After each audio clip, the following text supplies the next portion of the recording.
And look, we were saying in the break, and by the way, what a podcast that would be if they showed in the break with our conversations, but we can't. But I was saying in the break that 3 million files came out last Sunday, Epstein files. This is the tip of the iceberg of what's about to come out with regards to any of the scandalous stuff that went on between Epstein and the other powerful people in our country. Yeah. So it's only a matter of time. They're going to have to do other things. Well, I want to give you some more bad news for the Prime Minister, because it's not going to make the front pages. This would have made the front pages, but it won't, because this is obviously more serious. More migrants are set to have crossed the Channel on small boats under Sir Keir Starmer than any other Prime Minister. Okay. Wow. Some 65,703 migrants have reached Britain across the Channel since Labour won the election 19 months ago at an average rate of over 790 a week. Let that sink in for a second. 3 boats carrying dozens of migrants crossed the Channel on Sunday, today, and more dinghies are expected tomorrow, on Monday. These crossings are expected to push the total number since Sir Keir took power in July 2024 past the record held by Boris Johnson, who saw 65,811 arrivals as Prime Minister, currently just 108 ahead of the Labour leader. It would, of course, be without a shadow of a doubt a blow to this Prime Minister who came to power with the pledge to smash the gangs. Well, it looks like he smashed nothing but the records, eh? If these migrants do come over, which they will. I mean, actually, maybe he can avoid a bad stain on it, resign tomorrow, and he might be able to avoid that being on his record too. So the second, just reset the clock, Paul. He's already got. Linda. He's already got too much on there to have his reputation rescued. Christ. He will go to the WEF or something like that, but I don't think he. In terms of British politics, I think he's absolutely done. Yeah, but the problem is that all the time we are understandably engaged in this totally catastrophic scenario. We are not dealing with the problems that really affect the country. We are now totally sidetracked by this psychodrama, and that's an understatement. We need to be concentrating on the issues that really worry this country, the fundamental, important issues of the lack of momentum, the total lack of momentum in our economy, and fundamental issues that are underpinning that and making that happen, and also, of course, the immigration situation as well. Lisa, did the establishment media, the press, they fail the country by not doing the due diligence necessary on Keir Starmer, first of all, but then secondly, the people that in the media, I've seen pictures of them all together with Peter Mandelson, cozying up, friendly with him. Did they fail in their journalistic integrity to distance themselves enough from a powerful person to hold him accountable? Well, yeah, of course they have. I mean, it was, 2 weeks ago when the BBC had Peter Mandelson on their main politics show on a Sunday with Laura Koonsberg, wasn't it? So they're still not, I still think they're struggling with holding this to account. I think the elites, and that includes the media as well. I mean, Andrew Marr, I think just today has said, I'm sorry, guys, I was wrong. Because when he was on... At least he admitted it. Yeah, when he was on Question Time after the election, he said, brilliant, the grown-ups are in the room. And today he's gone, I'm apologising, I'm wrong. Do you know, I think we're too busy sometimes, and, well, not all of us, in calling a spade an earth-moving implement or some other kind of, wordy phrase that we think will dig us out of a ditch, to carry on the metaphor. But, I mean, we've got to stop that. We've got to learn to speak plainly. Yeah. Politicians especially have to learn to speak plainly. Don't be badly media trained, which is a disaster. No one wants to hear a bad pivot or bridge because you're attempting not to answer a question. They want straightforward language and they want things attacked in a positive and probable, way. Well, that's a good place to leave it, because I'd like to throw to some more of footage of the people we spoke to, British people, real people. This is what this channel is all about, hearing your voice very shortly. But in the meantime, we're going to have to hear from establishment figures. Let's hear from Mike Tapp, a government minister. But I do know that Keir Starmer's a good man. I do know that he means it when he apologises. And I also know that he's working hard with Jess Phillips, for example, to ensure that we reduce violence against women and girls and make the country safer for them. So I trust the Prime Minister on this, and I'm confident that when these files are released, the public will agree with that. All right, well, that's a government minister. Let's also hear what someone who thinks that Keir Starmer shouldn't leave his position in his constituency today told me. I think he should wait his time, and I think a successor may well come up, but he certainly shouldn't. The party most certainly shouldn't hurry the whole thing, because that's exactly what the Conservative Party wants. Well, what do you think of that? What do you think of that, Lisa? Well, I think that the British public are far more engaged with this than actually the politicians are, because, you know, we're watching the politicians from the Labour Party. They're not sort of being honest, like Linda said. They're not speaking plain language. They're still doing the media stuff as, you know, he's a good guy, you know, been let down. It's just word salad. You know, been let down, rah-de-rah. And the British public want that. They've had enough. They've had enough of a lot of it. What I'll do after the break is there's a couple of lads I spoke to, 21 years old, who also seem to understand what's going on here, by the way. Right. This is incredible, right? They called him a sausage.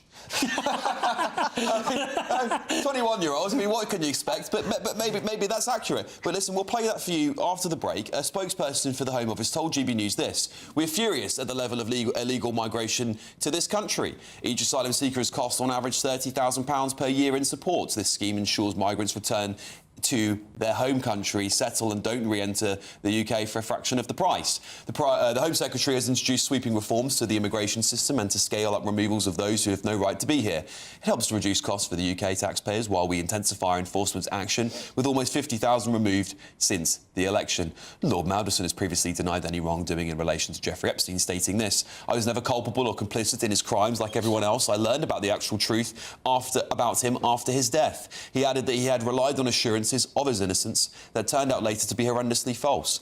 All right, look, coming up, I'm going to play some more clips of you on what the British public think, including some young lads who seem to understand about this, which absolutely blows my mind, but it's Britain in 2026 for you. And Ben Leo's going to give us his, well, I'm sure, damning indictment of the front pages here in Britain from DC. That's coming up next.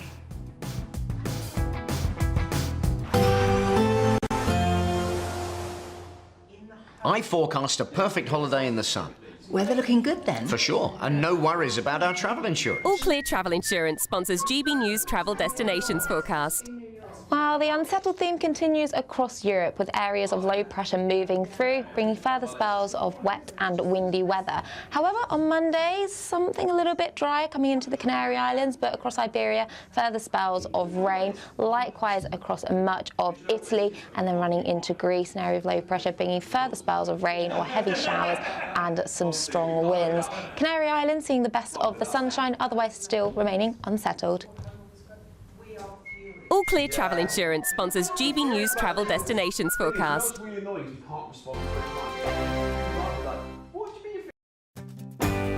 I'm Stephen Dixon, and thanks for joining us on GB News, Britain's news channel. At GB News, we love to hear from you, our loyal community. So drop us a line at gbnews.com/yoursay. There you can talk to each other and also to the presenters live on air. gbnews.com/yoursay, because GB News is your channel, Britain's news channel.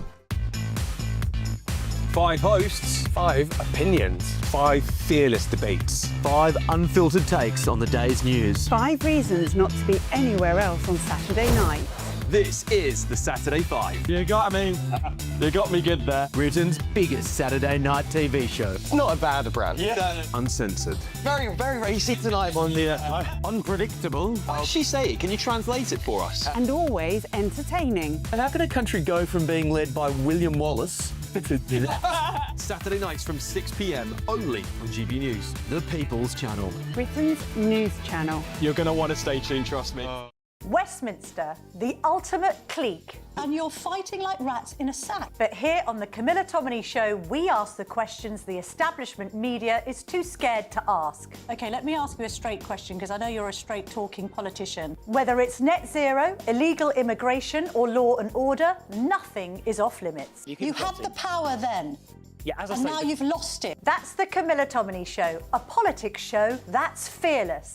No, let me finish my question if you don't mind, because it is my show. Sundays at 9:30, only on GB News, the People's Channel, Britain's news channel.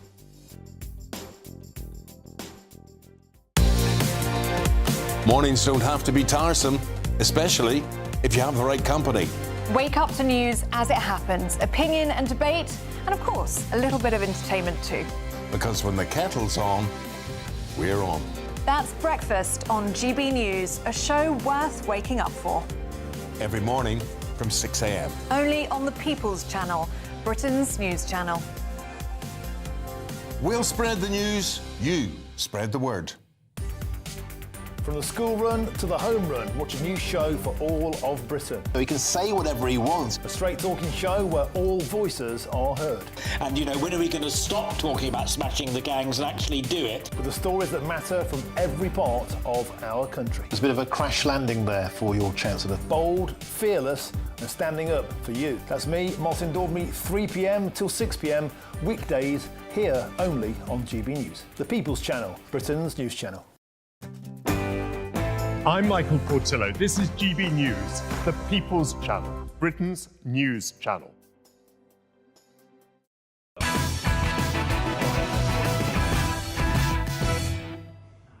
All right, coming up, Ben Leo joins us live from Washington, D.C. to give us his view on all of these terrible, terrible headlines for the Prime Minister. Ben Leo, are you joining us now from D.C.? We'd love to hear from you, mate.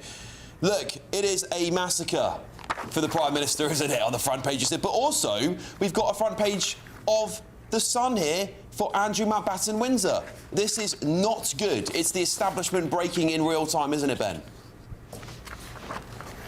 Yeah, I said to you last night, Alex, it's ironic, this whole Epstein file stuff, because they were released with the intention, I guess, of bringing down the US government. All it's done is bring down the entire British establishment, from royals to chiefs of staff to prime ministers. I mean, what a mess. Actually, there was a really interesting story a couple of days back in the Telegraph. It was a leaked memo showing that Morgan McSweeney, was warned about Lord Mandelson. I still find it funny calling him Lord Mandelson. Anyway, Lord Mandelson, because Lord Glassman, who was a Labour peer, he was at the 2025 inauguration here in Washington, D.C. He came to the inauguration of President Trump, and he came back and he wrote a memo, a dossier for the Labour Party, handed to McSweeney, about how the people in the United States, the government here, and just general Americans, how they perceive the Labour Party and the Labour government. Let me read you a very short extract from that, and I think this still applies today. It says, this is from Lord Glassman to McSweeney in this dossier, it says, "The brutal truth is that the vast majority of people I met, and I met many during the last week, consider our Labour government to be a front organisation for paedophiles and Pakistani rape gangs. They consider our position on the Chagos Islands an example of progressive idiocy, and our appointment of Peter Mandelson as ambassador as an unnecessary provocation. Several people showed me a photograph of him, Mandelson, blowing out the birthday candles with Jeffrey Epstein." The memo went on to say, "They think our army has gone to hell and our country is overwhelmed by legal and illegal migrants," and it goes on and on and on. So if anybody back home in our great country, and we are still a great country in Great Britain, we're just run by donkeys, if anybody in our great country wonders what the Americans and this government think of this Labour government, not the British people, it's important to make the distinction, this Labour government, that's it. They think we are a complete laughingstock. And the array of front pages tomorrow, Alex, The Sun on Andrew, the Mail on Starmer, even Angela Rayner getting her hair done there, getting ready to take the top spot. I mean, what is going... That's what they think. It's just a complete joke. It's a circus, Alex. Ben, this is I think you said this at the top there. It looks like the Epstein files release is going to destroy British establishment before it even touches America. You know? This is the crazy thing, isn't it? Yeah, it is mad, and maybe in some parallel universe that's what President Trump wanted. But of course, Labour went and they campaigned. They sent an MP or two, definitely loads of staffers over to Pennsylvania. Do you remember during the 2024 US election in Pennsylvania, the battleground state? They sent staffers to go and campaign for Kamala Harris. President Trump doesn't forget about that stuff. Now, I'm not saying that he released the Epstein files to bring down the Labour government. Of course not. I don't think he had that foresight. But it seems to have worked out in their favour, because despite what President Trump says about Keir Starmer in public, saying he's a good man, he's a good friend, he does it with all the European leaders. He's very diplomatic this time around about how he talks about his counterparts in Europe. It's not a secret now that this administration here in the US, they think the Labour government are just a bunch of clowns, joining the majority, I would say, of Brits, Alex. Yeah, Ben, I was out and about in Keir Starmer's constituency today, and I have to say the overwhelming amount of people we spoke to think the Prime Minister should resign, but then also want a general election after it, because when I asked them, is there a member of the Labour front bench that they'd like to see run the country, they all said no. They all said no, none of them. There was a couple of dissenting voices, but yeah. She's getting ready for it.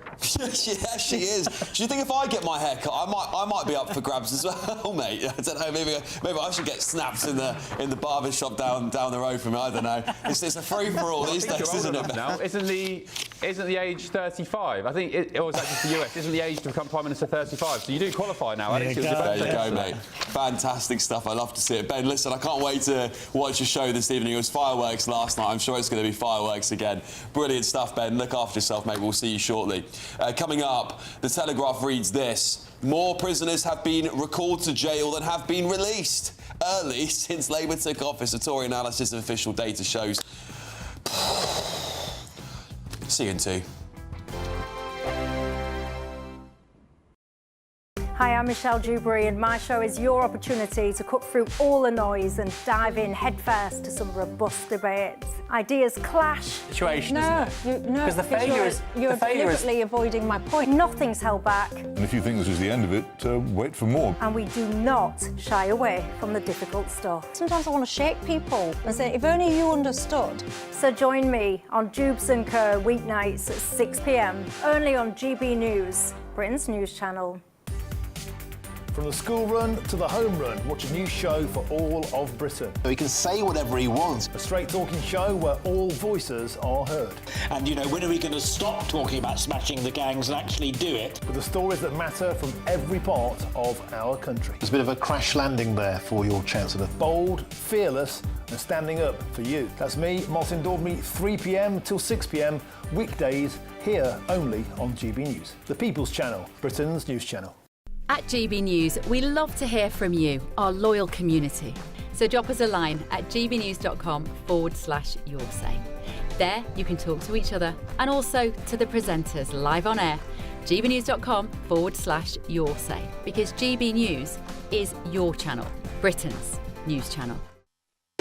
You want to know what's really going on in the corridors of power? Labour don't know what to do with you half the time, and that makes you quite lethal in the chamber. Get behind the headlines with Chopper's Political Podcast. Join me, Christopher Hope, as I sit down with the great and the good of British politics. We'll see where this ruling takes us. These are the stories shaping our nation. Chopper's Political Podcast, available now on all platforms. Listen in and stay ahead. Join me, Nana Akwe, for an informative, interactive news programme with a difference. It's fun. No, he didn't say that, though. I'm so surprised. I think there's an element of truth to that. Join me from 3 p.m. every weekend, only on GB News, Britain's news channel. In the GB Newsroom, we bring you the news as it happens. With our team of dedicated journalists across the UK, we're ready to keep you up to date with what's happening every half an hour, every single day. Bulletins here on GB News, the People's Channel, Britain's news channel. Mornings don't have to be tiresome, especially if you have the right company. Wake up to news as it happens, opinion and debate, and of course, a little bit of entertainment too. Because when the kettle's on, we're on.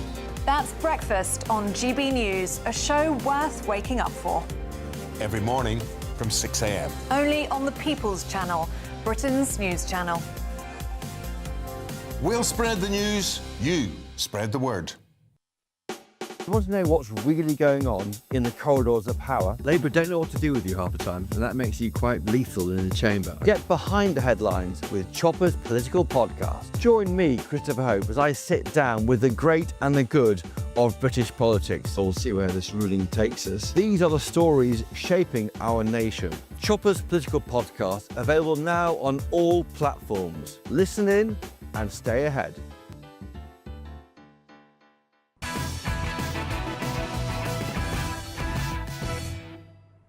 Welcome back to the show, everybody. Robert's said here, Alex, calm down. Someone give him a sedative. You know, it's fair, Robert. You know, I probably do need one to sleep tonight. But you know, I tell you what it is that I do really love this country, and I'm very upset. I'm seeing my country on the front pages of every national newspaper embarrassing itself. It's being destroyed. The royal family, the government, people that represent us.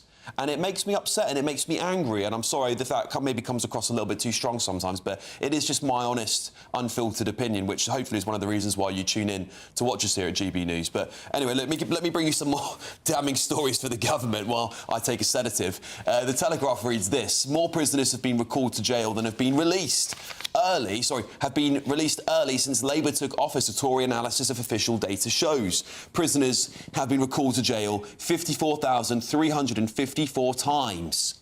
That is a lot for breaching their licence or reoffending since Labour came into power in July 2024. By contrast, just under 49,000 prisoners have been released early since Sir Keir Starmer's government launched its early release scheme to combat jail overcrowding and avoid running out of prison spaces. All right, Paul, what do you make of this?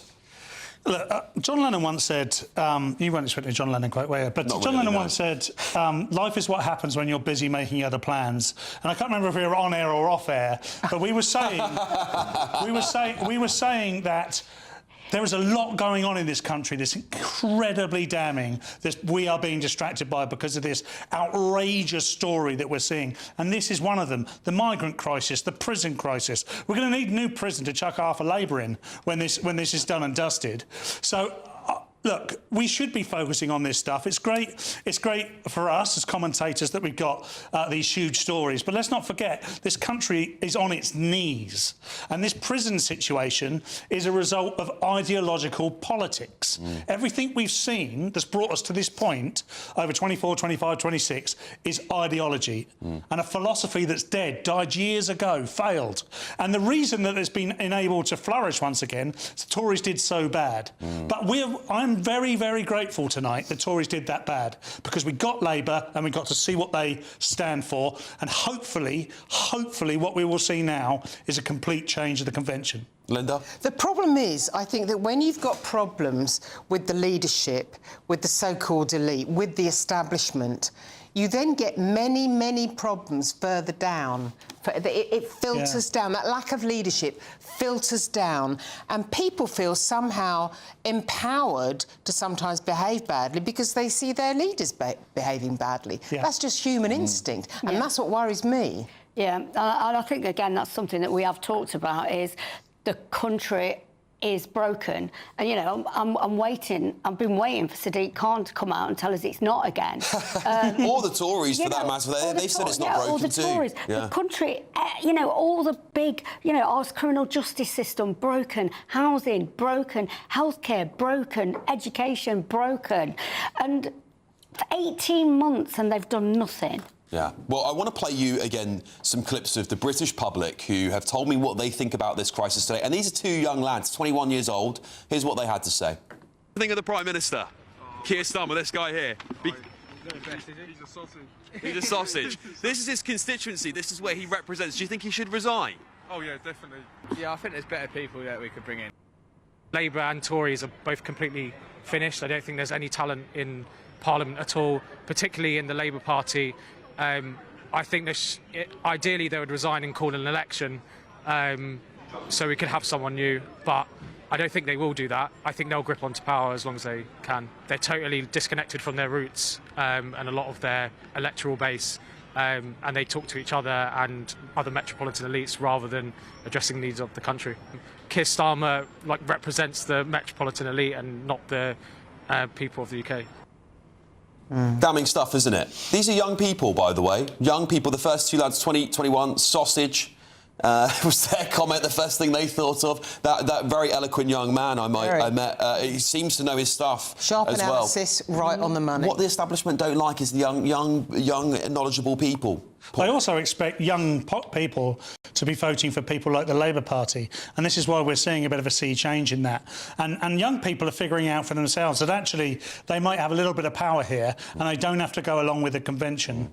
It was interesting those lads chose the word sausage. It does make me laugh, but they're absolutely right. Some of the best political commentary I've seen for a while. OK, listen, we've got to leave it there, Fortune, but I think we know what you guys both think. You've seen those clips tonight already. The Sun say this: Andy leaks envoy docs to Epstein. A bombshell headline there. The Daily Telegraph. Starmer plays his last card as McSweeney leaves number 10. The Guardian. Starmer fights to regain control over party after McSweeney exits. The Metro. PM's top aide resigns over Mandelson catastrophe. The Independent. Starmer's chief of staff quits over Mandelson scandal. The Daily Mail. So how long can Starmer cling on? The Daily Express. Are Starmer's days numbered as key aide resigns? The Mirror. Labour leadership crisis, blame me. The Times. PM's top aide quits over support for Mandelson. Listen, thank you all for choosing GB News to tune into this breaking bombshell weekend of British politics. Coming up next, it's Ben Leo with The Late Show Live. I will see you all next Friday. Thank you, Alex. On The Late Show Live tonight, well, tomorrow, actually, Keir Starmer is set to sit down with the Parliamentary Labour Party and make some big song and dance announcement. That will come around 9 or 10 o'clock UK time. Is he going to resign, or is he going to do what I think, which is cling on for high heaven? Starmer, you're arrogant, you're finished, resign. I'm sure many people will disagree with that. Elsewhere, should we stop saying thank you as Brits? There's a really bizarre article in The Guardian today, a column, about how we should stop saying thank you to bus drivers and cafe workers because it's old-fashioned. Nonsense. More of that in a tick.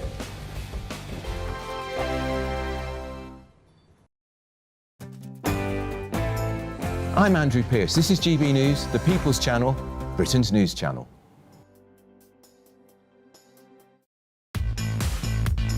5 hosts, 5 opinions, 5 fearless debates, 5 unfiltered takes on the day's news. 5 reasons not to be anywhere else on Saturday night. This is the Saturday 5. You got me. You got me good there. Britain's biggest Saturday night TV show. It's not a bad brand. Yeah. Uncensored. Very, very racy tonight. On the unpredictable. What does she say? Can you translate it for us? And always entertaining. And how can a country go from being led by William Wallace Saturday nights from 6 p.m. only on GB News. The People's Channel. Britain's news channel. You're going to want to stay tuned, trust me.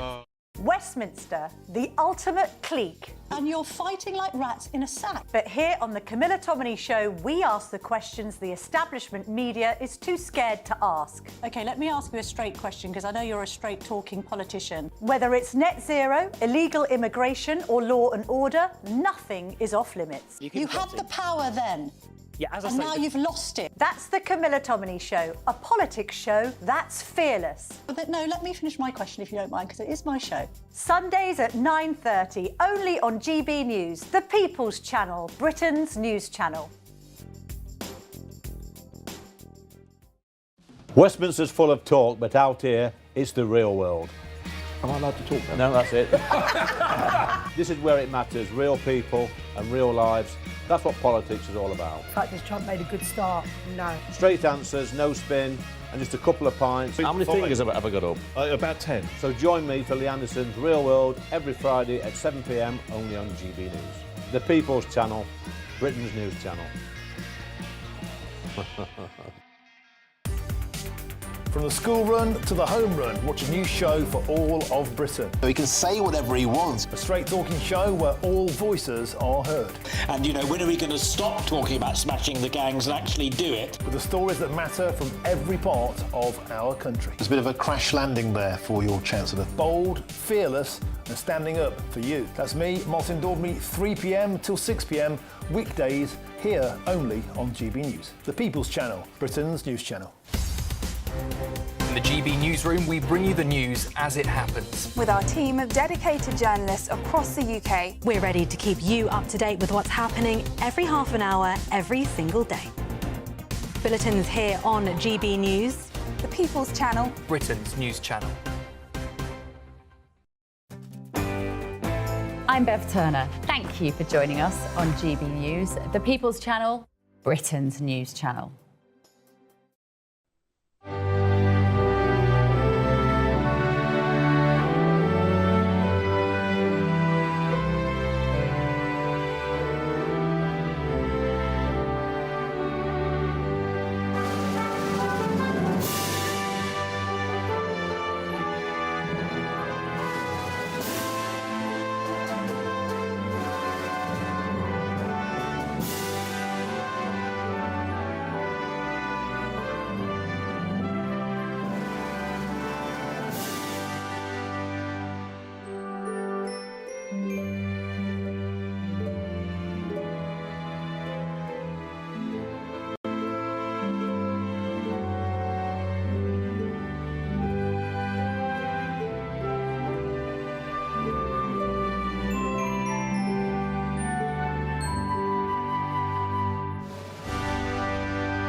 Hello there, a new dawn, a new week, but could it be the Prime Minister's last? That is the question.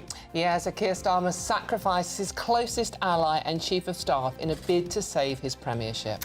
But will that be enough to calm the storm, or is the Prime Minister dangerously close to checkmate? Stay tuned for all the twists and turns on GB News, including updates on an emergency address the Prime Minister is set to make today. We'll be debating if the honourable thing to do for him is to resign. 7:20, we're starting that one if you want to take part. Meanwhile, young people across the country are to benefit from a clearer path into apprenticeships. So are university degrees going out of fashion? We'll be discussing that later in the programme.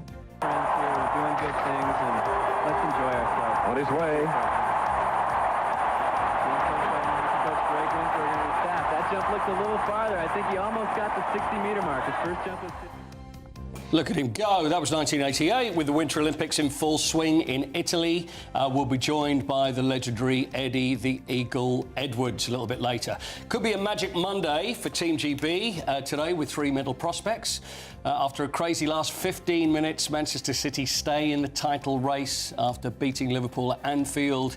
And the Seattle Seahawks have won the 60th Super Bowl in California. We've got further rain on the way through the course of today and a weather warning in place for some areas. Find out if that warning affects you in your full forecast coming up. Hello there, very good morning to you on this Monday morning. I'm Eamonn Holmes. And I'm Dawn Neeson, and this is GB News Breakfast.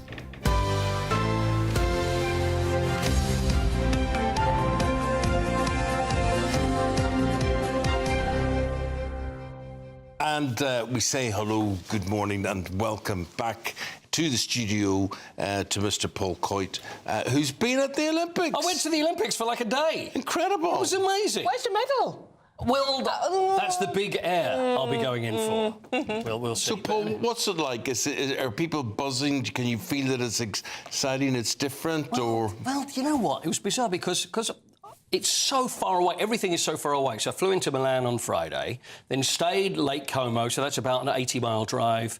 Then another 2 hours the next day to drive to Bormio, which is where the downhill is. That's where they had the women's downhill, Lindsey Vonn and everything, and the men's downhill on Saturday, because that's what I'd always wanted to see.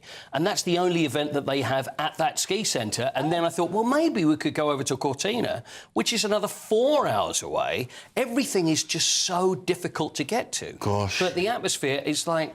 I thought the traffic would be bad. No, drove there, fine. Then you park and ride, and then the bus takes you in. But then when you get there, there's the bells and everybody, and you get supporters that are like football fans, but for skiers. Oh wow! So I kind of felt like I wanted to get in. You know what I mean? It was a bit bizarre. The thing for him, this was a boyhood ambition. Yes. To get there and do it. So, having done it, that's right. No, it was great. It was great. It's amazing to see when you look up and you see the hill they're coming down. You have no idea quite how steep and how fast it is. Yeah. And these are skiers that are coming down at like 90 miles an hour. Oh, I'm so jealous. I'd love to do it like you. It was I amazing. really I'm would. actually even thinking maybe I'll go out again. We've still got time. Yes, indeed. No, I'd love Well, to go. the news has been at 90 miles an hour. Yeah, it has. Here, absolutely has. And downhill for some as well. There you go. Hey. And if you are a friend of GB News, you can vote in today's poll. Yeah, today we're asking, should Starmer follow Mick Sweeney? We'll be debating that at 7:20. If you want to vote, simply go to gbnews.com/you-decide or scan the QR code you can see on your screen now. And get involved. Desperate to find out what you think about this one. Such a huge story. And the only story in town, really. The breaking news is that the Prime Minister is set to address Labour MPs this morning as he fights to save his job following the resignation of his closest ally and Chief of Staff, Morgan McSweeney. Yeah, Sir Keir Starmer's right-hand man took full responsibility for advising the Prime Minister to choose Peter Mandelson as US Ambassador. Now, his departure from number 10 largely seen as an offering to furious backbench MPs in a final attempt at saving the Prime Minister's job. But where does the buck stop with a key advisor leader as Labour MPs begin to break rank and call for the Prime Minister to go as well? Could Keir Starmer be out of a job by the end of the day? Let's get the view now of journalist and broadcaster, man of many opinions, Christo Foufas. Hello. On this one. Did you predict this, Christo? Yes, I did think that this would probably happen. I think he's probably, the Prime Minister, this has bought himself a little bit of time, because I don't... my prediction is that not much is going to change until the Gorton and Denton by-election later this month, because I think that will be the absolute final catalyst for absolutely Keir Starmer having to go, because we don't know what the prediction will be for that, but also we've got the May elections as well coming up. So I think that it's those things. Also, it's quite a long and laborious process within Labour. I think it takes about 3 months for a new leader to come in. They're probably not going to want to come in just before the May elections and have their first act being a potential trouncing. So I think he's bought a little bit of time. Whether it's going to be enough, who knows? Who knows what he's going to say at this address later today? I mean, is he going to be down on his knees pleading for actually good judgment? Because I'm afraid to say the fundamental problem that Keir Starmer has, right, is that he has been an absolutely terrible Prime Minister in every way so far. So it's not like you can look at this and say, well, it was an error of judgment, but actually, let's look at his record. Let's look at the other things he's done. McSweeney's because he moulded, he's worked alongside Starmer for years. He's got him in this position as leader of the Labour Party and as Prime Minister. Well, firstly, now we're supposed to believe that this forensic man, this legal mind that was as sharp as a knife, is now so easily moulded by an advisor that basically he will agree to anything that he said. That's a load of nonsense. And isn't it also amazing the number of voices, the hindsight club, they're coming out now. Morgan McSweeney, did you see how loathsome David Lammy and Angela Rayner were over the weekend? Oh, we warned him. Didn't warn him enough to resign. You were so upset about Peter Mandelson being appointed. David Lammy was Foreign Secretary at the time. He was appointed. He was on BBC News talking about what an honourable and brilliant appointment Peter Mandelson was. Now, over the weekend, he's saying he warns against it. I look at that, then how does the Prime Minister work with him, really, over the next few weeks? Well, and he's the first cabinet member that's actually broken ranks on that. Angela Rayner is to be expected because she's desperate to be Prime Minister. Wes Streeting, of course, those are the two camps that are emerging here now. You've got Angela Rayner's camp. She's obviously on the outside. You've got Wes Streeting. Now, will he be tainted by these documents that are still being revealed and this investigation? Because, of course, he was very close to Peter Mandelson. Mandelson was his mentor as well, yeah. Yeah, well, I mean, a lot of people believe that he was actually being... A little birdie told me over the weekend that actually the Starmer project was never meant to succeed in the way it was, and that it was actually quite a surprise that he did so well to get elected as Prime Minister, because it was actually Wes Streeting that was Morgan McSweeney and Peter Mandelson's project. But actually, Keir Starmer did better than was thought. So, do you know what? People are sick of this. They're all stabbing each other in the back. They're all incompetent. They don't have a record that they can look at in the last 18 months that has done anything for anyone. The economy is in the toilet, and we find out that they're all completely corrupt. This is the problem they've got now. If Keir Starmer does stay in place until the May elections, they're a zombie government. I mean, Keir Starmer could come out and say whatever he wanted today. No one will take any notice unless he uses the resign word, which I don't think he's going to today. But it feels like they're running around like headless chickens.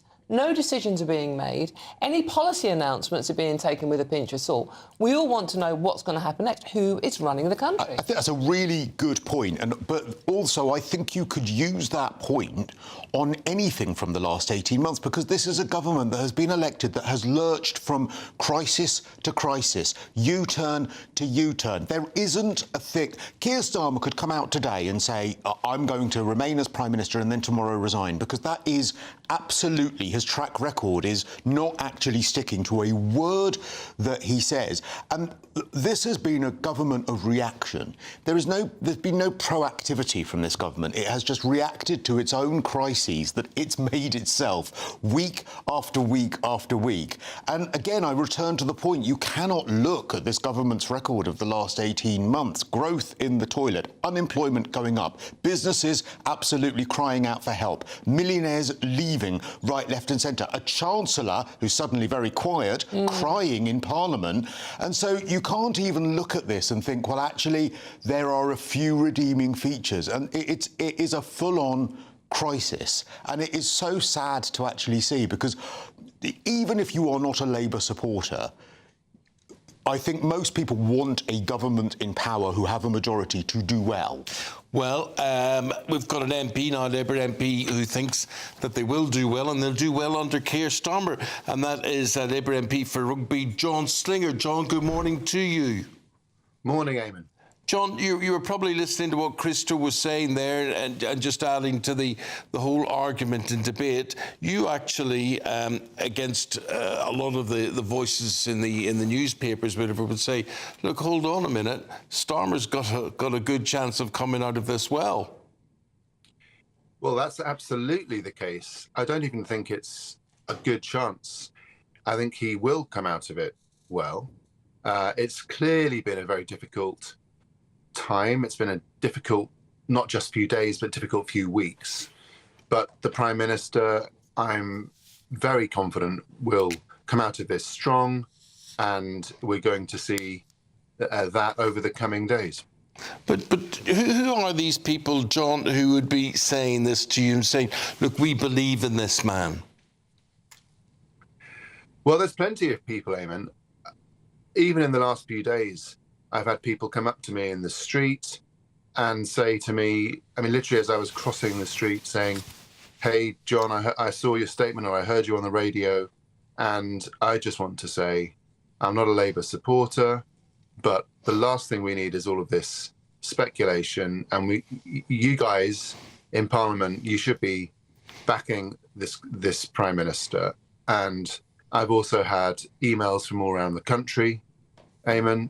I'm not talking about hundreds and thousands, but I've certainly had emails saying, I'm not your constituent, but I wanted to write to you to tell you, please can you pass a message on to the Prime Minister? And I want you to know that even though I'm not a Labour supporter, I think he's a good Prime Minister. He's doing a good job in very difficult circumstances.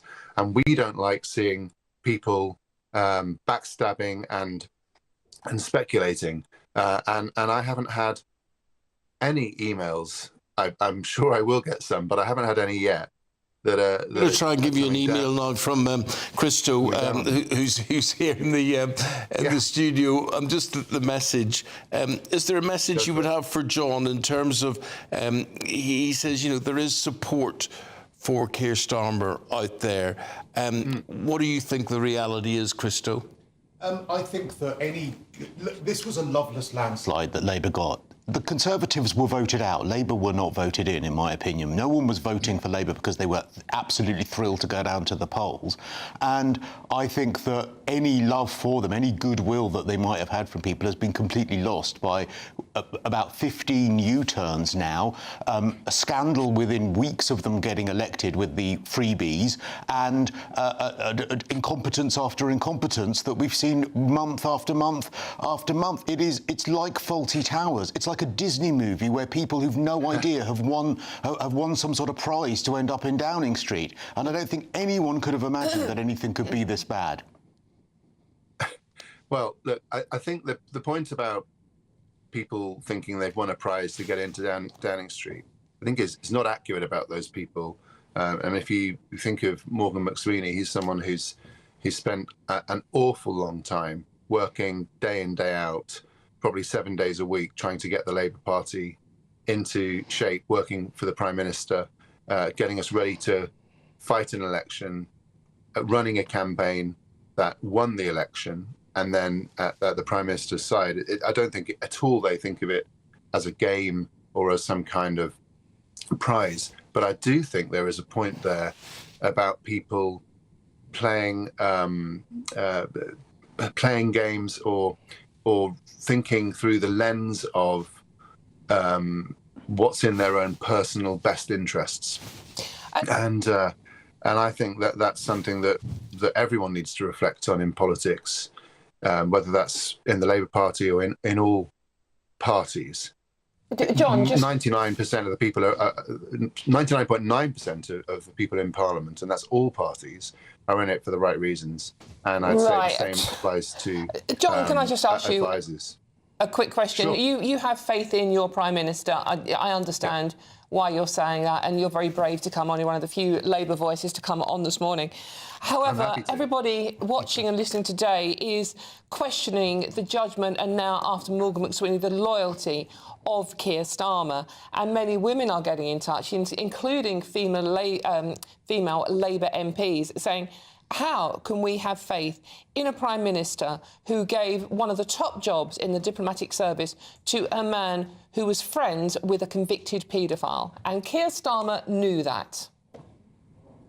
I absolutely understand where that feeling comes from, but I would just say to your viewers that if they could just allow a few minutes to think about what the Prime Minister has spent his entire career doing, which is speaking up for people who are vulnerable, which is when he was Director of Public Prosecutions, actually prosecuting criminals.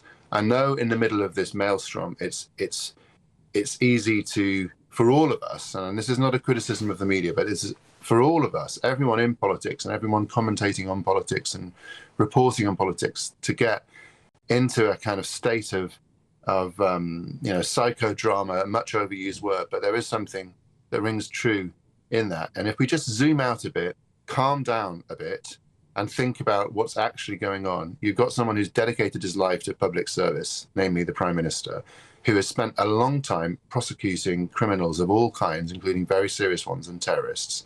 He is not someone who willingly and willfully did the thing that you said. And I don't believe that for a minute, but the public will get to come to their own judgment, because the Prime Minister has led a process which will put all those documents into the public domain as soon as possible, as we discussed in Parliament last week. Well, John Slinger is the Labour MP for Rugby. He's a Keir Starmer supporter. And thank you very much indeed for your reaction, John. Thank you. John. Thank you. Thank you very much. Crystal, thank you very much indeed. We'll be hearing from you again later in the programme. If you have anything to say to Crystal or about what John's spoken about, please do have your say. Yeah, gbnews.com/your say, or scan the code. OK, let's have a look at some of the other stories coming into the newsroom today.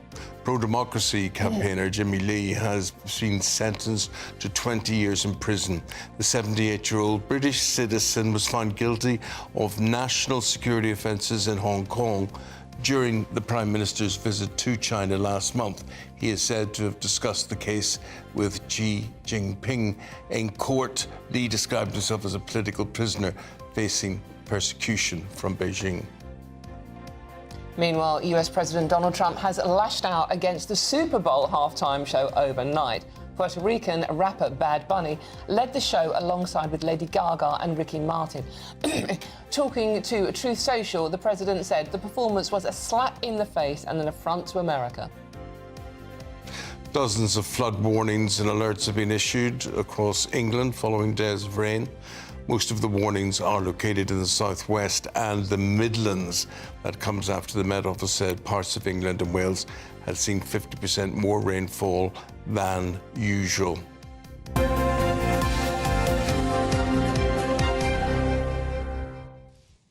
Who was the entertainment at the Super Bowl? Bad Bunny. Bad Bunny. I've got all his hits. Yeah, me too. And he came on with Lady Gaga, and it was all done in Spanish, pretty much. And it was quite impressive to watch, but there was a very heavy political message there about we're all in this together and very much against the whole ICE, you know, the Immigration Customs Enforcement Team and all that. That message was very clearly hammered home that, you know... Now, we're big football fans, as in soccer and whatever, you and me. Would you watch Super Bowl? Are you interested? I would, yeah, because I like sport, and obviously we're covering it today, so I would. But it's in the middle of the night, which is really annoying. And I don't understand the teams. I don't know anything about the teams. Nothing happens anyway. Well, I don't really understand. The only people that work for American football are the cheerleaders. Yeah, well... Yeah, there is that as well. And the halftime entertainment is... And how many millions of people watch it around the world, though? I mean, it's huge. Why?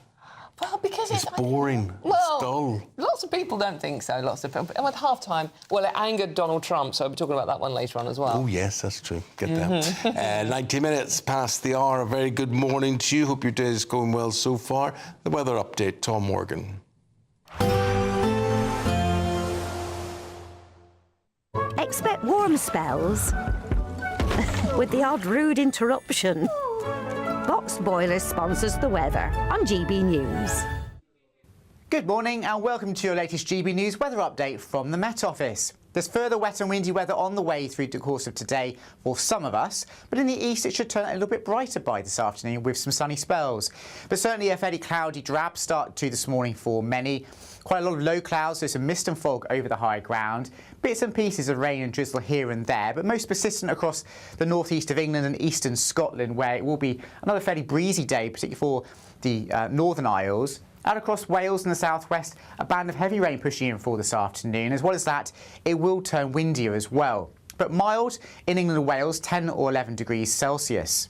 Into this evening then, those southeasterly winds continue to freshen, particularly across southwest England, so bringing some fairly large waves onto coasts. And the heavy rain will fall on saturated ground, so we do need to keep an eye on the potential for some flooding if you are travelling this evening. Some rain for Wales too, and also for Northern Ireland, but a bit more changeable and hit and miss across Scotland. Some dry interludes to end the day, but across the very far northeast, still quite windy for Shetland and Orkney and quite wet as well.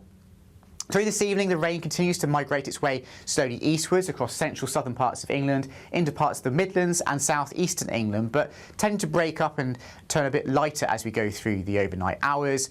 Otherwise, quite a lot of cloud around tonight, some showery rain in places, most persistent across northeast Scotland once again, but mild underneath the cloud cover, 6 or 7 degrees, the lows for most of us, the odd pocket of frost perhaps in northwest Scotland. But here, it will be actually quite a bright start to the day on Tuesday, and the Outer Hebrides could actually hold on to quite a bit of sunshine for much of the day. Elsewhere, though, a lot of cloud once again, some showery rain at times, most persistent in northeast Scotland, and then further rain pushing into Wales and southwestern and southern parts of England through the afternoon, potentially bringing some flooding in places. A mild day, though, in the south, 10 to 12 degrees, windier and colder in Scotland. Expect warm spells with the odd rude interruption. Boxed Boilers sponsors the weather on GB News. Yeah.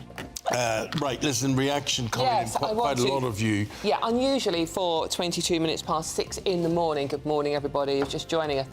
We were just doing an interview with the Labour MP, John Slinger, and lots of you are getting an enormous amount of messages getting in touch about what John had to say. Lots of you, in particular women amongst you, and I share your anger with this one, are angry that basically we are still talking about a man that was known to be mates with a convicted paedophile. Some of these girls that were trafficked by 12-year-olds, by the way. And Nick has got in touch saying Starmer's protection or record for protection on women and girls is abysmal. He appointed Mandelson, despite knowing he continued his friendship with Epstein when he was released from prison. He supported the appointments of Lords of an advisor who was actively involved in pornography images. He's dragging his feet on the rape gang inquiry, and record numbers of undocumented young men from cultures with medieval attitudes towards women are being allowed into this country. Nick, I couldn't support that any more than I could if I try. Loads of people getting in touch, so thank you all. I mean, Michelle, Lisa, lots of you getting in touch on that. You're very angry about this situation. Well, up next, Charlie Riley, former Conservative advisor, but he's asking the question, is the PM the next one to go after his senior advisor after this?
Exciting news. Every Friday, my Patrick Christie's Tonight Show is going to have a twist to it. We're welcoming some special guests. You. That's right, on Fridays I'm going to be doing my show in front of a live studio audience because this show is about you and what you have to say. It's going to be the same big debates, same big topics, same big opinions, but every Friday night at 9 p.m. you are invited to come on down to Patrick Christie's Tonight to be a part of the action. Only on GB News, the People's Channel, Britain's news channel.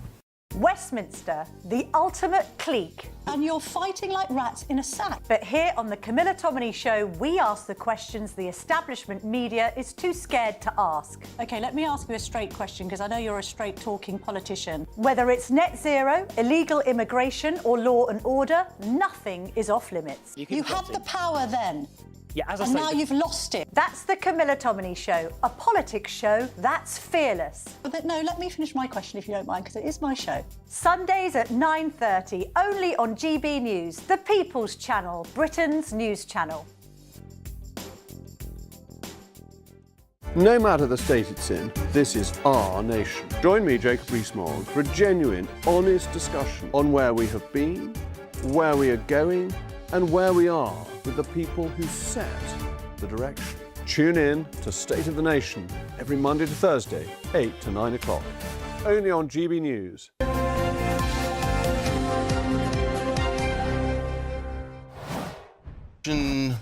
Reaction, obviously, throughout the morning as to the resignation of the Prime Minister's advisor, Morgan McSweeney, former Conservative advisor. Charlie Riley joins us now in the studio to talk about this. Will the Prime Minister be the next one to go? Will he be far behind McSweeney out the door? I think it's inevitable. Whether it's this week or next, probably not. But they've got a huge uphill struggle when it comes to the local elections to fight in May. And if it's expected, if you look at the polls, and the polls perform as the way in which... if the results come out in the way in which the polls currently suggest, then it will be a very, very bad day for the Prime Minister, which will just heap even more pressure onto him. But I think, when it comes to this specific issue, where his Chief of Staff has gone on the back of providing advice to the Prime Minister about making an appointment, which is Peter Mandelson as the ambassador to the US, advisors advise, it's the ministers that decide, and ultimately the buck stops with the Prime Minister. The resignation letter from Morgan McSweeney, yes, I thought was very interesting, very carefully worded. And the first paragraph says, the resignation, the decision to appoint Peter Mandelson was wrong. I'm resigning for that reason. So therefore, Keir Starmer has to go. The decision was wrong. As you said, it was advised, but it was Keir Starmer that took the action. Absolutely. And look, the whole point is not about the tittle-tattle of who knew what about what relationship or when or what was reported. Or, of course, it was in the public domain that Peter Mandelson had a relationship with Jeffrey Epstein, which he denied, and probably denied and denied again and again. But ultimately, when you're making that decision, and this is why Kemi Badenoch was so crucial last week in extracting the answer from the Prime Minister when she asked him about a specific national security vetting document that was in front of the Prime Minister, which raised the issue of the relationship between Mandelson and Epstein. She asked him, did the national security vetting document contain a reference to that relationship? And the Prime Minister said yes. Now, that is... then cataclysmic, because you can have any advice that you want in the world. Any advisor that says, for whatever political gain or whatever their view is, to say you must appoint that person, you must appoint that person or whatever, that's a political view. But when the National Security Vetting Team raise an issue, you can't overlook that. You can't ignore it. You can't just side with your political team. You have to take that into account. And when you've had someone, it's unfortunate, I suppose, when you've had someone who has been, as the Labour MP that you had on saying, telling us that he was the Director of Public Prosecutions all this time. He was telling us that for 5 years. This guy is supposed to be whiter than white. This guy is supposed to be the one that was getting rid of all the sleaze, all of the scandal of the Tories of the past. He promised that he'd be Mr Boring. He promised he'd be Mr... But yet he's overridden, clearly, advice from a national security team. He's opted with a political a bit of the advice that turned out to be clearly wrong, because we all knew that Peter Mandelson had a relationship with a convicted paedophile. That is clearly an error of judgment. But when you stake your whole political career on being someone that is above the politics and get reduced into it, then I'm afraid that is a serious error. Charlie, you keep saying he had a relationship. Just to make that clear, that's a political relationship he had with him. You're not talking about a personal relationship, are you? No, well, not that I'm aware. But but just it sounds like that. But Peter Mandelson did have a relationship with Jeffrey Epstein. They were very close. We've seen that all through the emails and the text messages that have come out. The way in which they were talking about particular individuals.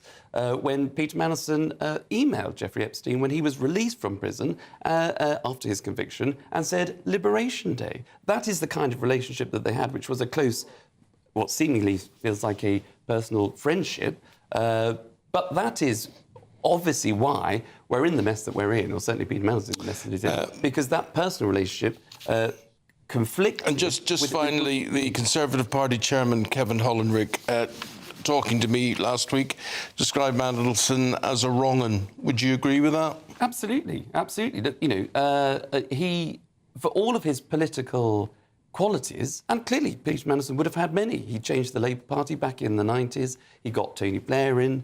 He came back to support Gordon Brown. He was clearly a figure that those Labour Prime Ministers relied on. But at the same time, those emails also, we discovered that Peter Mandelson was sending Jeffrey Epstein market-sensitive information, which is being looked into. So he had many qualities, but many faults, and that's why he shouldn't have been appointed. Well, Charles, you're going to be back in an hour's time in a debate. Should Starmer follow McSweeney? And we look forward to seeing you then. If you've got an opinion to form, have your say to what Charlie has been talking about, and there's how you do that. Yeah, and lots of you are getting in touch. I will personally read many out as I possibly can this morning, because it is such an important subject. And You know, many of you are asking, will Starmer even survive the day? We don't know. He is expected to address MPs later on. There is some doubt about whether he will... He will not only survive the day, he will survive any leadership contentions, I would say. Who are you going to put in there? This is the issue, isn't it? This is the debate, OK? I think we all admit that there is nobody that is going to be perfect to take over. The question is, do they have a caretaker manager, like in football, a caretaker manager, to get them through past the May election? That's going to be disastrous, we all know that, and then have someone come in and take over. Who that someone is a $64,000 question. OK. Oh, talking about big bucks, here's the Great British giveaway. Yeah, it's your chance to get your summer sorted with a luxury £10,000 holiday for two, and that's not all. We're going to give you £30,000 in tax-free cash to spend on whatever you like, to be honest with you. Here's Hayley Sparks with all the details. We want you to boost your bank account with an incredible £30,000 in tax-free cash to spend however you like. You wouldn't need to treat yourself to a holiday, as we're also going to treat you to the perfect getaway too. There's also a terrific £10,000 to spend on a Riviera travel holiday of a lifetime for two. So whether you fancy a cruise or an escorted tour, you'll have over 30 worldwide destinations to choose from, which means you could be exploring the wonders of Egypt on a Nile River cruise, or find yourself on a grand tour of Japan, in New Zealand, even enjoying the wonders of India. But you've got to be in it to win it. For another chance to win, text WIN to 63225. One entry costs £2.50 plus one standard network rate message, or text BONUS to 63225. 5 entries cost £5 plus one standard network rate message. Go to gbnews.com/win. Entries start at £2.50. Call 0903 686 3232. Calls cost £2.50 plus your network access charge, or post your name and number to GB19 PO Box 8690 Derby DE1 9TT. UK only. Entrants must be 18 or over. Lines close at 4 p.m. on the 27th of February. The winner may be contacted live after all entry routes have closed. Please check the closing time if listening or watching on demand. Good luck. And now let's get the traffic and travel wherever you are. Good morning. This is the latest AI travel news from gbnews.com. On the A1 southbound at the exit slip for the A696 in Newcastle upon Tyne, drivers are experiencing heavy congestion, leading to approximately 10 minutes of delays. Fortunately, conditions are anticipated to improve after 6 this morning as traffic volume decreases with the onset of lighter morning traffic. Meanwhile, train services are facing significant challenges as Great Western Railway reports disruptions on several key routes, urging passengers to verify the latest updates before commencing their journey to avoid inconvenience. This advisory is particularly crucial this morning due to unexpected delays. For more travel news, go to gbnews.com.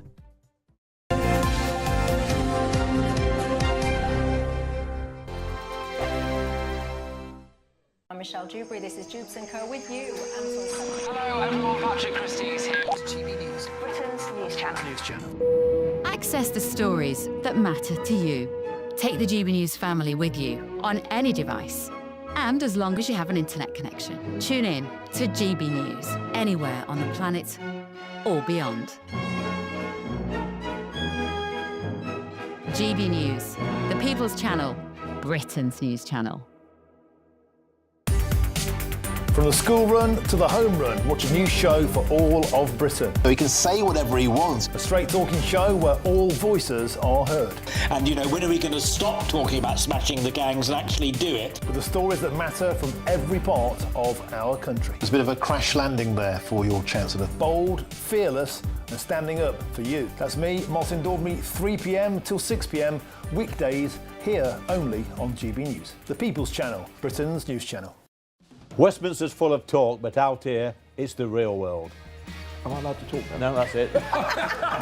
This is where it matters. Real people and real lives. That's what politics is all about. The fact is Trump made a good start. No. Straight answers, no spin, and just a couple of pints. How many fingers have I got up? About 10. So join me for Lee Anderson's Real World every Friday at 7 p.m, only on GB News. The People's Channel, Britain's news channel. You want to know what's really going on in the corridors of power? Labour don't know what to do with you half the time, and that makes you quite lethal in the chamber. Get behind the headlines with Chopper's Political Podcast. Join me, Christopher Hope, as I sit down with the great and the good of British politics. We'll see where this ruling takes us. These are the stories shaping our nation. Chopper's Political Podcast, available now on all platforms. Listen in and stay ahead. Decisions made in Washington aren't just shaping America, they're shaping Britain too. From migration to global security, from crime to health. Whatever happens in the White House today will be felt in your town or city tomorrow. That's why The Late Show is live from Washington, DC. Cutting through the politics to show you what it all means for Britain. The Late Show live every night at midnight. Only on GB News, Britain's news channel. Bold. They are under no illusion. Ray. Are you a human trafficker? Boundless. I've had enough of the nonsense, and I'm not afraid to say it. Don't get this on the BBC. Every weeknight, I tear through the headlines. The smell of gasoline. Should we be worried about it? From Westminster madness to cultural war chaos. What I'm going to do now is they are throwing things out the car as we speak. Get ready, Britain. Here we go. Patrick Christie's tonight, weeknights from 9 p.m, only on GB News, Britain's news channel.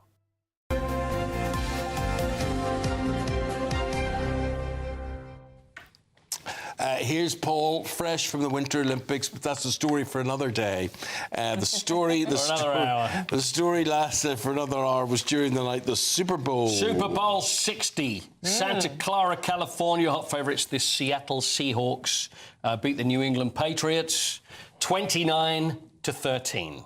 And that finished a couple of hours ago. Celebrators ensure. Everybody's having a lovely time. Bad Bunny, I know he's your favourite. Aye. Bad Bunny, along with Lady Gaga and Ricky Martin, did the halftime show. It was very Latino. In fact, it was all in Spanish. I didn't know what they were singing about. Do you know that none of them get paid for those performances? You are really? No, they pay for their own performances and staging and makeup and all that sort of thing. I had no idea. Because the deal is worth so much, you know, their social media climbs and their record sales go up and all that That's sort of thing. amazing, because when I do half-time at Spurs, they say I don't deserve to be paid, which is what, so really, that's amazing. Yeah. Right, Liverpool and Man City, I mean, that was a crazy game. Did you see that last night? Brilliant. Wasn't it terrific? Yeah, the last absolutely. 15 minutes. So Man City, who are still in the title race, and it looked like they were going out of the title race because Arsenal would have been 9 points in front. So Liverpool go 1-up, 75th minute. Then Man City come back, Bernardo Silva after 84, and then 93rd minute,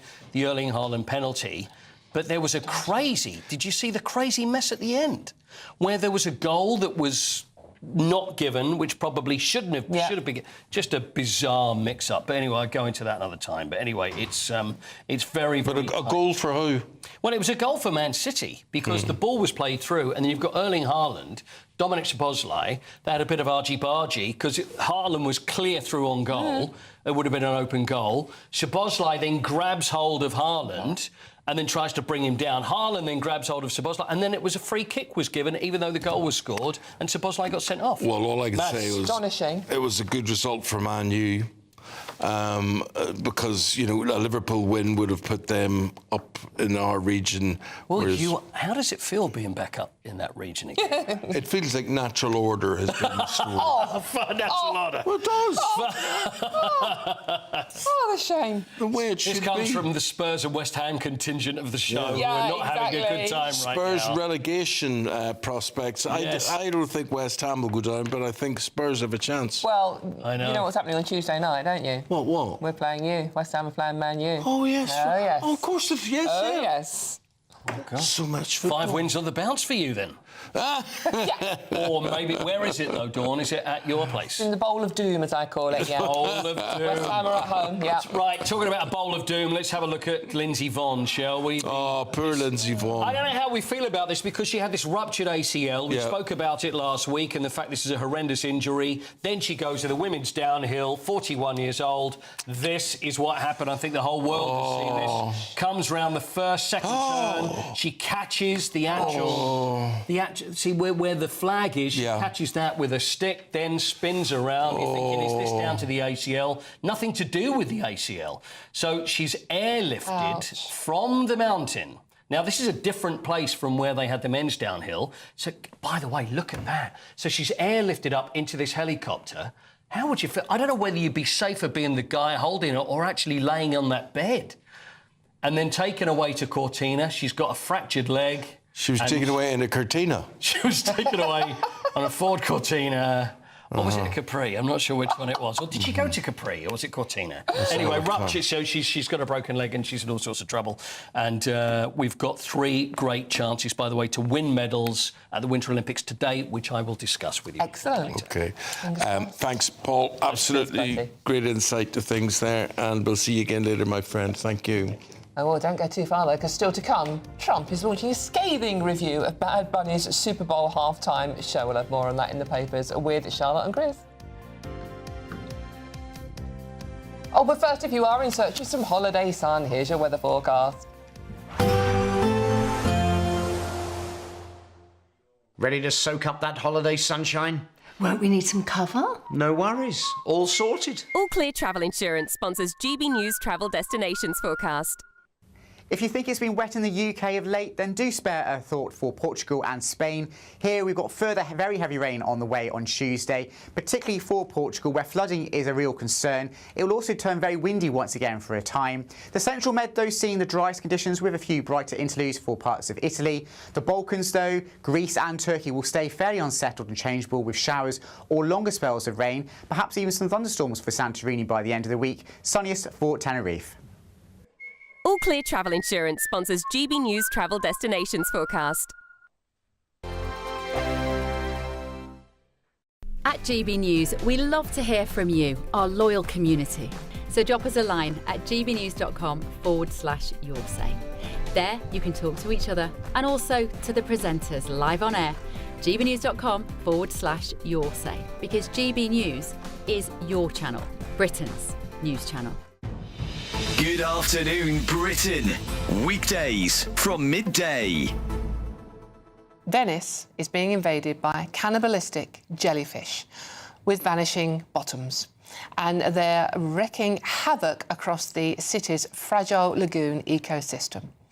Well, it is indeed Tom's favourite time of the day. Tom Harwood, over to you. Not many people know this, but the B in GB News actually stands for biology. Marine biology, that is. So welcome to Marine Biology Corner. We're going to have a look at what is a remarkable jellyfish. Let me just set the scene with some water here. And this is known as the warty comb jelly. Some people call it the sea walnut, because this particular jellyfish has basically a pretty stationary lifestyle. It looks like it's almost not moving, but there are some remarkable things about this jellyfish. Number one, it is a hermaphrodite. So let's just sort of, yes, it's a hermaphrodite. It can reproduce by itself and choose whether to use large or small gametes in order to do so. I'll let your imaginations run wild on that. It's also functionally immortal. This jellyfish is one of those sorts of jellyfish that can actually revert back to an early life stage. It can sort of reverse its own puberty and then go through those life cycles again and again and again. Functionally immortal unless something eats it. But perhaps the most concerning thing about this particular jellyfish is it's got a transient anus. Now, what does that mean? That means that when this jellyfish needs to excrete, an anus appears. But then once the excretion is over, the anus just completely disappears again. GB News, the People's Channel. Join me, Nana Akwe, for an informative, interactive news programme with a difference. It's fun. No, you didn't say that, Dave. I'm so surprised. I think there's an element of truth to that. Join me from 3 p.m. every weekend, only on GB News, Britain's news channel. In the GB Newsroom, we bring you the news as it happens. With our team of dedicated journalists across the UK, we're ready to keep you up to date with what's happening every half an hour, every single day. Bulletins here on GB News, the People's Channel, Britain's news channel.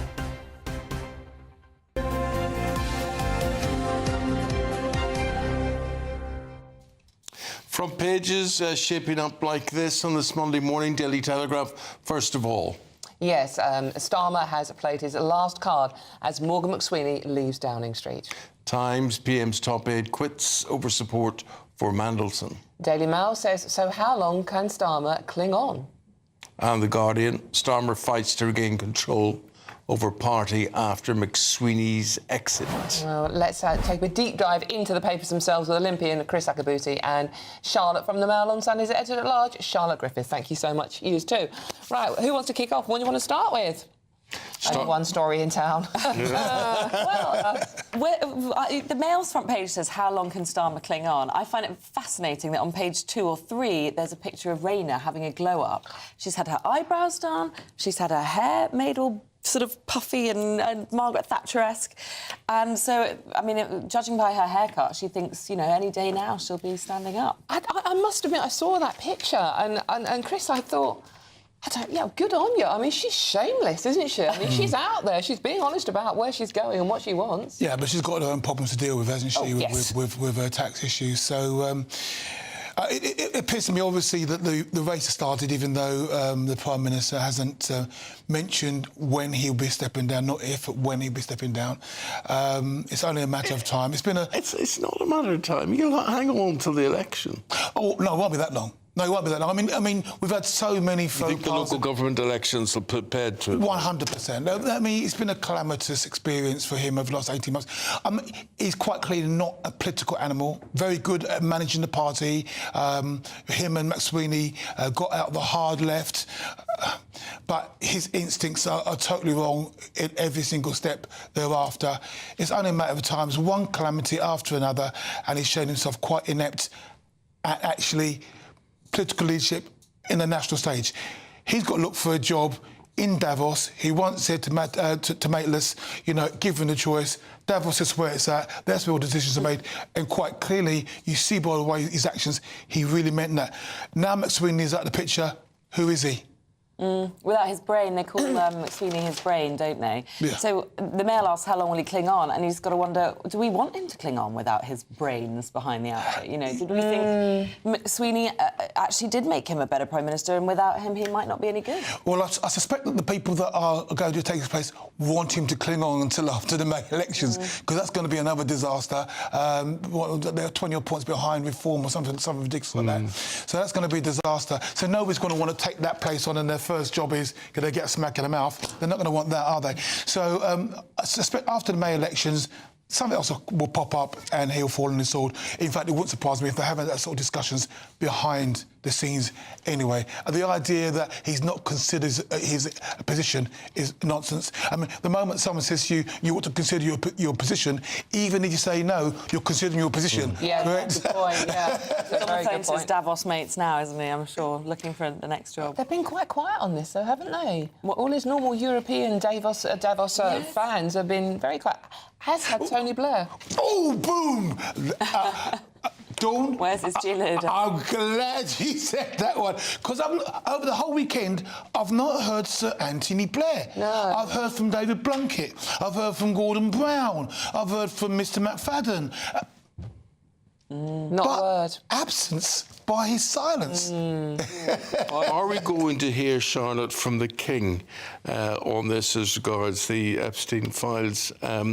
Because pressure, this is reported in the Mail today, and they're saying pressure growing on the King to say sorry on behalf of Prince Andrew's antics. Yes, well, the Mail is saying, and lots of people are saying, the King might have to apologise on behalf of his brother. And the reason is because now we're learning that Andrew entertained Epstein and girls in Buckingham Palace, the apex of royal power, and possibly at Royal Lodge as well. And that's why it's now a monarchy matter once again. It really is. Somebody from the monarchy, if Andrew's not going to apologise, and I don't think he ever will, somebody has to in some way acknowledge it. So the pressure is mounting. And then very controversially, the Mail, A.N. Wilson is saying today, you know, the Queen, the late Queen, actually should take some of the blame for this. And I know we love the late Queen. She was an incredible monarch, but her weak spot was Andrew. And, of course, she can't apologise. No, she's not here. But you know, she indulged him, she spoilt him. She was she was herself, as a wife, brought up to turn a blind eye when her husband was in the Navy. There was this culture then of turn a blind eye, boys will be boys. Don't look too closely. And unfortunately, somebody did need to look very, very closely at what Andrew was up to. And when she was in Balmoral, that's when he took his chance to take Epstein to Buckingham Palace. So he was deceiving her. But there were people signing in. You know, those girls would have been signed in. There were 4 of them, I think. And, of course, every royal aide, every butler, they would have known that there were Epstein and these young, you know, Romanian girls were in Buckingham Palace, and somebody should have told the Queen, but maybe she didn't want to know. Yeah, that's it. I mean, I think the letter... I'm going to... I want to think that the Queen didn't know the half of it. That, I mean, there are things that you keep from your parents. I'm a parent, and when I was married, there were things that my girls and my wife, they had together that I didn't have a dolly blue about. So I'm going to think that let's leave it with the former Prince, Andrew Mountbatten-Windsor. It's his issue. I don't think the King should be apologising on behalf of his brother. The guy's a big man. He's a big man. He's taking his own decisions. I thought Edward didn't do a very good job. So Edward was, I think, at Davos. No, he was in Dubai. Yes. Sorry. And somebody asked him about this, and he flustered. He hadn't prepared. You could tell, and he just said, "Oh, think about the victims, the victims." But really, the royal family need to have a script prepared, and they should be thinking about the victims. Absolutely, somebody in the royal family needs to acknowledge the victims. They really do. But I kind of agree with you. Why should the King, you know, mention these tawdry things and have that all kind of stuck to him? Because actually, his slate is clean. Yeah, I think, and you can see that the King and Prince William were very, very quick to cut Andrew off. So they actually knew that this was all coming down the tubes anyway. So I think they've done their bit. Get rid. A cancer, we don't need you in our system. Right, got to get rid of you two, I'm afraid. Come back and do it all again in about 45 minutes' time. For the moment, Charlotte and Chris, thank you both very much indeed. The time, 6:54, weather update, and then we're back right after this.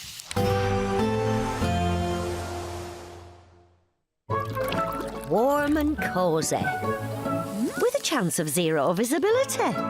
Boxed Boilers sponsors the weather on GB News. Good morning and welcome to your latest GB News weather update from the Met Office. There's further wet and windy weather on the way through the course of today for some of us, but in the east it should turn a little bit brighter by this afternoon with some sunny spells. But certainly a fairly cloudy, drab start to this morning for many. Quite a lot of low clouds, so some mist and fog over the high ground. Bits and pieces of rain and drizzle here and there, but most persistent across the northeast of England and eastern Scotland, where it will be another fairly breezy day, particularly for the Northern Isles. Out across Wales and the southwest, a band of heavy rain pushing in for this afternoon. As well as that, it will turn windier as well. But mild in England and Wales, 10 or 11 degrees Celsius.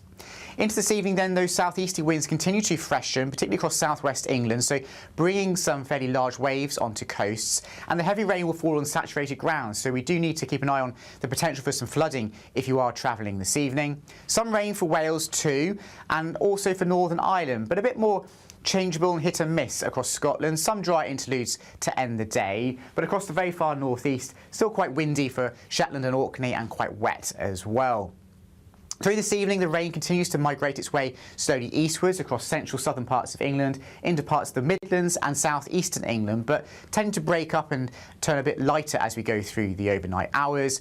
Otherwise, quite a lot of cloud around tonight, some showery rain in places, most persistent across northeast Scotland once again, but mild underneath the cloud cover, 6 or 7 degrees, the lows for most of us, the odd pocket of frost perhaps in northwest Scotland.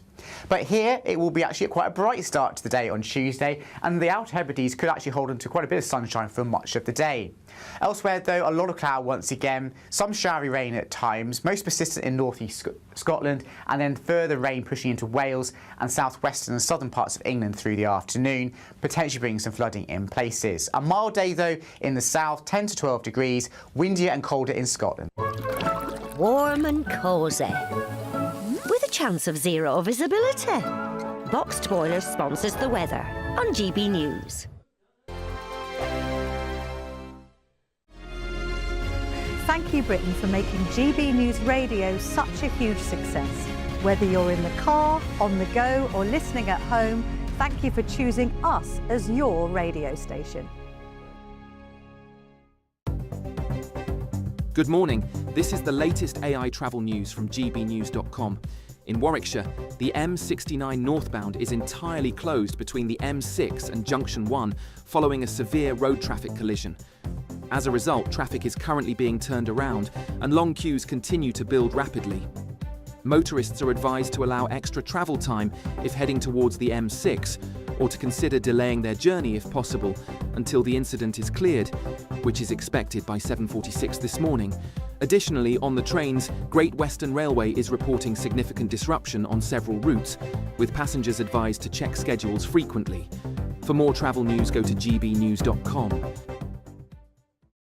We want you to boost your bank account with an incredible £30,000 in tax-free cash to spend however you like. There's also a terrific £10,000 to spend on a Riviera travel holiday of a lifetime for two. So whether you fancy a cruise or an escorted tour, you'll have over 30 worldwide destinations to choose from. For another chance to win, text WIN to 63225. One entry costs £2.50 plus one standard network rate message. Or text BONUS to 63225. 5 entries cost £5 plus one standard network rate message. Go to gbnews.com/win. Entries start at £2.50. Call 0903 686 3232. Calls cost £2.50 plus your network access charge. Or post your name and number to GB19, PO Box 8690, Derby DE1 9TT. UK only. Entrance must be 18 or over. Lines close at 4 p.m. on the 27th of February. Please check the closing time if listening or watching on demand. Good luck.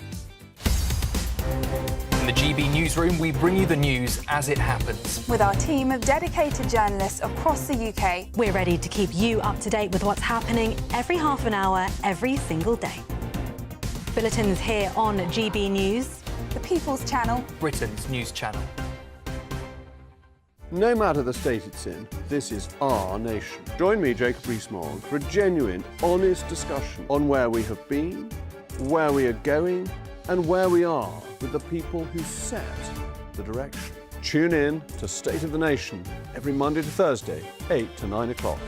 Only on GB News. Britain deserves a newsroom that puts the facts and your voice first. Well, and that's what you get on GB News. Lively debates, lively conversation. And we're not afraid to hold power to account. And each other. So join me, Andrew Pierce. And me, Miriam Cates, for Britain's Newsroom, weekdays from 9:30 on GB News.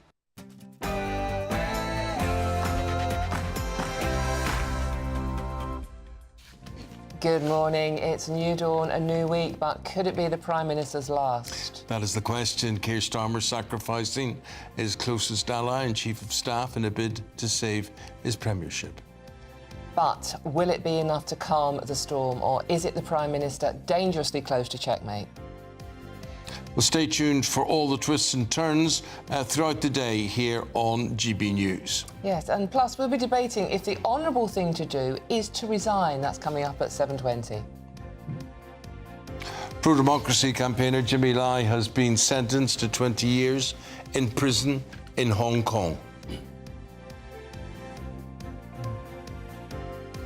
And young people across the country are to benefit from a clearer path into apprenticeships, so our university degrees going out of fashion. We're discussing that later in the programme as well. Friends here, we're doing good things, and let's enjoy ourselves. On his way. That jump looked a little farther. I think he almost got the 60-metre mark. His first jump was 50. He's remarkable, isn't he? With the Winter Olympic Games in full swing in Italy, we'll be meeting the legendary Olympian Eddie the Eagle Edwards. So it could be a magic Monday for the Team GB at the Winter Olympics today. 3 medal prospects, fingers crossed for those. In football yesterday, after a crazy last 15 minutes, Manchester City stay in the title race after beating Liverpool at Anfield. And the Seattle Seahawks have won the 60th Super Bowl in California. We've got further rain on the way through the course of today and a weather warning in place for some areas. Find out if that warning affects you in your full forecast coming up. Hello there, very good morning to you on this Monday morning. I'm Eamonn Holmes. And I'm Dawn Neeson, and this is GB News Breakfast.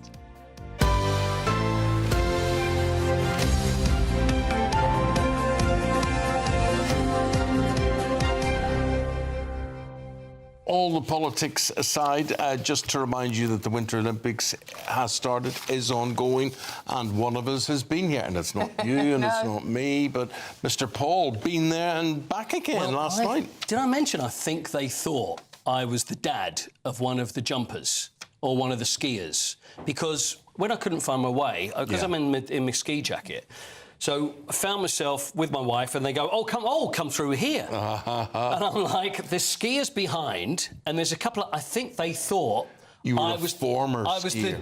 More than likely, I was a former skier. I think they thought I was the dad of one of the competitors. So when the security guard comes over and says, so who, and I'm going, my son, Herman Harfstein will be going down in 13th. Who was that? Klaus Garfunkel. So then they go away with my wife's going, you're never going to get... I said, look, just stay where you are, we'll be fine. So, yeah. Because they've all got names like that as well. The funniest thing is... Half-Harsten. So, yeah, I think I got away. The funniest thing is that you thought they might mistake Coity for a former skier. You mean a current skier? But he's got that coat that he... He was. Yeah. Why do you think that's so unlikely? I'm not casting any dispersions. You've seen the way I even walk prowess. Like this, from side to side. I've got that movement of the skier. Funny, Paul, I was watching the TV coverage yesterday, and I was listening to commentating and stuff, and I thought, that could be your voice. You would be very, very good at commentating on... I was looking at... what is the thing when they lie on the board and they all go at 90 million miles an hour? Well, they had the luge, didn't they? Yes, luge? Yeah, and there was all sorts of stuff going on. But leans left, he leans right, he's going ever so fast. Yeah, but they haven't got that voice cracked since Ski Sunday. David Fine. That should be you. That's the voice, David Fine. OK, thanks, Paul. Thank you. See you later. See you later. Now, obviously, the big story of the day is what is going on with the government. So let's talk straight to Reform UK MP Robert Jenrick.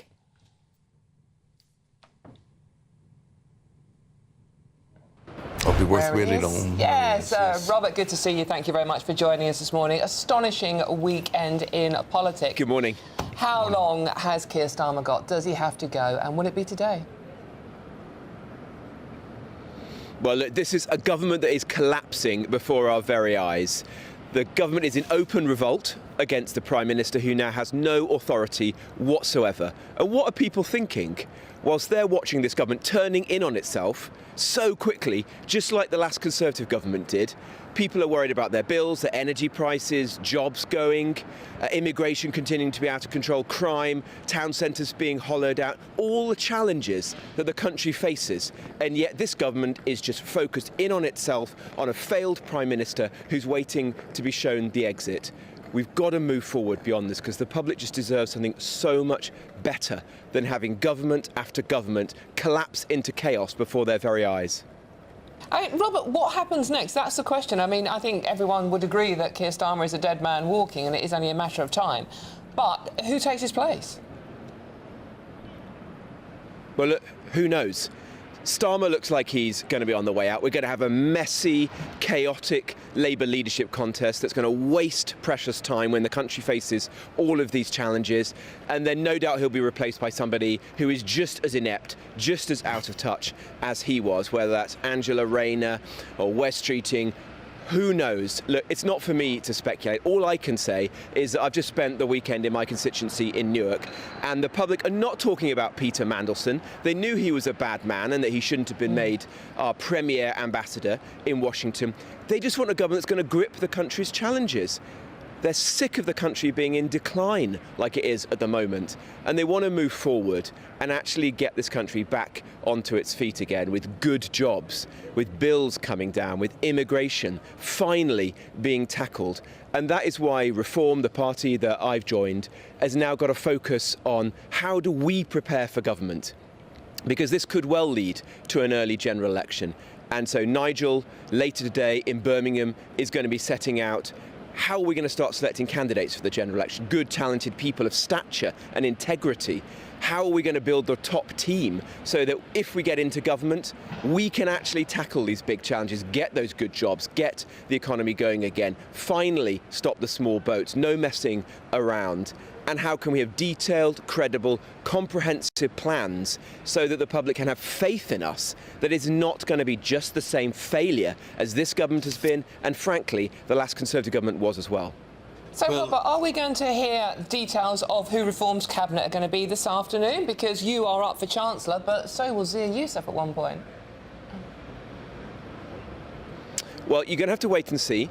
Nigel's going to do a speech in Birmingham, and he's going to set out the next steps, including, most importantly, that we're going to make a big offer to the country to come and be a Reform candidate. Because yes, it's important to have some people with experience, some people like myself who chose to leave the old political parties and to join something new and exciting and fresh. But actually, you know what? We really want people who are business people, tradesmen, farmers, veterans, teachers, doctors, people who've run prisons well or great hospitals, really good head teachers. We want people from outside of politics, frankly, who've been shunned by the two old failed political parties, to come forward, stand for reform and help us to build a very different political party at the next general election, which may not now be in 2029, because you can easily see a general election happening next year now or even sooner, as this failed Starmer administration tips into one in Angela Rayner or whoever it might be, and they themselves collapse into failure very soon. So that's going to be the primary task, but Nigel is going to be setting out who are his top team in the coming days. But Robert, haven't you to be careful who you slag off in the next months and years, as it could be? These may be the old failed parties, but a lot of people will look at Reform and say, you have a good chance, but you mightn't be winners if you don't do a deal, particularly with the Conservatives. Well, look, I watched the last Conservative government collapse into chaos, just like this one did, under Labour, and it was messy, and the people who missed out were the British public, because months and months were wasted talking about Partygate, Boris Johnson's behaviour, Liz Truss's failures, you name it.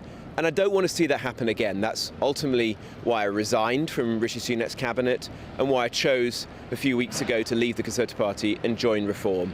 I've seen Conservative governments fail. I've seen this Labour government fail. They always turn in on themselves, make it about themselves and their own personalities. The British public deserves something better, and that is what we're setting out to build now with Reform, and we're going to be focusing on. So at pace, Nigel, myself, the other people in Reform are going to be setting out how are we going to prepare for government so that we can be something that is different and the British public can have more faith in us than, frankly, the entire political class that we've experienced over the course of the last 10 or 20 years that has left the country where it is right now, with poor living standards, the NHS waiting lists too high, the potholes in the roads, immigration out of control, the small boat scandal with the hotels and everything continuing to spiral out of control.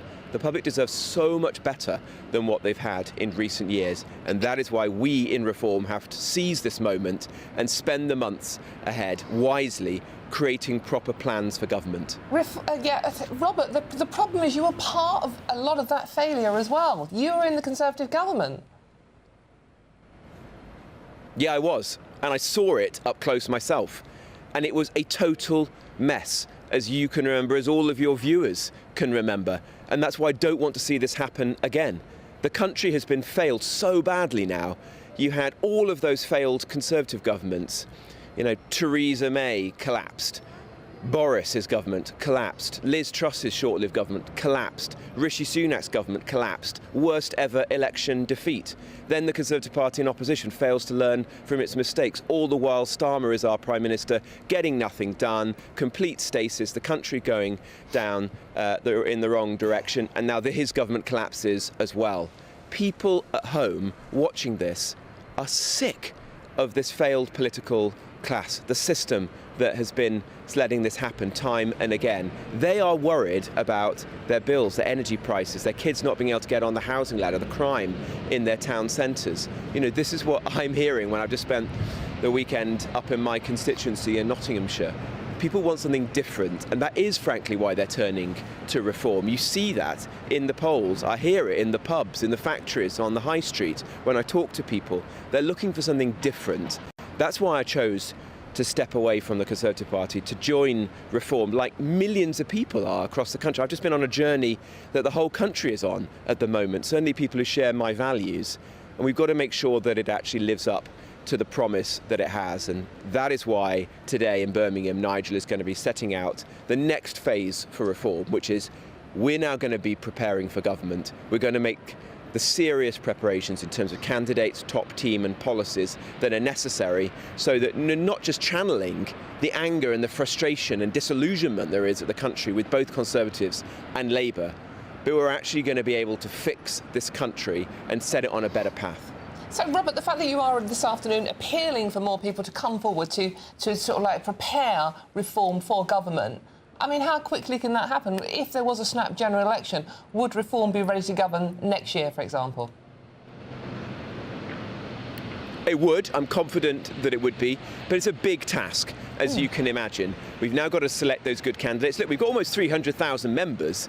That's 3 times what the Conservative Party has. So there's clearly a lot of enthusiastic, determined people who want to fix the country and to be part of the mission that Reform now has.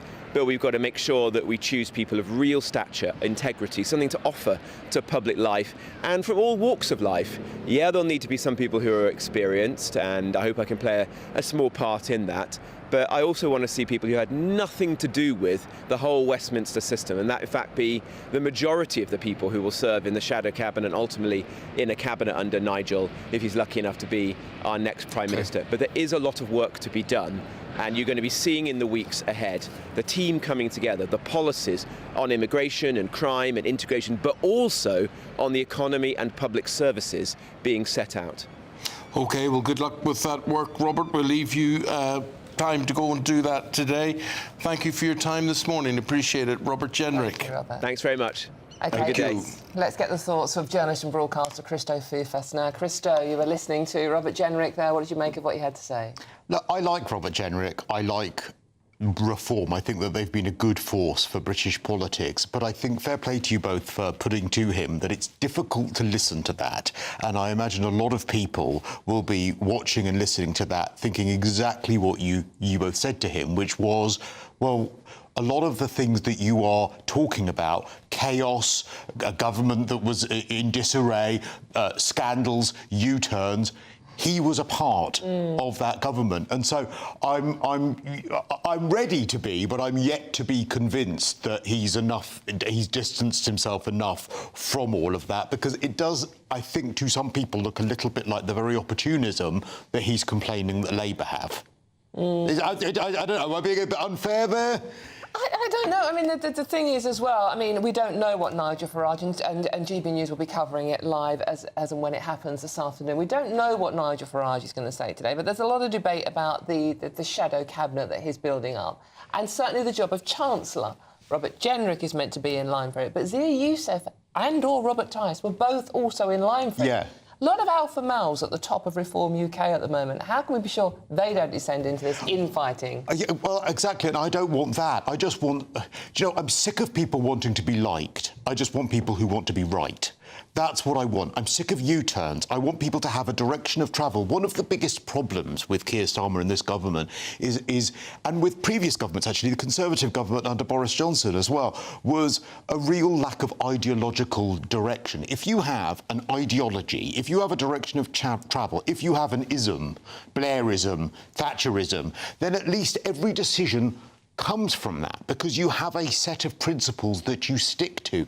We haven't had a government of principle for a long time, and it was what I said in the last part I was here, this sort of reactionary government lurching from crisis to crisis, rather than saying, well, actually, you know what, this policy is right, it is the right thing for the UK. This is what we are doing. This is our agenda. We haven't had an agenda for ages. We've just had a series of U-turns and scandals and government that is reactionary rather than actually proactive and setting out a plan.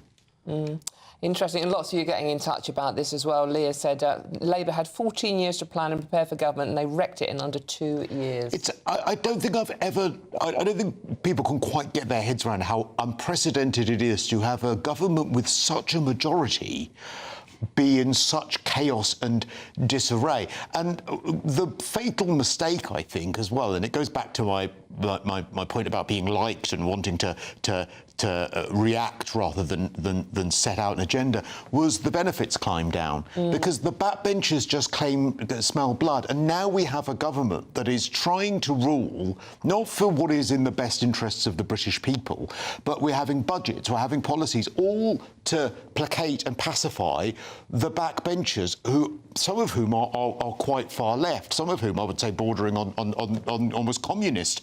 And so that is the agenda. If there is any agenda that you can attribute to this government, it is making sure that they're happy. Well, you can't rule a country like that. The backbenchers should be listening to the front bench, not vice versa. And that's why we're in this limbo. And to your question to Robert Jenrick, who takes over if Starmer goes, what a choice. I mean, there isn't anyone that hasn't been touched by a scandal. A housing secretary in Angela Rayner that doesn't know the appropriate stamp duty. Ed Miliband. I mean, the net zero zealot that is costing this country absolutely billions of pounds. Rachel Reeves, I mean, I notice any of the lists that come out, she's not even one that's mentioned. To be fair, Rachel Reeves has been incredibly quiet in all of this. Well, you would be, wouldn't you, if you'd been doing the job that she's been doing? I mean, you would be shutting yourself away in number 11, locking the door and hoping it all goes away. Yeah, well, you've got to go away now. Thank you very much indeed, Christo. Thank you. Interesting hearing from you. If you want to challenge anything Christo's had to say today, please do have your say. It will be much appreciated. Yeah, and lots of you are getting in touch. We'll read as many out as we possibly can, but so many of you getting in touch. You've actually, I'm going to be honest here, frozen the system. It's actually crashed. So many of you are so angry this morning about where we are. And remember, the people we're talking about are paid for by us. They work for us. That's the shocking thing about where we are. Really. Or not, as the case may be. 90 minutes past 7 o'clock now. Pro-democracy campaigner Jimmy Lai has been sentenced to 20 years in prison overnight. The 78-year-old British citizen was found guilty of a national security offence in Hong Kong. In court, Lai described himself as a political prisoner facing persecution from Beijing. Yes, and US President Donald Trump has lashed out against the Super Bowl halftime show overnight. Puerto Rican rapper Bad Bunny led the show alongside Lady Gaga and Ricky Martin. Taking to Truth Social, the president said the performance was a slap in the face and an affront to America. Dozens of flood warnings and alerts have been issued across the country following days of rain. That comes after the Met Office said parts of England and Wales had seen 50% more rainfall than usual.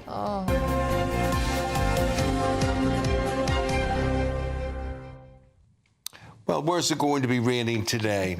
Let's find out.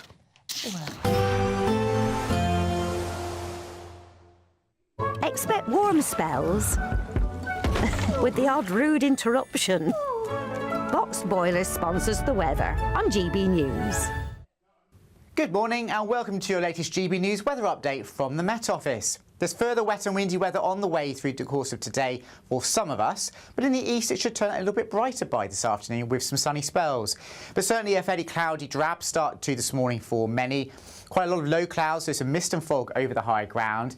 Bits and pieces of rain and drizzle here and there, but most persistent across the northeast of England and eastern Scotland, where it will be another fairly breezy day, particularly for the Northern Isles. Out across Wales and the southwest, a band of heavy rain pushing in for this afternoon. As well as that, it will turn windier as well. But mild in England and Wales, 10 or 11 degrees Celsius. Into this evening then, those southeasterly winds continue to freshen, particularly across southwest England, so bringing some fairly large waves onto coasts. And the heavy rain will fall on saturated ground, so we do need to keep an eye on the potential for some flooding if you are travelling this evening. Some rain for Wales too, and also for Northern Ireland, but a bit more changeable and hit and miss across Scotland. Some dry interludes to end the day, but across the very far northeast, still quite windy for Shetland and Orkney and quite wet as well. Through this evening, the rain continues to migrate its way slowly eastwards across central southern parts of England, into parts of the Midlands and southeastern England, but tend to break up and turn a bit lighter as we go through the overnight hours.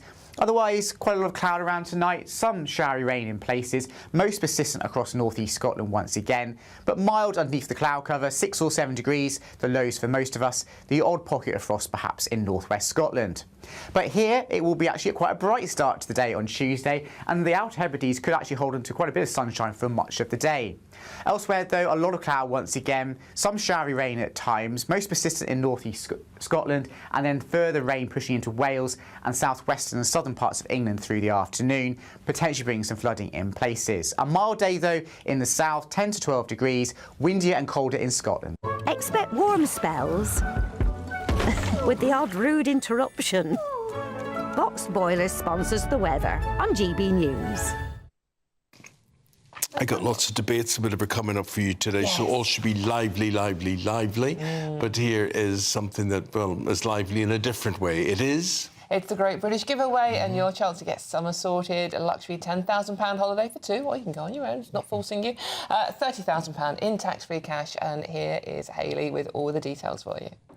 You could win cash and the ultimate holiday in our 2-part Great British Giveaway. Thanks to Riviera Travel, you could be jetting off on a £10,000 dream holiday for 2 people. With flights, transfers and luxury accommodation included, you'll get to choose the kind of holiday you want. So whether you're looking for hotel comfort or on a relaxing river cruise, you'll be able to find the perfect match from over 30 global destinations on offer. And because the holiday is handpicked with you in mind, you know it's going to be perfect. Plus, we're going to give you £30,000 in tax-free cash to spend however you like.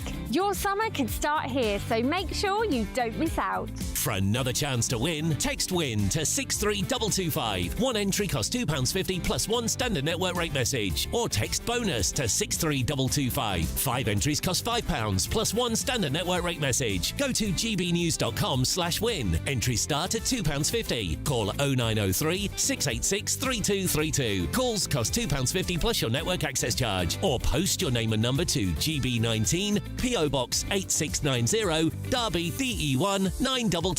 UK only. Entrance must be 18 or over. Lines close at 4 p.m. on the 27th of February. The winner may be contacted live after all entry routes have closed. Please check the closing time if listening or watching on demand. Good luck. Dawn and I were just talking about the pyramids and the River Nile, and if you've experienced any of it and been involved, it is something special, isn't it? It really is an amazing trip. I was lucky enough to do it once on a cruise on the Nile, and I didn't think I'd like it. I loved every minute of it. History just blows your mind. Really stunning. Could do with another one. Could do one of those films that Hayley's doing. You and me could go out there. Yeah, we could go. We could have a team outing. What do we used to call them on the newspapers? A think tank. Tank. Yeah, where you go and brainstorm ideas. And it's like you don't used to have parties. Just ahoy there, me hearties. Yeah, and my husband was offered a camel. What do you mean he was up for you? Just one camel though. Every other woman on the boat got loads of camels, and it's like, well, we're giving one for her. And he said yes. Quite what you can do with a camel in East London, I'm not sure. Well, ask. What are we going to do now with Mr. McSweeney after all that went on there? And should Keir Starmer follow him out the door? Yeah, indeed. That's the big story of the day. We're debating that next. This is GB News Breakfast with Eamonn and Dawn. Still here currently before we head off to the Nile. See you soon. 3 camels.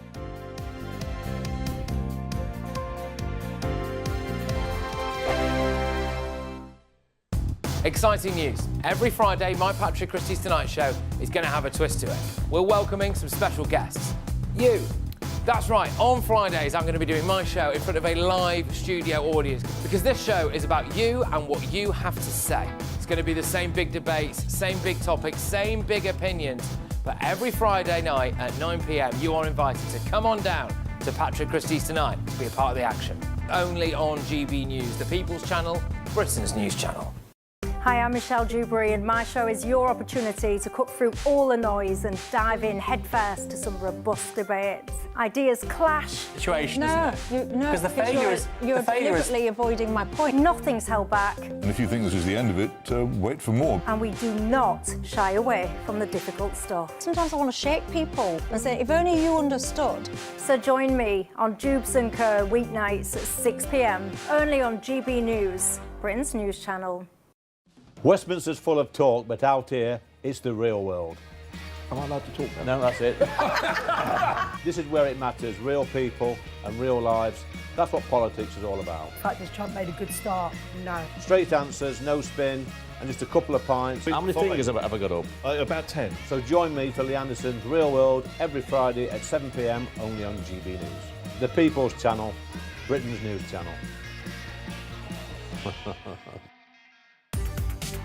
From the school run to the home run, watch a new show for all of Britain. He can say whatever he wants. A straight talking show where all voices are heard. And, you know, when are we going to stop talking about smashing the gangs and actually do it? With the stories that matter from every part of our country. There's a bit of a crash landing there for your Chancellor. Bold, fearless and standing up for you. That's me, Martin Daubney, 3 p.m. till 6 p.m, weekdays, here only on GB News. The People's Channel, Britain's news channel. In the GB Newsroom, we bring you the news as it happens. With our team of dedicated journalists across the UK. We're ready to keep you up to date with what's happening every half an hour, every single day. Bulletins here on GB News. The People's Channel. Britain's news channel. No matter the state it's in, this is our nation. Join me, Jacob Rees-Mogg, for a genuine, honest discussion on where we have been, where we are going, and where we are with the people who set the direction. Tune in to State of the Nation every Monday to Thursday, 8 to 9 o'clock. Only on GB News. Britain deserves a newsroom that puts the facts and your voice first. Well, and that's what you get on GB News. Lively debates, lively conversation. And we're not afraid to hold power to account. And each other. So join me, Andrew Pierce. And me, Miriam Gates, for Britain's Newsroom, weekdays from 9:30 on GB News.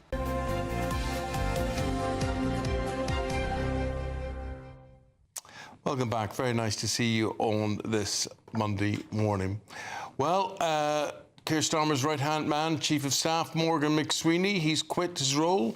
He did that yesterday after pressure from within the Labour Party, and calls are now growing for the Prime Minister to follow him out the door. It is make or break for him today, as the Prime Minister expected to address a mass meeting of backbench Labour MPs. So today we're going to debate on the show, and you're very welcome to join in. Should Keir Starmer follow Morgan McSweeney and resign? Indeed, OK. Yeah, get involved in that one and let us know how you think. So far, 95% of you are saying that Keir Starmer needs to follow Morgan McSweeney and resign. Interesting. Do get in touch, let us know. OK, now joining us now is former Conservative advisor Charlie Rowley and political commentator Simon Greaves. Good morning to both of you. Thank you for joining us. Well, this is the big question of the day. Should Keir Starmer go? Simon, let's come to you first. Well, a lot of the calls for Keir Starmer to resign have a sense of schadenfreude about them. The McSweeney's gone. That was the right decision. But I would say that for Keir Starmer, it is a moment of maximum peril for him. And there are repeated calls for him to go. But I would say no. Actually, what he needs to get on and do is drain the swamp.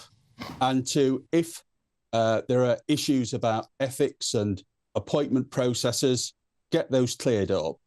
And if that is the best way forward, in my opinion. And Labour MPs need to be very careful what they wish for, because I don't see the opposition. The opposition is certainly going to be welcome maximum chaos, and that is not in anyone's interests. Charlie, that's what Simon would like to see happen. Will it happen? How do you see it going? Well, I'm actually quite sympathetic to Simon in that view, but I just can't see it happening. You know, Keir Starmer has been the leader of the opposition for 5 years. He's now lost his second chief of staff. He's been in for 18 months. That's faced negative headline after negative headline, U-turn after U-turn. I don't think he's got any more run in the road, I'm afraid. And having spent his whole career telling us that he was the former director of public prosecutions, someone that was going to get rid of the sleaze and scandal and be a very different Prime Minister to the likes of Boris Johnson, for example, who he, you could argue, prosecuted very well at the dispatch box, he's now mired in a political scandal of making a political appointment of someone who had ties to a convicted paedophile. That was a political decision. It was clearly the wrong one. And after, as I say, negative headline after negative headline, scandal after scandal in terms of policy and U-turn, he's toast. Simon, you talked about draining the swamp. Maybe Keir Starmer is the swamp. No, I'd say that the way that Keir Starmer dealt with the problem of anti-Semitism in the Labour Party very effectively shows that he is capable of getting a grip and sorting things out when needed. Now, Dominic Cummings has even made it very clear that the appointment processes for positions like this is totally inadequate. I would agree with that. So it is a case of getting a grip and getting things sorted out. Now, I would say that we need to go beyond the issues of appointment processes. Why should there be cryptocurrency in our election process? I have no idea, but donations are allowed. There's other issues, ethical issues, that need to be tackled, and tackled they need to be. But that's the whole point. I think that's the problem. Getting a grip is one thing. I don't think people disagree with that, because the country seems to be going in a backward step. It seems to be. But this is the man that's in charge. He's had 18 months to get a grip. He's had 5 years as leader of the opposition to get a grip. And the country hasn't moved forward. He's lost his second chief of staff now, as I say. The economy isn't doing well. We're not seeing the growth that he promised. All he did in his first 100 days was take away the winter fuel payments from people, sell off the Chagos Islands, cancel the Rwanda scheme, tax farmers, U-turn on welfare, a measly $5 billion in comparison to the whole budget that this country faces. You know, it has been misstep after misstep, and there's only so many times that you can blame other people, get rid of your chief of staff, sack your cabinet, have a reshuffle, when actually you have to wake up in the morning and realise that the buck stops with the Prime Minister. And there only are so many possible contenders, Simon, really. Who would you see as the favourite amongst those for Keir Starmer's job? Well, there's no shortage of people coming forward for position, and I'd say that's part of the problem, to be honest. People have lost a fair degree of focus and need to knuckle down and get on with the job, instead of looking to position themselves for positions actually they probably won't secure in the future. There is so much yet to come and so much that needs to be done. That I think that the public will be rightly heavily critical of a party that goes inwards, looking towards next contenders, all the briefing and counter-briefing. People are quite tired of that. Can we just have less drama, please? Less drama, please. Charlie, final response? Well, look, I am quite sympathetic to that. I know we're supposed to be having a debate, because it could be so much worse, couldn't it? You know, we could have, Calamity Lammy. For example, we could have Angela Rayner, that's didn't pay her taxes when she was the housing secretary. We could have Ed Miliband that the country rejected in 2010. Who is there to actually unite the Labour Party? There isn't anybody that they're getting behind. So I know how difficult it is. I've seen a Tory. But what about the people who've sort of let it be known? Hey, I'm free. I'm thinking of David Lammy yesterday in the front of the Telegraph. Yes, yeah, well, I'm sure he's very free. He might be very free in the next few months. But that is the peril that the Labour Party find themselves in. They haven't got someone that can come in and do all the things that Simon said, which is get a grip. But the person that is currently in the hot seat, that is Sir Keir Starmer. He hasn't got a grip of it. And the headlines day after day will not be good reading for this government. And I think, despite agreeing with Simon that you shouldn't just chop and change your leader because you need the stability, but when you are toast as this Prime Minister is, it's probably better just to get rid of him, move on to someone else, and hope for the best. But earlier when I was talking to you, you weren't sure you could get rid of him. No, well, you're right. That's the problem. Yes. They can't, because they need 80 Labour MPs to actually say, I want this particular person. You're not sure you can get rid of him. And then, Simon, from your point of view, you're not sure you should get rid of him. Or you're sure, actually, you shouldn't get rid of him. Well, whoever said politics was easy? No, I don't think you should get rid of Keir Starmer, and I think there's a lot of work yet to be done. Get on with it. OK, thanks very much for getting on with it with us this morning. Simon, thank you very much indeed. And Charlie, always a pleasure. Thank you both very much. OK, yeah, and let us know what you think, as always. And so many of you are this morning. I know I keep saying it, but it is jamming the system. Well, stop teasing. Oh, the system, have you blown up your computer? Yes, it's so many people getting in touch about this subject. gbnews.com/your say, and blow my system up even more. I will read some out. Any case, coming up. Are you falling out of love with exercise? Were you ever in love with exercise? Paul Coit has got a special guest to tell you all about that one. And this is GB News on a Monday morning, Eamonn and Dawn. See you after this. That is.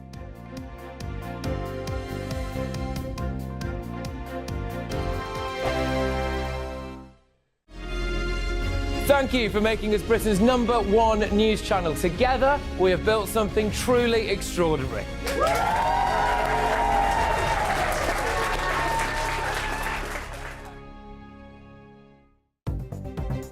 Good morning. This is the latest AI travel news from gbnews.com. In Warwickshire, the M69 northbound is shut between the M6 and Junction 1 after a serious crash, with traffic not expected to settle until just after 1 this afternoon. In Buckinghamshire, the M40 southbound has 2 lanes closed between Junction 2 and Junction 1A, following a collision, and it may not clear until just before 8 this morning. In Kent, a broken-down vehicle is blocking 1 lane on the A282 anti-clockwise exit slip to the A206, clearing after 7:30 this morning. And on the trains, Great Western Railway reports disruption on some routes. For more travel news, go to gbnews.com. Bold. They are under no illusion. Ray. Are you a human trafficker? Boundless. I've had enough of the nonsense, and I'm not afraid to say it. Don't get this on the BBC. Every weeknight, I tear through the headlines. The smell of gasoline. Should we be worried about it? From Westminster madness to cultural war chaos. I'm going to do now, they are throwing things out the car as we speak. Get ready, Britain. Here we go. Patrick Christie's tonight, weeknights from 9 p.m, only on GB News, Britain's news channel.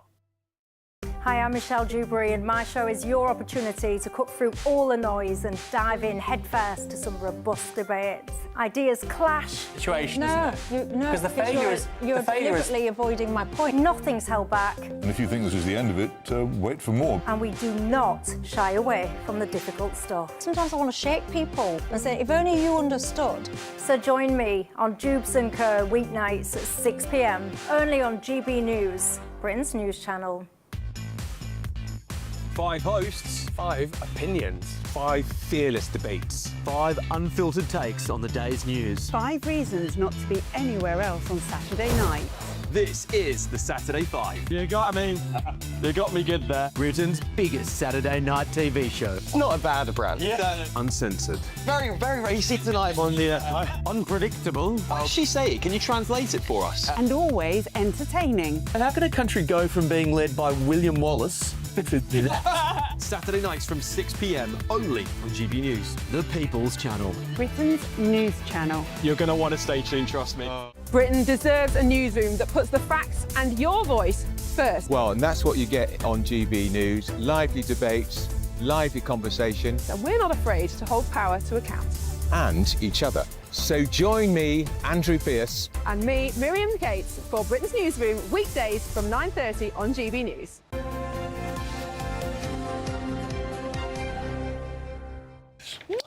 Right, OK, so here we go with the sport. What have we got, Mr. Paul? Well, when I talk about Winter Olympics, we should mention Lindsey Vonn and that injury. Let's have another little look at this, can we? So unfortunate for Lindsey Vonn.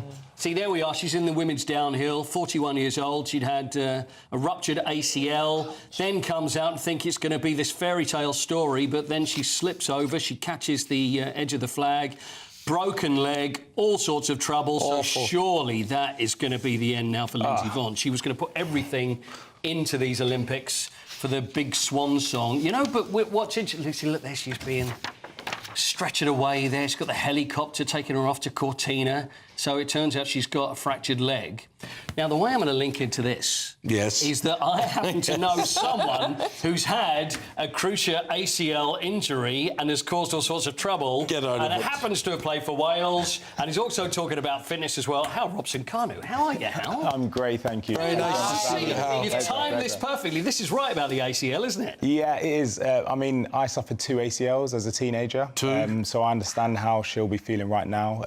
But, yeah, inflammation, pain, recovery, it's something that we all suffer with, and a lot of the time in silence. But before, I do want to ask you, though, is that with that injury, because people were saying, how can you now go back up a mountain and expect to ski as well as you've done for the rest of your... With that, was it possible? I mean, could you imagine after that injury that you would be playing football again within about 2 days? Well, no, that's abnormal, definitely. Like, you need to recover, and recovery is important, and time is important in any form of recovery. But it's about what you're doing in that time. You know, are you training correctly? Are you nutritionally supporting your body correctly? So all of these elements feed into that. Yeah, and this is really interesting because a fifth of all people in this country give up exercise because they go through an injury, and we're not even talking about one that may be as bad as what she's had. Yeah. You know, so I launched the Turmeric Code while I was still playing professional football, and it was basically a blend of natural raw ingredients that I used to help recover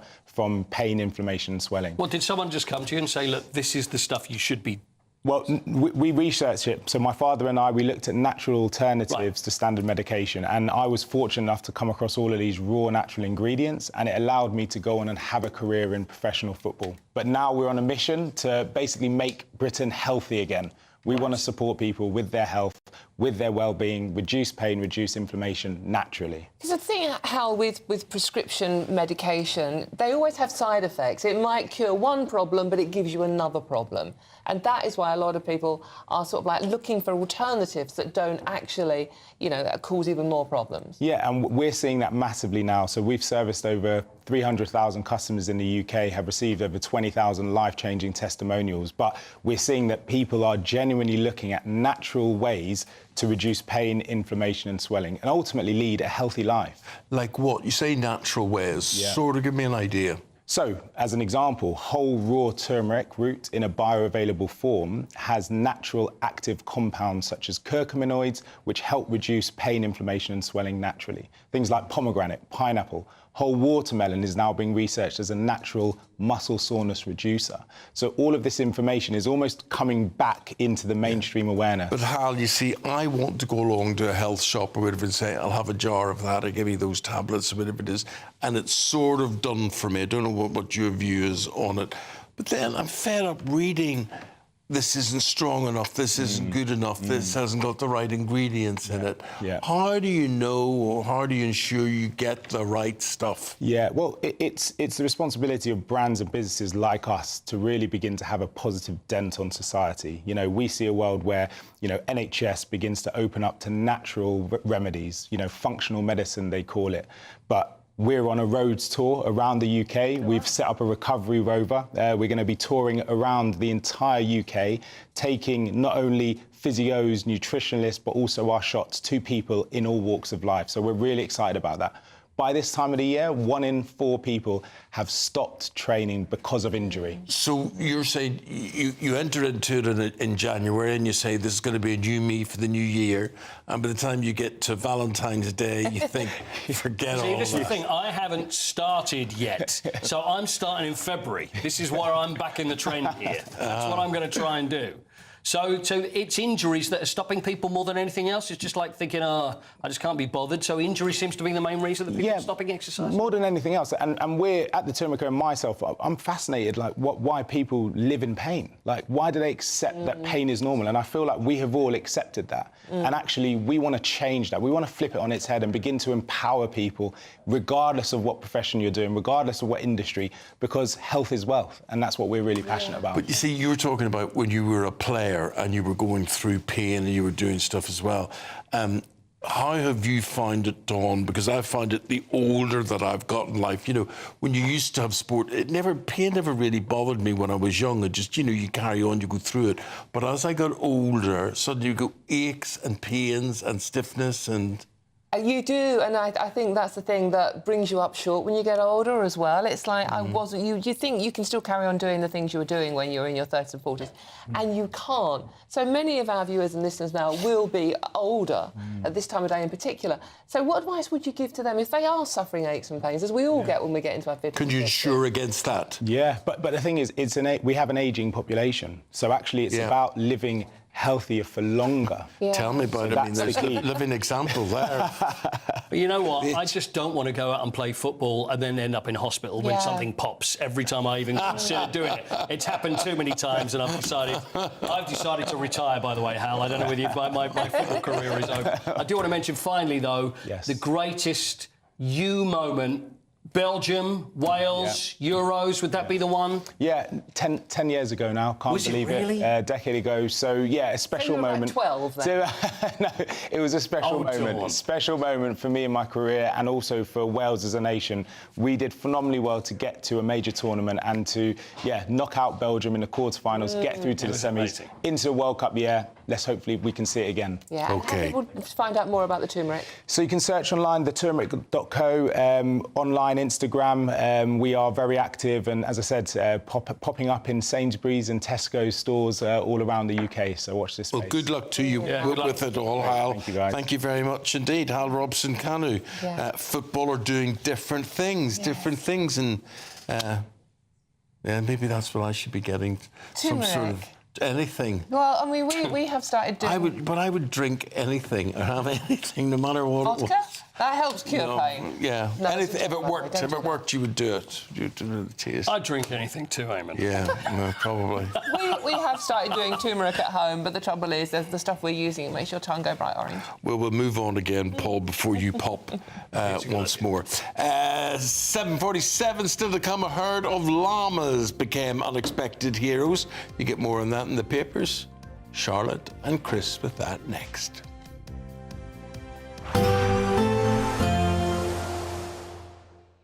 Ready to soak up that holiday sunshine? Won't we need some cover? No worries, all sorted. All Clear Travel Insurance sponsors GB News Travel Destinations Forecast. If you think it's been wet in the UK of late, then do spare a thought for Portugal and Spain. Here we've got further very heavy rain on the way on Tuesday, particularly for Portugal, where flooding is a real concern. It will also turn very windy once again for a time. The Central Med, though, seeing the driest conditions with a few brighter interludes for parts of Italy. The Balkans, though, Greece and Turkey will stay fairly unsettled and changeable with showers or longer spells of rain, perhaps even some thunderstorms for Santorini by the end of the week. Sunniest for Tenerife. All Clear Travel Insurance sponsors GB News Travel Destinations Forecast.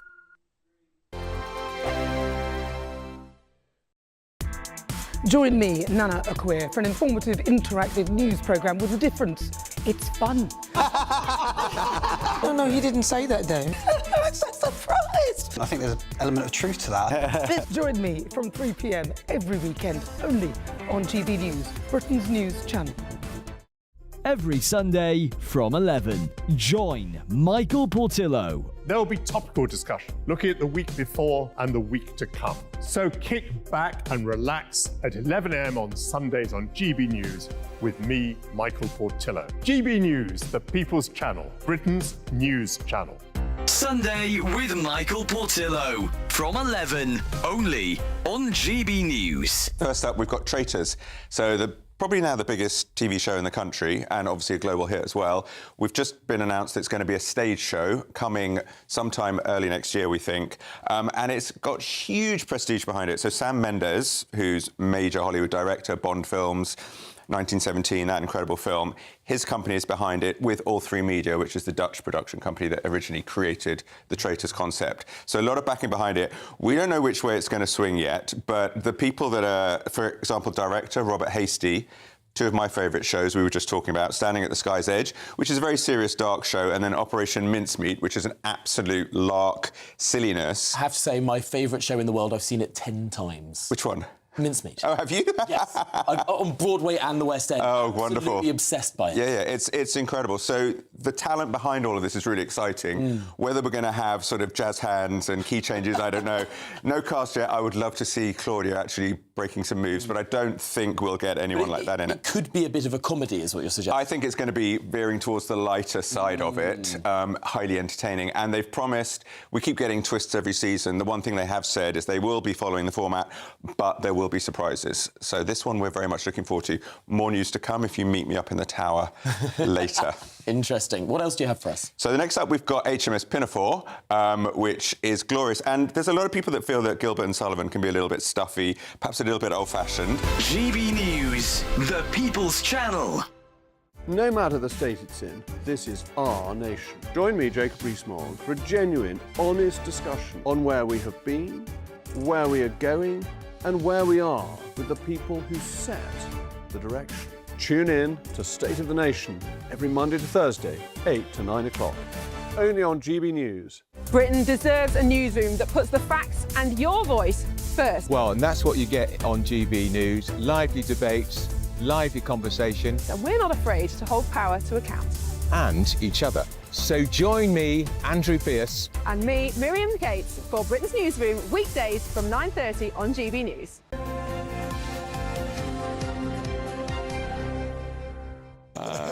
Right, we've got the papers now, and we've got Chris and Charlotte going through those. Where would you like to start? Well, personally, I love the idea, but the author fears reading is impaired because children see it as boring. And when my elder children were young, I loved reading time.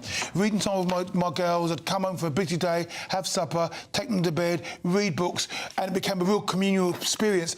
And those children loved the art of reading. Fast forward to today, and you're now competing with tablets, iPhones, and they're going on their own particular journey. Dame Jacqueline Wilson says that reading is becoming a niche hobby, Charlotte, similar to stamp collecting. Oh, well, in terms of it being a hobby, I heard something on the radio yesterday, and it was a woman trying to coach a reader to reading a book, and she said, what you need to do is start with just 10 pages, then maybe 12 pages. And I thought, God, this is really bad, because this is an adult, but we've got to a point now where we have to train our brains to concentrate on reading difficult books, because we're so used to flicking. Adults as well. I've got 3 kids, and we don't have any screens in the house. I mean, but sometimes they do reach my phone. How old are your kids? 2, 5 and 7. Oh, so you can do it without. Wait till they get to 17 and 15 and 12. It's exactly what I was just thinking. My 7-year-old is now clamouring for the screen all the time. She knows how to, of course, work the TV, so she'll go and watch TV. And she's begging for kind of CBeebies instead of a book. And so I have to really force myself to sort of sit down and force her, basically, to listen to me read a book. But even for parents, it's quite tricky because we're knackered, because I think we're busier than we've ever been. By the time I get to reading time, I think, have I actually got the energy to read for 30 minutes? And sometimes it is difficult, I've got to say. And even with me, I'm like, oh, would I rather look at my phone? Because I'm as addicted to my phone and screens as children are. This is the problem, isn't it? The other story I'd like to talk about is one in the Daily Mail. I think, Charlotte, it's yours. Trump deporting Brits. Oh, yes. Trump has deported 35 Britons among his 20,000 that he's deported so far. I find this very amazing, really, that there were 35 Britons behaving so badly in America that they have to be deported. In a way, he makes it look easy, although, of course, the ICE stuff is deplorable. But he just says, well, if you behave badly, off you go back to prison. And somehow it seems simple for Trump. I don't know why it's less simple for us. To put it in context, those 35 Britons are compared to 9,000 Americans. Mexicans, So it is a small number.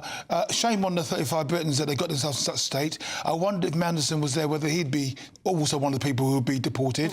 But it is good to see due diligence process taking place, and that, I mean, these guys committed murder, sex offences, drugs, etc. So they're not nice people.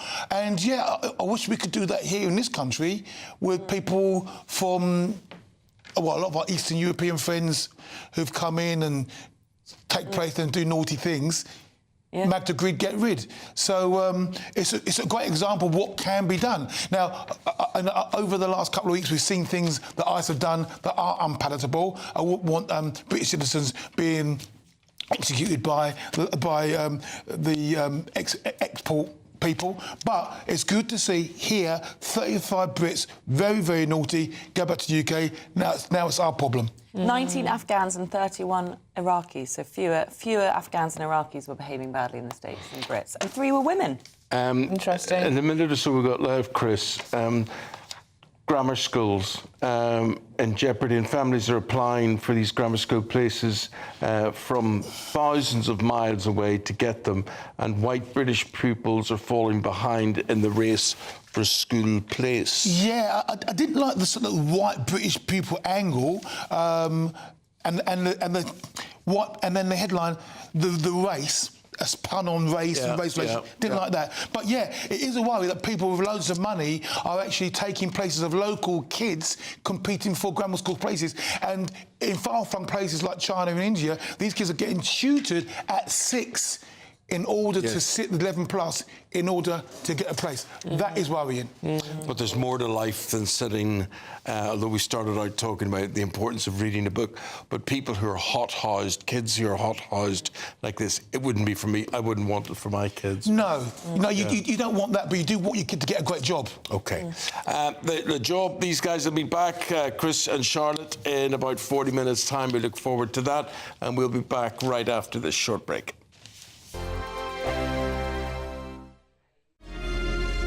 Thank you to our global community for watching and listening to GB News. We're not only the #1 news channel in Britain, we're chosen by you around the world. Good morning. This is the latest AI travel news from gbnews.com. On the M4 eastbound, expect congestion between junction 28 at Tredegar Park and junction 24 at Coldra, with one lane restricted. In Stockton-on-Tees, the A19 southbound is closed in both directions between the A1027 and the A1046 after a crash, with normal conditions due back from 8:45 this morning. In Warwickshire, the M69 northbound is shut between the M6 and Junction 1 following an accident, expected to ease just after 1 this afternoon. And on the trains, Great Western Railway is reporting disruption on some routes. For more travel news, go to gbnews.com. You could win cash and the ultimate holiday in our 2-part Great British giveaway. Thanks to Riviera Travel, you could be jetting off on a £10,000 dream holiday for 2 people. With flights, transfers and luxury accommodation included, you'll get to choose the kind of holiday you want. Plus, we're going to give you £30,000 in tax-free cash. For another chance to win, text WIN to 63225. One entry costs £2.50 plus one standard network rate message. Or text BONUS to 63225. 5 entries cost £5 plus one standard network rate message. Go to gbnews.com/win. Entries start at £2.50. Call 0903 686 3232. Calls cost £2.50 plus your network access charge. Or post your name and number to GB19, PO Box 8690, Derby, DE1 9TT. UK only. Entrance must be 18 or over. Lines close at 4 p.m. on the 27th of February. Please check the closing time if listening or watching on demand. Good luck. At GB News, we love to hear from you, our loyal community. So drop us a line at gbnews.com/yoursay. There you can talk to each other and also to the presenters live on air. gbnews.com/yoursay, because GB News is your channel, Britain's news channel. Join me, Nana Akweer, for an informative, interactive news programme with a difference. It's fun. No, you didn't say that, Dave. I'm so surprised. I think there's an element of truth to that. Join me from 3 p.m. every weekend, only on GB News, Britain's news channel. In the GB Newsroom, we bring you the news as it happens. With our team of dedicated journalists across the UK, we're ready to keep you up to date with what's happening every half an hour, every single day. Bulletins here on GB News, the People's Channel, Britain's news channel.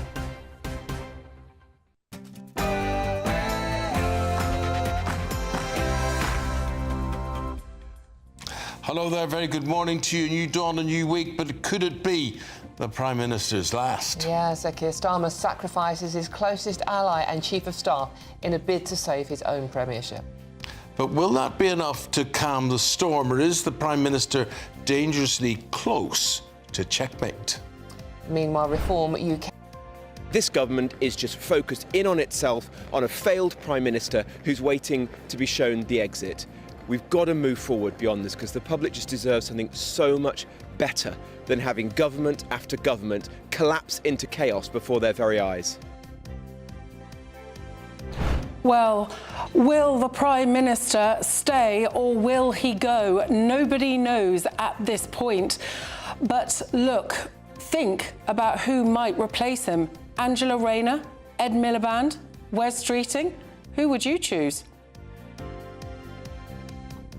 Breaking news, the Prince of Wales is set to arrive in Saudi Arabia within hours for a 3-day visit celebrating the bilateral relationship.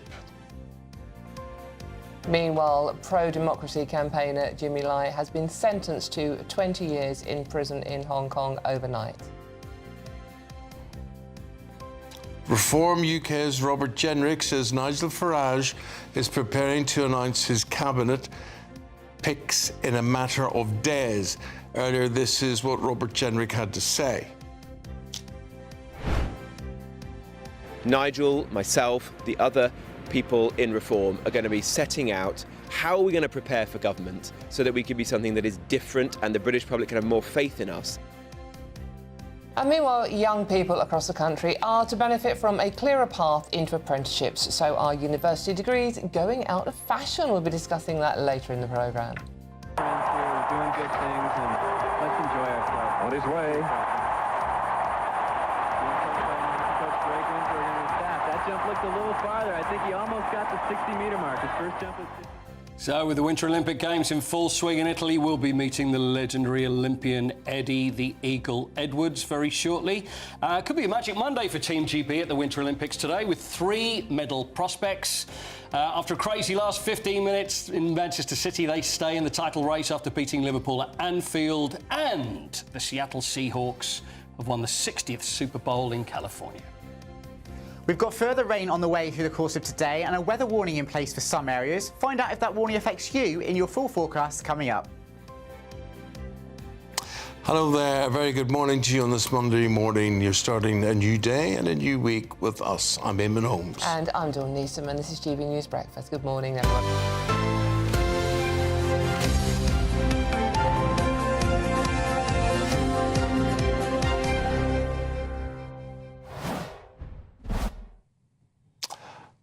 I was going to say, good morning, Monday, and what a Monday it is for you. Indeed.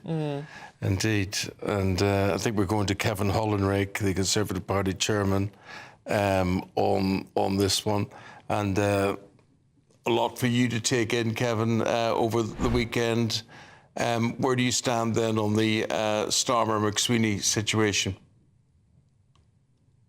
Well, it was inevitable after what happened last week with Kevin Baird not really taking the Prime Minister to task. He has no way back from that. And I think he's tried to stave off the inevitable by losing Morgan McSweeney. But ultimately, as you know, Eamonn, these things, advisors advise, ministers decide. Keir Starmer's got to take responsibility. It's about his judgment. And ultimately, I think he's fatally wounded. There will be a change, I'm sure of that.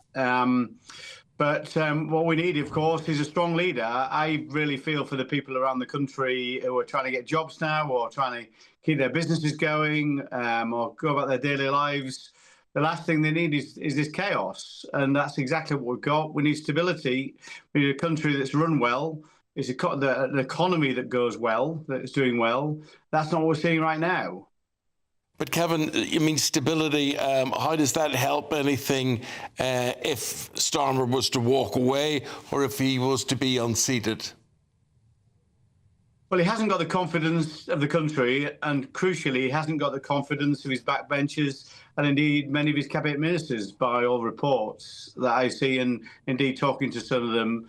So you just can't govern in those situations. You are fatally wounded, and the government needs strength. You know, the country needs strength. It needs a leader with backbone, and that's not what we've got in Keir Starmer. It's not about this particular incident, Eamonn. It's about a succession of problems. I think 15 U-turns over the last year. The last one being this one, because last week he had full confidence in Morgan McSweeney. Today he's gone. So it's one thing after another. The country's being run very badly, and somebody else needs to try and turn it around. I would like that to be a Conservative government, of course, but I don't think we're going there yet. I think it's going to be a change of Labour leadership first, but I think it'll be a few weeks before we see that. Personally, I have no inside knowledge of that, of course, but I just think there's quite a few of the main protagonists that won't quite be ready yet and probably won't fancy running into some May elections and a by-election in Gorton and Denton that could be quite difficult for the Labour Party. So I think it'll be a few weeks that this rumbles on. Ultimately, Keir Starmer will have gone by May, June time, I think.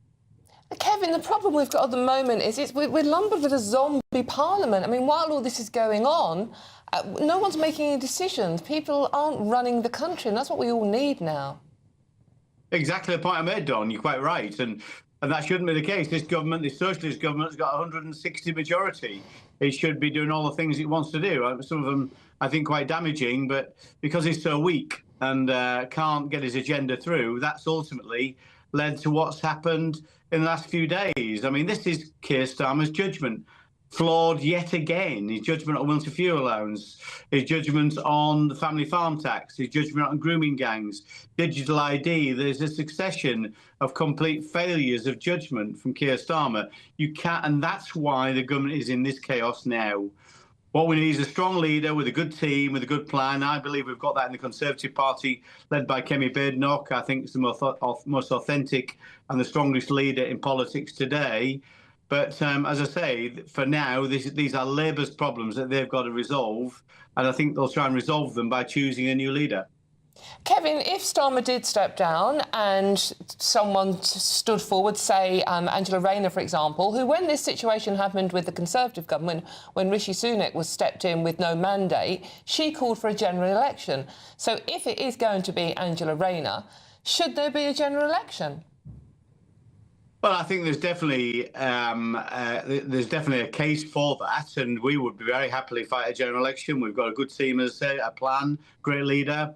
Hundreds of, nearly 1,000 people applied to join our candidates list. So we'll have a candidate in place right across the country if needed. I think more likely, though, that what you do at general elections, you elect a party to run the country rather than a person. It may not seem like that, but that's what you do. So wouldn't be the first time a change of leaders happened without a general election. So obviously Blair to Brown, for example, and we had a number of them, as you know, yes. Which wasn't our finest hour. But the reality is these things do happen. But ultimately, we govern, we try and oppose and govern when we're in office in the interest of the country, because these are people's real lives that we're dealing with here. These are businesses that are struggling to keep going. These are young people particularly struggling to find jobs. And it's them we think of rather than our own personal political interests. And Kevin, how does the country benefit or suffer when we lose a prime minister, no matter what your party is or whatever? Does that create any instability for the country, or can we just carry on despite what happens to a prime minister? Well, it definitely creates uncertainty, and that's far from ideal, Eamonn. But I think, to be honest, though, what you don't want is a leader who just can't make good decisions, and that's what you've got with Keir Starmer. It looks desperate and it's terrible, but all these U-turns are in themselves. They themselves create all this instability. So, I mean, you have seen in the past Rishi Sunak, of course, taking over and really stabilising the economy. We had inflation running at 11% due to the gas shortages following the Russian invasion of Ukraine. He brought that inflation figure down to 2%. We got the economy growing faster than any other in the G7 when we handed over in our term of office to the Labour government. So it can be that a change of leader can put things back on track. That's what we want for the country. We govern and we oppose in the interests of the country. So, but it's quite clear you cannot govern, you cannot lead a country when you've not got the confidence of your own government, of your members of parliament and your cabinet ministers.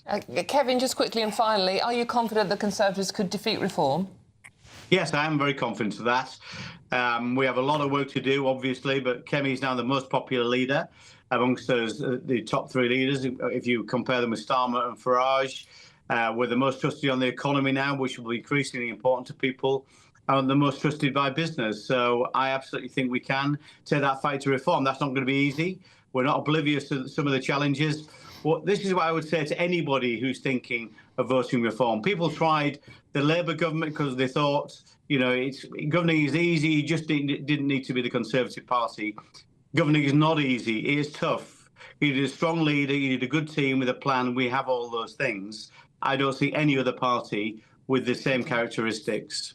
OK, Kevin, thank you so much. Conservative Party Chairman Kevin Holland. Thank you. Thanks, Kevin. Appreciate it. It's interesting he talks about Kemi Badenoch there as well.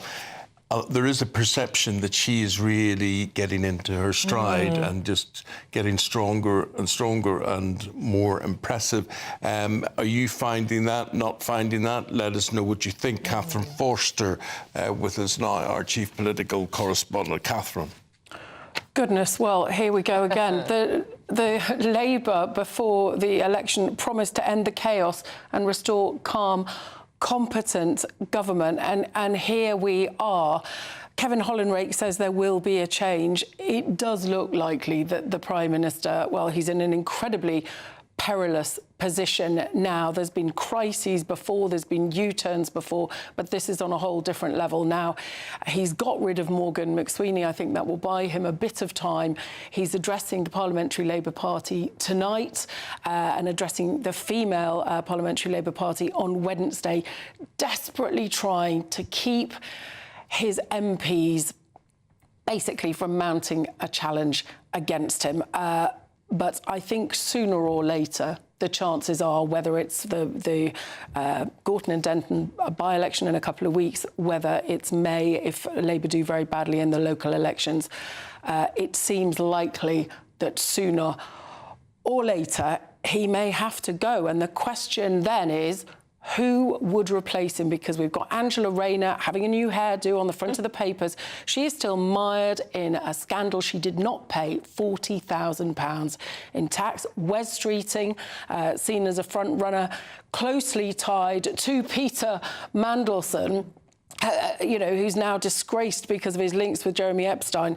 And Andy Burnham, popular Mayor of Manchester, being blocked from fighting in that by-election, doesn't even have a seat. Who does that leave us with? Ed Miliband, perhaps? That is the question. Catherine, thank you very much indeed. 13 minutes past the hour of 8 o'clock. Let's give you the weather update as we start the week. Tom Morgan.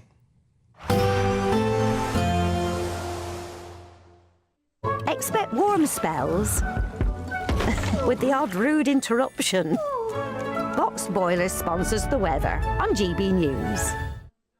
Good morning and welcome to your latest GB News weather update from the Met Office. There's further wet and windy weather on the way through the course of today for some of us, but in the east it should turn a little bit brighter by this afternoon with some sunny spells.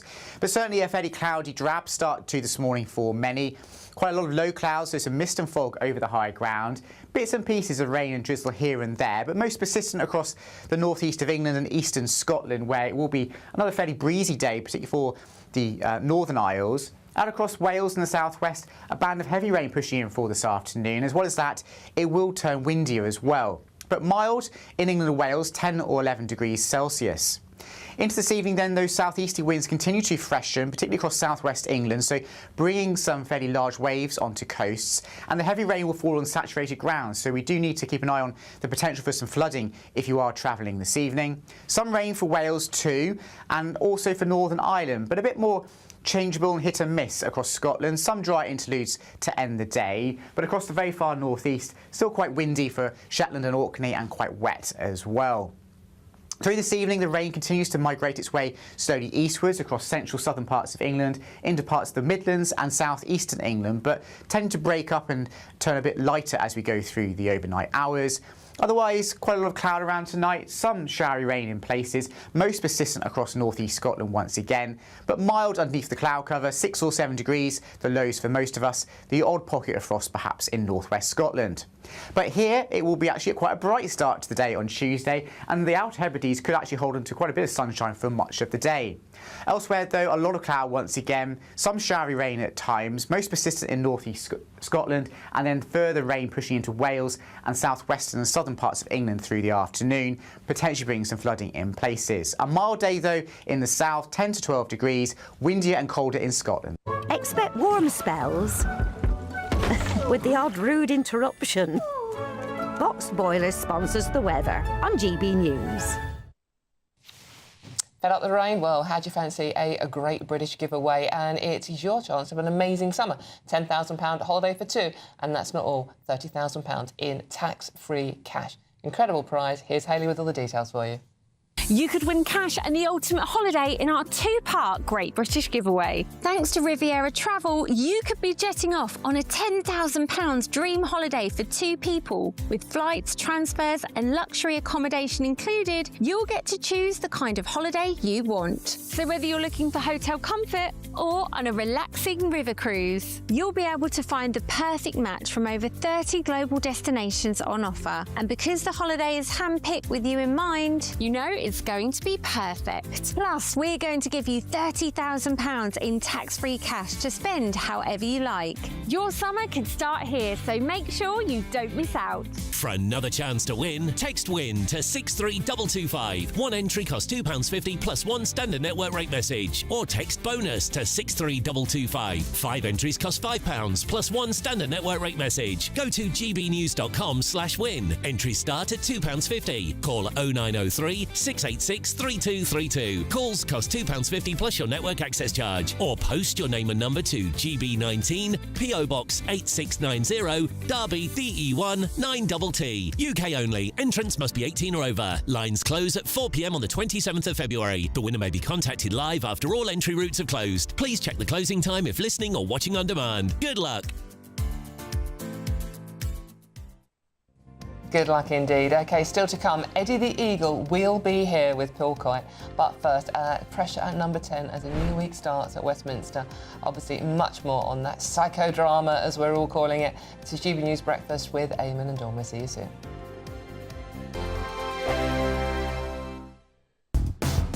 Do you trust what you're being told? Good, because neither do I. Those are just facts. I'm Alex Armstrong, and on my show, we'll expose the spin. Well, I want to answer that, because you didn't let me last time, because you always speak over me. The broken promises. To deny that is denying the truth. And the hypocrisy. Stop. You think we can allow? Politics, policy, parliament. Nothing is off limits. No sugarcoating, no fear of offence, just the truth laid bare. Tune in every Saturday and Sunday at 9 p.m. for Alex Armstrong Tonight, only on GB News, Britain's news channel. This is GB News, Britain's news channel. It does feel like a bit of a bonus Olympics, you know. I didn't necessarily believe I'd be still competing at 39, but obviously still able to do it. So looking forward to going into my last games, my 5th one, and give it my all once more for our nation. What is it feels it more than anything else? I mean, imagine when I watch slalom, I'm thinking of the knees. Is that the thing? Because especially being the age or as young as you are, is that the thing that usually goes? Because everything looks pretty good at the moment, Dave. No, I think it's more my hairline than anything. You know, the stress is it the worry? Is that what it is? On the old scalp. No, very fortunate that my body's really good. Sit here with no pain, so that's why I can still do it. That's why I can still train hard. And yeah, the mental side of it's tough, being away from the family, but otherwise, all good. It's a real, I would imagine, this is as someone who's dabbled in ski. I love watching ski. Me and Eamonn have spoken about it, from watching Ski Sunday with David Vine back in the day, and I remember Ingemar Stenmark, etc., doing the slalom. It's a very technical event, I would imagine. It's not like the downhill where you just fly down. It's both. You've got to cover both. So the adrenaline, I guess, can help, but being technical, you've got to be thinking the whole time. Yeah, absolutely. And what people sometimes don't understand is we don't get to practice the course before. We have half an hour to inspect. No, we have half an hour to inspect 75 gates. We have to memorise all the terrain, all the different obstacles along the way. And then we have to race it full gas from the first time we push out the gate. So it's very mentally demanding. And I call it the intensity of focus. That has to be absolutely on point. GB News, the People's Channel. Join me, Nana Akweer, for an informative, interactive news programme with a difference. It's fun. No, he didn't say that, Dave. I'm so surprised. I think there's an element of truth to that. Join me from 3 p.m. every weekend, only on GB News, Britain's news channel.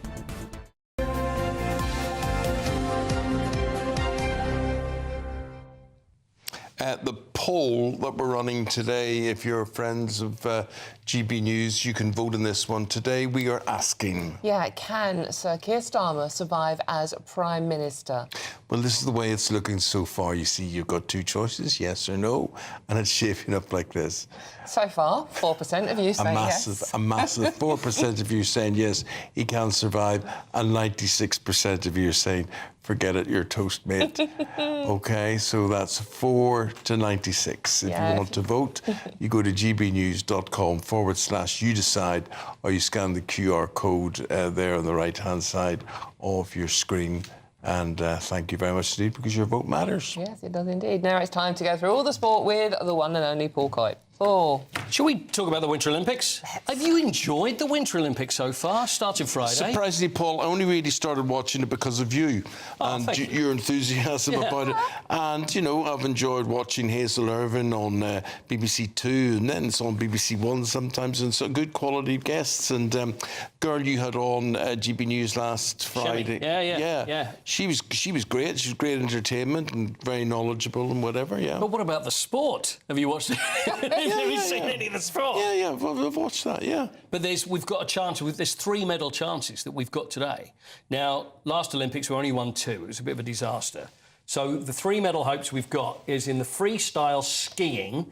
So we've got Kirsty Muir, who does the free skiing, and it's at lunchtime. It's a course with obstacles, so they do all the rails and the jumps and all that sort of stuff. So we've got the curling, by the way. I think we've got a little bit of the curling. The mixed pairs, which is the round robin, which we've done really well at. We only lost 1 game. This is the game that we played yesterday. Do you like the way I'm saying we? Against Italy last night, because I'm so all over the curling now. Jen Dodds and Bruce Mowat. They're now into the semi-finals, so they play later today. We don't know who they're going to play. So if they win that, they are certain of a medal. Yeah. So we'll see how that goes. The other one is Mia Brooks in the Big Air final, which is this evening. Big Air final. Big Air, not Big Hair. It's Big Air. One massive jump. And they do a huge jump, and then it involves spins and flips and grabs. Yeah. There's 3 jumps in the final, the 2 high scoring. But when we talk about one massive jump, there's only one person, probably, that you would think of. Not yes. Eddie? Eddie the Eagle. Oh. 1988. I still think one of our greatest Olympians. And here is my friend Eddie. How are you, Eddie? He hasn't changed a bit. Morning. Hi, Eddie. It's great to see you again. Hello. Obviously on GB News Originals, we do a whole half an hour, but everybody's... Are you watching it as much? Is that a ridiculous question to ask you? Well, I try and watch as much as I can. The trouble is, I get so busy when the Winter Olympics come round, and I'm so busy travelling everywhere and doing interviews that I don't actually get a chance to watch the Olympics myself. But I do catch a little bit here and there. But it's nice to know we're doing, pretty well so far. The Big Air, because I mentioned that. I kind of thinking that maybe if that had been an Olympic sport back in '88, that may well have suited you even better, because you were a skier and then got into ski jump, and I'm thinking of the tricks, and that's how you started doing all that stuff. That's right. At Gloucester Ski Centre, I was using the bumps on the natural profile of the hill and doing lots of tricks and jumping over people and all that kind of thing. So, yeah, Big Air could have been a sport for me, or ski cross, where you got your racing because you're going down a racetrack type thing and going off these jumps as well. So there's plenty of more modern sports that I think would have suited me better than ski jumping 38 years ago. But I'm still glad I did my ski jumping all those years ago. Eamonn, how much of a hero do you think Eddie Edwards is? Well, at the start, Eddie, I thought, what's this guy doing here? What a waste of time, whatever. And then I realised how hard you fought. The big changing point, I think, for you, Eddie, was the film. You know, people seeing your life and how it came about and the real story. And I think that got everybody at your side. And certainly, from my point of view, you gained my total respect. Thank you. Thank you very much. And I was amazed when Readly, the magazine and newspaper app, got in touch with me last week and said, you know, even though you took part 38 years ago, you're in the top 3 most memorable Winter Olympic moments, which is really nice. You know, Yeah. and that includes things like the Bolero by Torval and Dean in Sarajevo in 1984, and you know, the Jamaican bobsled team, same Olympics as me, Calgary, and Lizzie Arnold, who won gold medals back to back. But it's nice to be remembered so fondly, even though it's been 38 years. Look, we're seeing the jump there. What springs to mind, apart from your legs springing up in the air there, when you look at that? Because I think people forget what a great jump that was, and also how high up it is. And like Eamonn says, you've got this respect that took a long time to come along. It was, yeah, because back in the day, you know, I came 58th in both events, and people were saying, well, it was a flop, it was a failure, it was a super flop, and it wasn't until the film came out when they really looked into my story and they realised that for me, getting to those Olympic Games was my gold medal, and so it was just fantastic, and now they see me in a bit more of a different light, you know, that resilience, that tenacity, that determination, and so people who are watching the Winter Olympics now in Cortina, you know, if they want to look at, you know, stories from past Olympics, they've got a retro Winter Olympic series on this Readly app, and they can look at all these past athletes and these past stories and hopefully remember fondly like I remember. Will Carl Schnabel be on there? I'm sure he will be. I mean, do you know a great Carl name, Schnabel is, by the way? No. Carl Schnabel, Eddie, was an Austrian ski jumper who I only remember through watching Superstars. Do you remember Superstars? Yeah. Carl Schnabel had a little pencil-thin moustache, but he wasn't as exciting to watch as you were, Eddie. What was the greatest moment, though, at those Olympics, though? Was it the moment you were at the top and you hear everybody shouting your name? Thank you. Yeah, I'd rather have a name like Carl Schnabel. I just love saying Carl Schnabel. Greatest moment, though, Eddie, was it actually being at the top of that jump? Was it actually landing the jump? Was it the ceremony? If you look back at those Olympics of 1980, what was it for you? Oh, it was the opening ceremonies. It was the closing ceremonies when the Olympic president mentioned my name, and doing the jump in front of 82,000 people in the stadium and hundreds of millions of people watching around the world. I think the whole 2 weeks was so special. And I can remember it like it was yesterday. It's I remember it very, very fondly. What a hero. Brilliant. Great to see you, Eddie. Great stories. Thanks, Eddie. Thank you. All the best. Thank you. By the way, if you want a longer version of me with Eddie, if you go to YouTube, which is GB News Originals, we've got half hour with Eddie Edwards, the whole story. And I would recommend to anybody, if you haven't seen the film yet, get it. Absolutely. It's a great film. He's a great. But like you say, it's only because of the film coming out that all of a sudden people now realise this isn't some schmuck that's just trying something out. He was a proper hero, a great skier, and did it all in the space of like less than a year, where people had spent their whole life learning how to do it. No, brilliant story. And had to earn a living as well. Absolutely. Same time doing it. Thanks, Okay. Paul. OK, coming up next, we'll be heading to Saudi Arabia, where Prince William is arriving in a matter of hours. But first, if you're travelling out and about today, here's what's happening on the roads.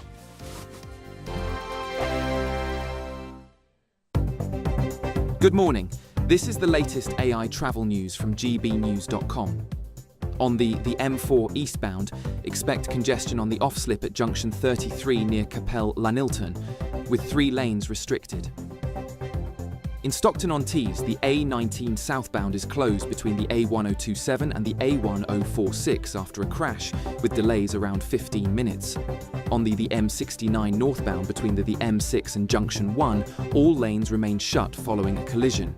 And on the trains, Avanti West Coast has disruption between Milton Keynes Central and London Euston, and Great Western Railway is disrupted on some routes. For more travel news, go to gbnews.com.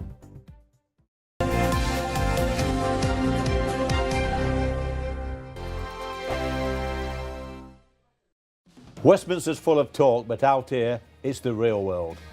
Am I allowed to talk then? No, that's it. This is where it matters, real people and real lives. That's what politics is all about. The fact is Trump made a good start. No. Straight answers, no spin, and just a couple of pints. How many fingers have I got up? About 10. So join me for Lee Anderson's Real World every Friday at 7 p.m. only on GB News. The People's Channel, Britain's news channel. You want to know what's really going on in the corridors of power? Labour don't know what to do with you half the time, and that makes you quite lethal in the chamber. Get behind the headlines with Chopper's Political Podcast. Join me, Christopher Hope, as I sit down with the great and the good of British politics. We'll see where this ruling takes us. These are the stories shaping our nation. Chopper's political podcast, available now on all platforms. Listen in and stay ahead. Decisions made in Washington aren't just shaping America, they're shaping Britain too. From migration to global security, from crime to health. Whatever happens in the White House today will be felt in your town or city tomorrow. That's why The Late Show is live from Washington, D.C. Cutting through the politics to show you what it all means for Britain. The Late Show live every night at midnight. Only on GB News, Britain's news channel. Exciting news. Every Friday, my Patrick Christie's Tonight Show is going to have a twist to it. We're welcoming some special guests. You. That's right, on Fridays I'm going to be doing my show in front of a live studio audience because this show is about you and what you have to say. It's going to be the same big debates, same big topics, same big opinions, but every Friday night at 9 p.m. you are invited to come on down to Patrick Christie's Tonight to be a part of the action. Only on GB News, the People's Channel, Britain's news channel. At GB News, we love to hear from you, our loyal community. So drop us a line at gbnews.com/yoursay. There you can talk to each other and also to the presenters live on air. gbnews.com/yoursay, because GB News is your channel, Britain's news channel. Join me, Nana Akweer, for an informative, interactive news programme with a difference. It's fun. No, he didn't say that, Dave. I'm so surprised. I think there's an element of truth to that. Join me from 3 p.m. every weekend, only on GB News, Britain's news channel. In the GB Newsroom, we bring you the news as it happens. With our team of dedicated journalists across the UK, we're ready to keep you up to date with what's happening every half an hour, every single day. Bulletins here on GB News, the People's Channel, Britain's news channel.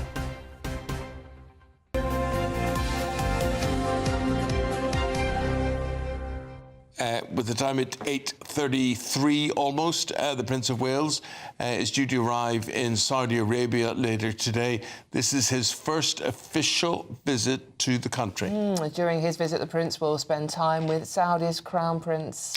And here to discuss all of that, we welcome in the studio Katie Nicholl. Before we actually hear from Katie, though, GB News reporter Jack Carson. Let's go live to him in Riyadh. Jack, good morning. Good morning to you, or almost afternoon as it is here in Riyadh. Of course, this trip is the first official trip the Prince of Wales is taking here to Saudi Arabia. It's a massive moment, not just for the diplomatic relations between the United Kingdom and, of course, the Kingdom of Saudi Arabia, but also for him, of course, as future king, building that relationship with the Crown Prince Mohammed bin Salman, who he will meet once he's arrived in Saudi Arabia a little bit later this evening. They'll have a private tour of the UNESCO World Heritage Site at Tarif, which is a mud brick city built in the 18th century. It's quite a sight, and they'll have that private tour before heading to one of the Crown Prince's residences, one of his palaces on the same site, to have a private meeting, a private dinner as well, where of course the soft power, of course, that the United Kingdom and the royal family have will of sure be a huge play, not just of course for the government. Of course, it is His Majesty's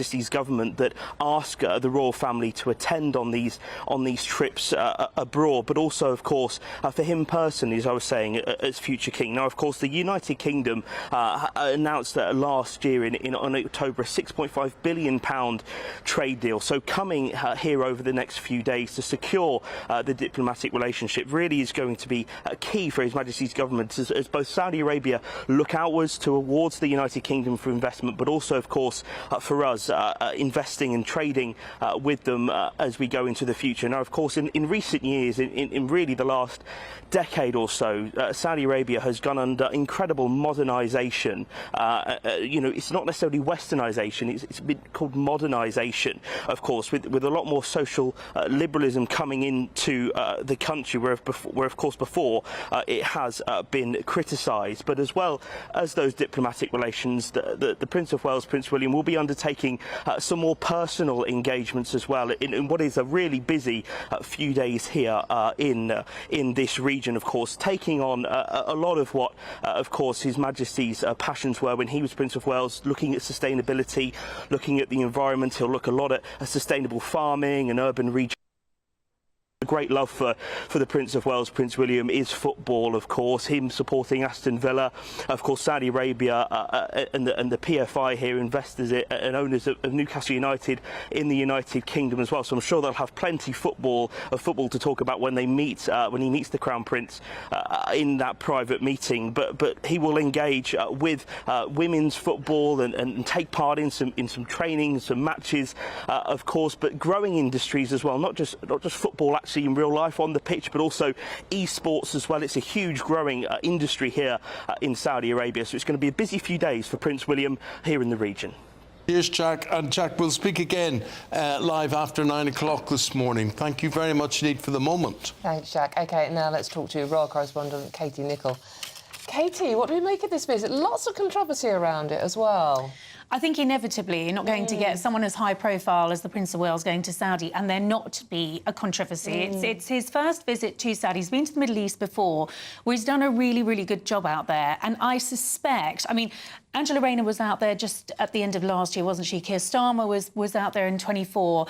I'm told this is a sort of a big ask on the part of the government to get, arguably, one of Britain's greatest assets out to a country. Yes, there is plenty of controversy, but there's also plenty of opportunity for Britain. And I think what I've seen, certainly over my career as a royal correspondent all these years, is the importance of these bilateral relationships between our country and others, and the use of royals in that sort of role of soft power, where it's not overtly political. William's not going to go over there and start talking about arms and defence and get himself into a political hot potato. What I think he will do is I think he will focus on sports. I think he'll focus on education. The prince who he's visiting, or who's spending time with, Crown Prince Mohammed bin Salman, I was reading this morning, is sort of very much described as a reformer within the Saudi royal family. And I think we look at William and see he's quite a reformer in ours. So I think it will probably be quite a successful trip. And it's interesting he's got his own, no Catherine with him. That's not unusual. Certainly, as a couple, they try not to be away at the same time. You know, this is a young royal couple that do the school run. So William will be in Saudi and Catherine will be on the school run. They try not to be away at the same time. They've got 3 young children to look after. But I think this is also seeing William in a sort of statesman role, stepping in, supporting the country, going at the request of the government, representing Britain on the world stage. I mean, I think what will be interesting is, will there be any heat over his uncle? Is he going to get asked anything about Andrew while he's over there? We saw it happening to Edward last week, didn't we? We did. Edward was put very much on the spot by that CNN reporter out there for something completely different, obviously, and was asked about it. I suspect that probably won't happen. I think the Saudis will be very respectful of that. And, of course, Andrew's got his own links with Saudis and the Middle East in any case. I don't think that will come on the agenda, but I think William will be prepared for it if it does. I think all of the members of the royal family are prepared for it because it's such a talking point. William will be hoping, I suspect, that it'll knock his uncle and all those negative headlines off the front pages and put him on doing what he does, well, really, really well. And how much do you think that'll happen? Look, I think when William does these solo visits, I think it does attract attention. I think if Catherine was with him, you'd be certainly knocking Andrew off the front pages. Can anyone knock the Epstein scandal off the front pages? No. Would Harry's wife Meghan be able to do that with her fashion picture in the papers today? She's not done badly, Eamonn, because she's got page 3 in the Mail. She was out over the weekend on her own without Harry at a gala dinner promoting businessmen and women with black-owned firms. So it's sort of Meghan flying the flag for something that she's very passionate about. Listen, I don't want to knock her, but have you got a picture of it? Can they see it at home, what she's wearing, or shall I hold it up? Hold it up to the camera. We even got the name of the designer here. And, I mean, look, it's very very timeless. It's very elegant. I was just chatting with some of the others in the green room, just saying, if you had all that money and all those stylists at your disposal, I mean, I'd just like to think I'd go slightly more off-piste, other than black and white. But given it was for the owners of black-owned firms, perhaps there was a deliberate message. And look at the power in that cape. I guess, you know, she's speaking through her clothes. She does tend to stick to something very classic and monochrome, but Harry wasn't there, and I'm sure that will fuel a whole barrage of rumours in its own right. Yes, indeed, that might knock up the paper. Come back and talk to us again after 9, Katie, and we look forward to that. Thank you very much indeed. With that, we'll take a break. The political drama of Westminster enters another week. Could it be the Prime Minister's last days? But first, if you fancy some escape, here's your holiday weather forecast for you.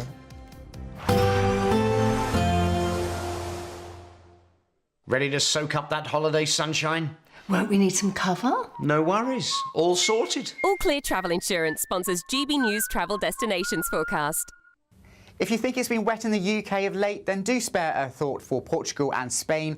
Here we've got further very heavy rain on the way on Tuesday, particularly for Portugal, where flooding is a real concern. It will also turn very windy once again for a time. The central Med, though, seeing the driest conditions with a few brighter interludes for parts of Italy. The Balkans, though, Greece and Turkey will stay fairly unsettled and changeable with showers or longer spells of rain, perhaps even some thunderstorms for Santorini by the end of the week. Sunniest for Tenerife. All Clear Travel Insurance sponsors GB News Travel Destinations forecast.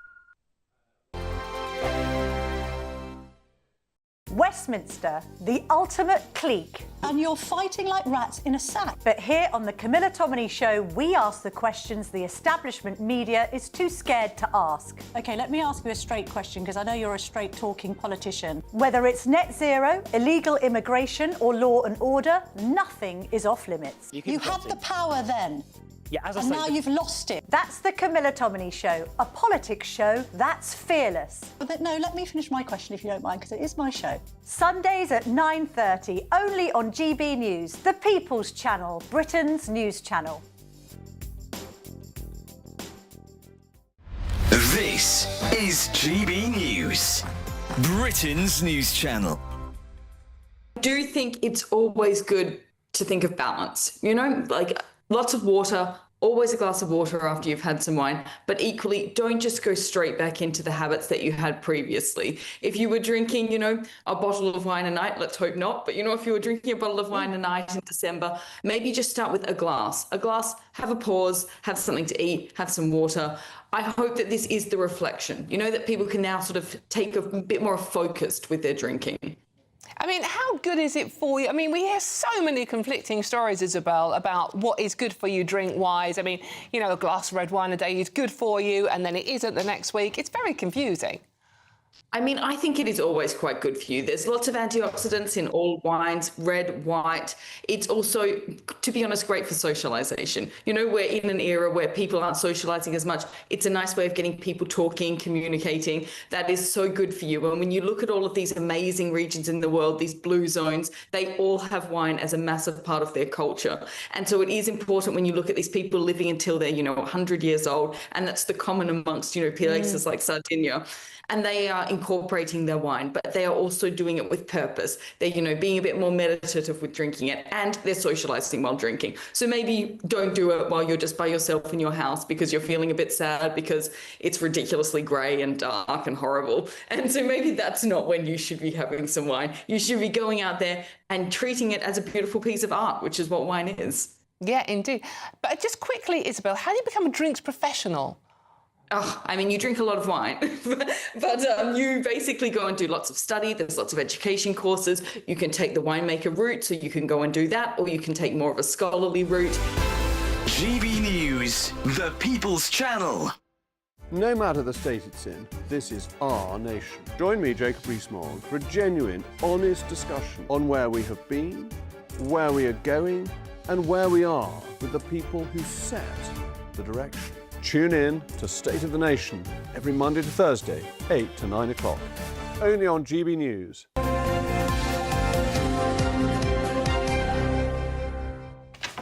Welcome back. It's time to go through the papers with editor-at-large at the Mail on Sunday, Charlotte Griffiths, and Olympian Chris Akabusi. Hey. OK, obviously only one big story on the front of all the papers, but we're not going to talk about that, are we? Yeah, we've done that to death. Well, can we talk about Angela Rayner's glow-up, which is adjacent to all this? OK, go on then. I know you want to. I'm just obsessed with this glow-up because she's had her eyebrows done. She looks like she's had a facelift. She probably hasn't because she'd had bruises all over her face for months to come. She's had this amazing new hairstyle. She's wearing maroon clothes rather than bright red. Not that there's anything wrong with bright red. She would wear it with bright green. At the same time. I'm just wondering who is behind this glow-up. You know, obviously she wants to be the leader, otherwise she wouldn't be putting so much effort in, but she does look completely different on the front page of the Mail. Yeah. And my theory is that Matthew Freud is behind it, because she had this get-together at his house in Notting Hill last week, and he's the man that, you know, he's actually friends with Mandelson, but he's the man that was behind that Notting Hill set, you know, with David Cameron and everyone like that. He's a real power player. He's a PR guru. So I just think he might be saying, look, you want to have a bit of a glow-up if you want to run for party leader. And, yeah, I just think she looks great. But it's a bit obvious, isn't it, what she's aiming for? I mean, women, when they want to go for anything, sort of have their barnet done, don't they? And, you know, she's had I think she's had a few, like I said, maybe not the big old facelift, but, you know, a couple of baby Botox shots in there. You said it. Well, yeah, she's done something. She's done something, and she looks good. I think she looks amazing, to be honest with you. I mean, fair play to her. What about the overall look of Morgan McSweeney leaving number 10, falling on his sword for his boss, Keir Starmer? Yeah, what about... Well, I mean, gosh... I mean, it's obviously he's taking the tic-tac, but he says in his resignation speech that, yeah, I was asked a question and I advised, yes, take him on. He's fallen on his sword, but that definitely begs the question, who asked the question and whether they will fall on the sword. So, you know, it leaves a lot hanging in the air. Clearly... he's buying time for the Prime Minister to think things through, but at some stage the Prime Minister is going to think about his last 18 months in office and realise he's not a political animal. But this was a job he wanted for a very long time, though. Suddenly he's got it and it's not the right job for him. Well, it's a job that... It's a job that McSweeney wanted for him, and McSweeney picked him as a safe pair of hands, and to be fair to him, they did a great job of organising the Labour Party. I remember the slogan was, a party of power, not a party of protest. Well, they were in the right position at the right time when the Conservatives fell apart to actually find themselves in power. But what they found, that when they were in power, they hadn't thought about what are we going to do when we got our hands on the keys of power. They hadn't thought about it. And so it's been one disaster after another, and a man who was a strategic mind, he's fallen on his sword, leaving him open, now leaving the PM open to the wolves. He's going to have to go at some stage. I don't see him there in the 29 elections. Meanwhile, this is all we're talking about, isn't it, Charlotte? It's like, meanwhile, you know, is anything getting done in government? You know, are the potholes being sorted out? Yeah, it seems highly unlikely, doesn't it? I found the reporting really interesting today by Dan Hodges saying that most people actually like Morgan McSweeney more than they like Keir Starmer. Yes. So they're not going to be wanting to work for Starmer this week when they think he's just shafted their mates. You know, one of the reporting said that a lot of his friends would run through a wall for him. Now, they're not going to do that for Starmer, especially not this week. They might be deliberately doing less than ever to punish him. Interesting piece by Dan there, wasn't it? Really good piece by Dan. Forget Paris or Venice. Why, Chris? Manchester. My very, very tough Manchester accent. Yeah, so Manchester is a city... It's awful. It had a little tinge of the old East End in there, didn't it? Yeah. Forget Paris and Venice. Manchester is a city of love. Legoland did a survey, and Manchester comes out on top. Do you write love letters, is the question I wanted to ask you. Eamonn, do you write love letter? To who? Well, it doesn't matter. Would you or could you? Would you feel happy writing love letters? Yeah. Yeah. Would you ladies feel happy writing love letters? I'd love to receive a love letter, especially if it's from Eamonn. Yeah. He's written it and put it across the desk. Just leave these two alone for a few minutes. Well, yeah, but I mean, we don't write letters full stop now, do we? We're not have to keep write thank you letters, you know, after Christmas. Well, but you do. I mean, I like the love letters. Well, the little notes when you open your pants drawers, and then you got a lovely little note in there. Oh, I really love you. In your pants. Well, yeah, on your pants, in the drawer. You open the drawer. There's a lovely little.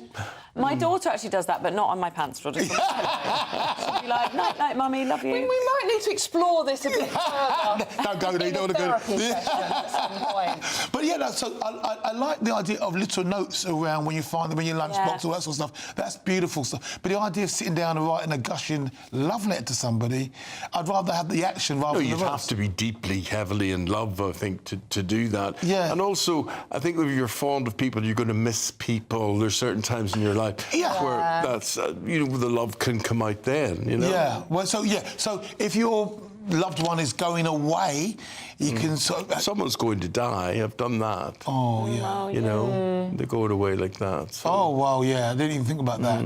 Well, yeah, then that would be a right place for a love letter, for sure. Yeah. I used to write love letters to my oldest daughter when she was... I mean, she was a little baby then, obviously, but we used to have lovely little notes to each other, and then we had a little book, a compilation of a book. I stopped doing that for some reason because I just got too old. A lot of men now get ChatGPT to write the love letters and then send them to the girlfriend. Oh, no! Oh, that was so nice and lovely. Got away with that one. Yeah, I have a friend of mine, when he's had a fight with his girlfriend, he asked ChatGPT to sort it out, and then he sends the message ChatGPT writes, sends it to his girlfriend, and then she makes up with him and goes, oh, thank you so much for hearing me and understanding me. You're the best boyfriend ever. You could do it in the style of Horace. You could get one of the sort of like the Horace and the Castle Greco-Roman guys to do it for you. I want it done in the style of Horace, you know, or Shakespeare, and absolutely really drop the lyrics. Honey, baby, honey. Cheating. I mean, they're all doing it. Oh, my God, no. But actually, when you in this age of artificial intelligence, the thing that everybody's doing at the moment is you can go on some sort of app and you get a picture, a cartoon of yourself done, which... Oh, God, yeah, everyone's doing that now, Everybody's doing that. Have do you you done know? it yet? No, I haven't done it yet. You're going to? Also, you can do a love song. Probably couldn't work the app.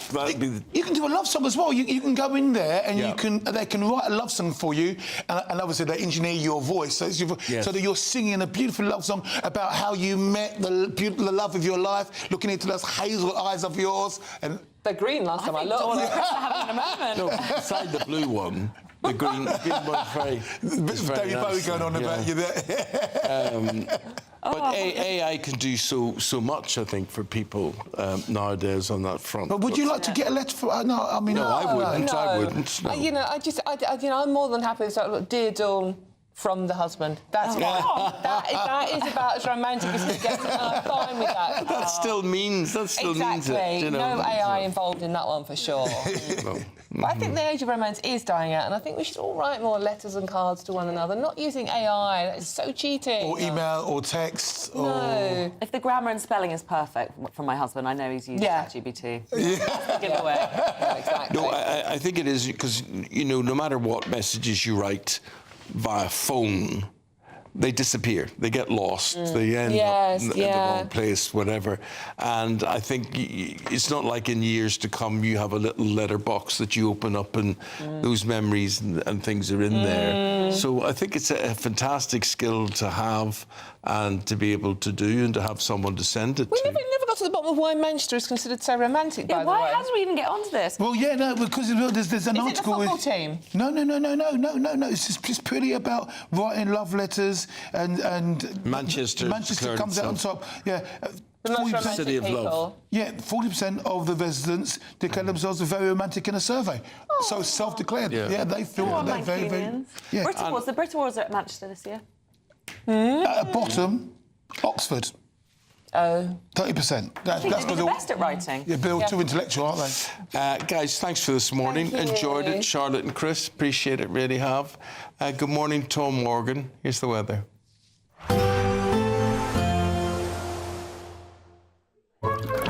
Warm and cosy. With a chance of zero visibility. Boxed Boilers sponsors the weather on GB News.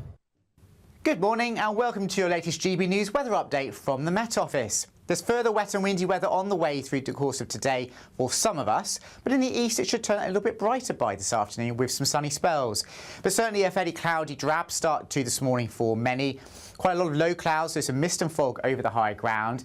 Bits and pieces of rain and drizzle here and there, but most persistent across the northeast of England and eastern Scotland, where it will be another fairly breezy day, particularly for the Northern Isles. Out across Wales and the southwest, a band of heavy rain pushing in for this afternoon. As well as that, it will turn windier as well. But mild in England and Wales, 10 or 11 degrees Celsius.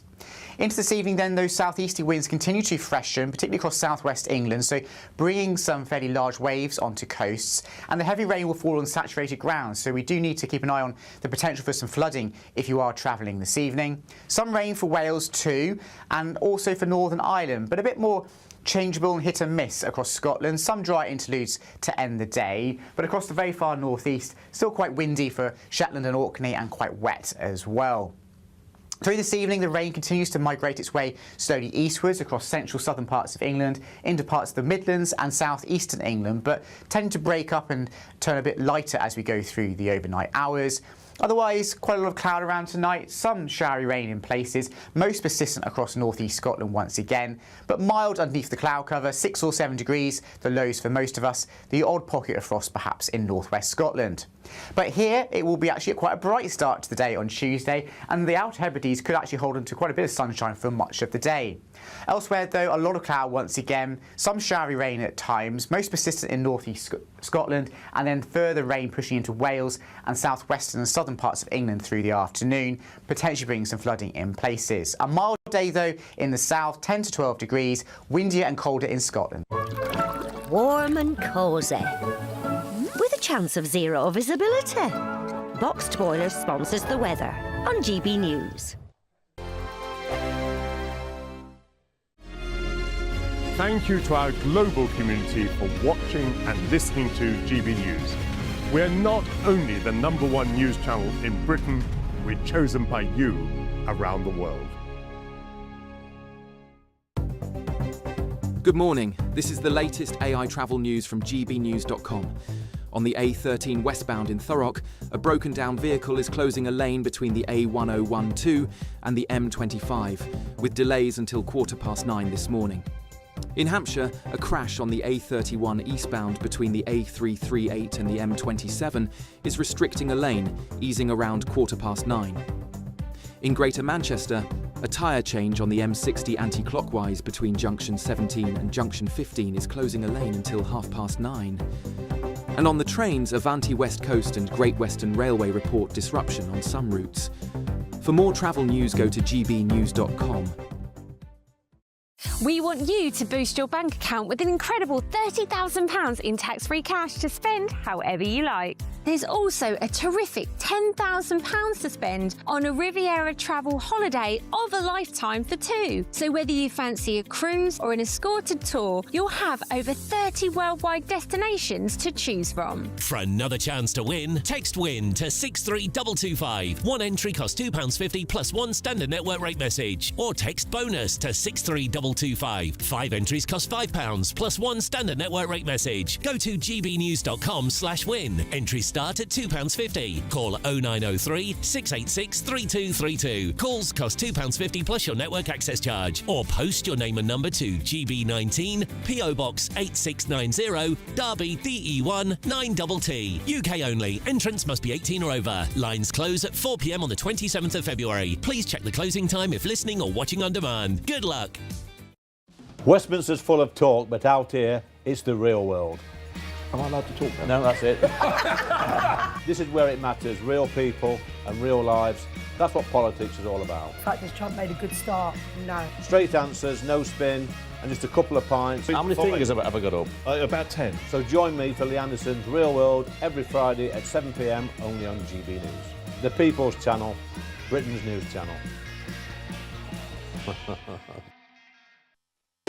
You want to know what's really going on in the corridors of power? Labour don't know what to do with you half the time, and that makes you quite lethal in the chamber. Get behind the headlines with Chopper's Political Podcast. Join me, Christopher Hope, as I sit down with the great and the good of British politics. We'll see where this ruling takes us. These are the stories shaping our nation. Chopper's Political Podcast, available now on all platforms. Listen in and stay ahead.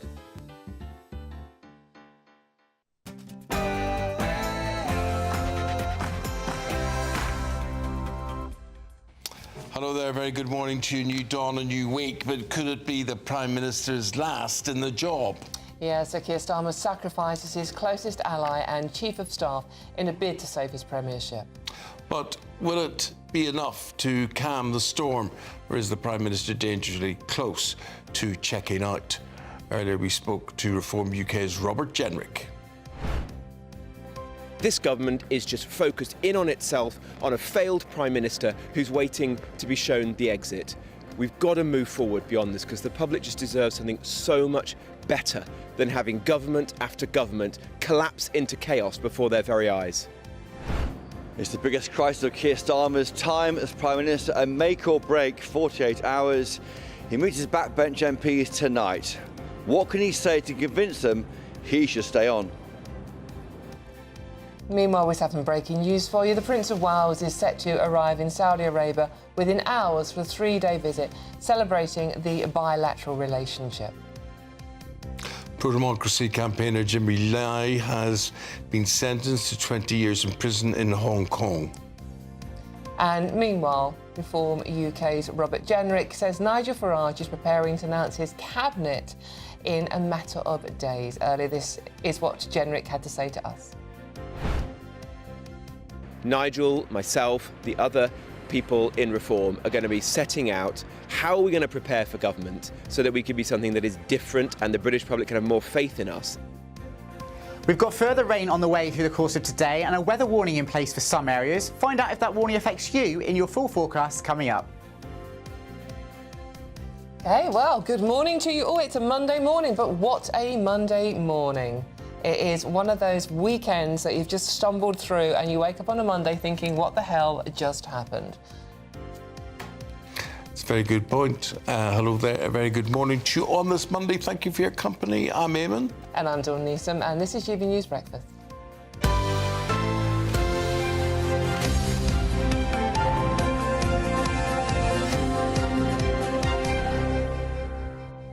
A little bit of breaking news just coming into us that Prince William and Princess Catherine have issued a statement regarding Andrew Mountbatten, Windsor and Jeffrey Epstein.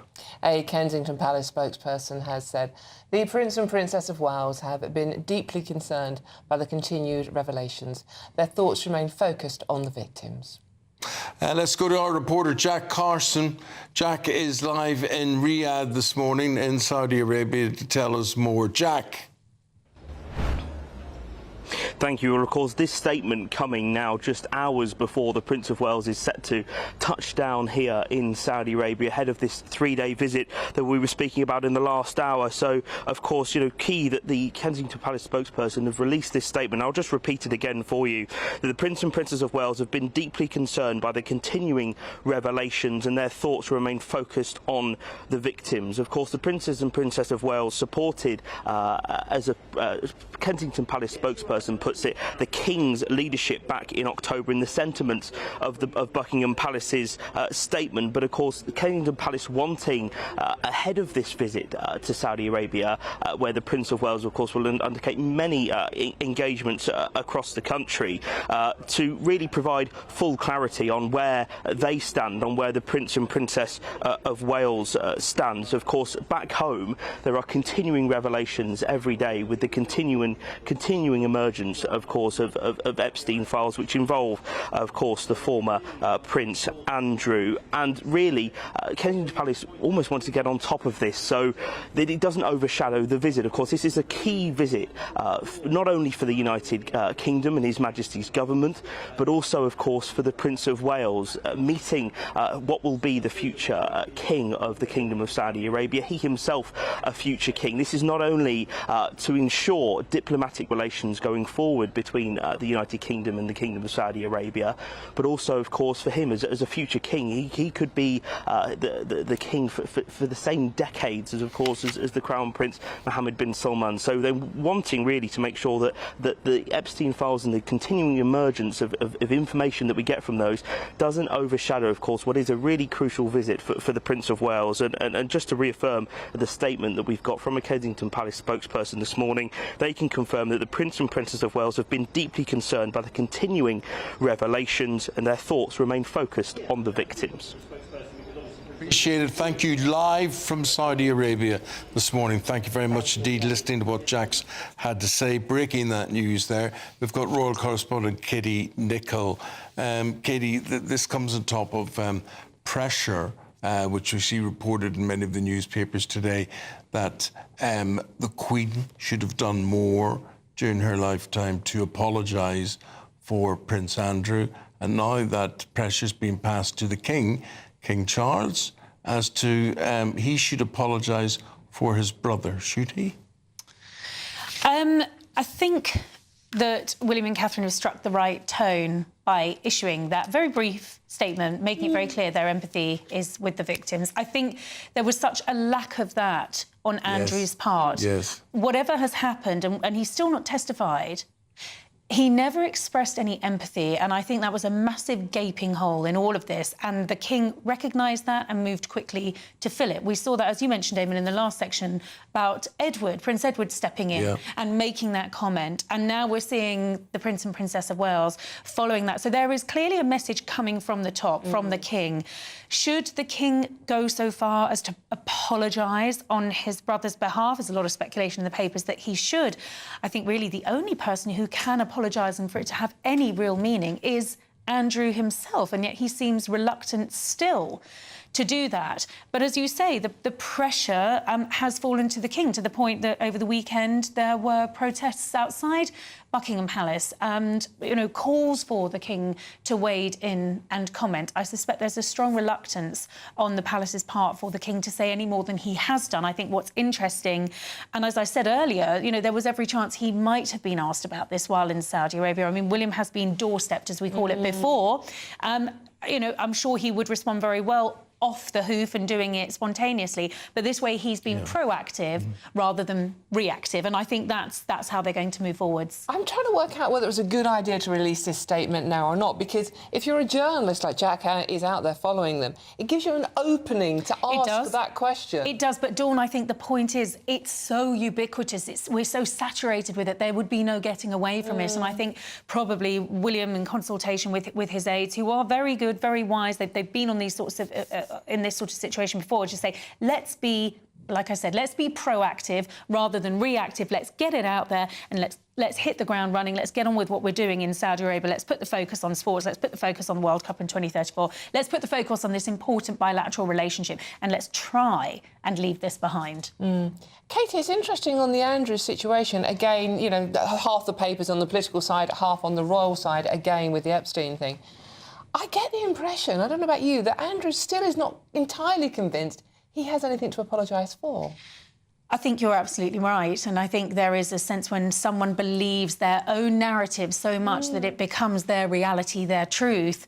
I think that's where Andrew is. It's very hard to know, isn't it? Because we're not privy to those conversations. We don't know what his state of mind is. We do know that that William, and I'm told Princess Anne as well, very concerned about Andrew and his mental state of mind. I mean, there is, as I was told by a palace aide last week, only so much one person can take. And I think there is a fragility around him that they are clearly concerned about as family members. And I think as far as everyone else is concerned, just a sense of disbelief. Wouldn't you want to come out and just say something at this point rather than have it all being hearsay?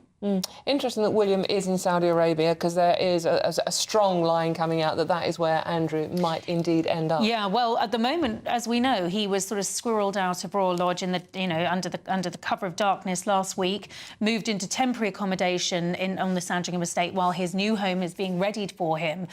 I think in many ways, sort of out of sight, out of mind is the best place for him to be, in that sort of royal Siberia. And I think the risk with the Middle East, whether it's Saudi or wherever it might be, is he'll then be in the sort of grace and favour of others, potentially controversial figures, and that is the absolute last thing the royal family needs. It's emerged over the weekend that the king is now paying for Andrew, he's subsidising him, he's making sure there's no need for Andrew to have to sort of go and seek money from elsewhere, and it seems like rainy, grey Sandringham is going to be it, certainly for the foreseeable future. That's Andrew. Who's looking after Sarah, as in former Sarah Ferguson? Well, I think she's pretty much out in Siberia in exile as well. Rumours again over the weekend that she might be looking for some sort of a place in Windsor. I mean, she's going to want to be close to her girls, isn't she? There's all sorts of rumours about the state of play of the family dynamics. We know that Eugenie's cut off her father. Beatrice, I'm told, is going to follow suit. I think the girls still remain close to their mother, but cannot be seen to be sort of publicly siding with either of their parents at the moment because the damage would be so great. And I think that leaves Sarah in a really difficult position. I mean, the claims that have come out against her are pretty horrendous. No one wants to be on the receiving end of that. And she's emerged out of all of this, well, homeless for the time being. There don't seem to be many people rushing to her defence to support her. So I would imagine it's a pretty desperate place to be in the York household for all four of those family members. It's interesting, though, coming back to, as Catherine and William had this morning, the important people in all this, and those are the victims. Absolutely. And so while we were discussing Sarah and Beatrice and Eugenie and Prince Andrew's mental health, let's not forget the girls excluded, obviously. They got themselves into this situation. They absolutely did. And I think, you know, the royal family have been very proactive in aligning their sympathy with the victims. I mean, you've got a queen who does so much work for women who have been the victims of domestic violence. Sophie, the Duchess of Edinburgh, the work that she does to empower women and young girls around the world.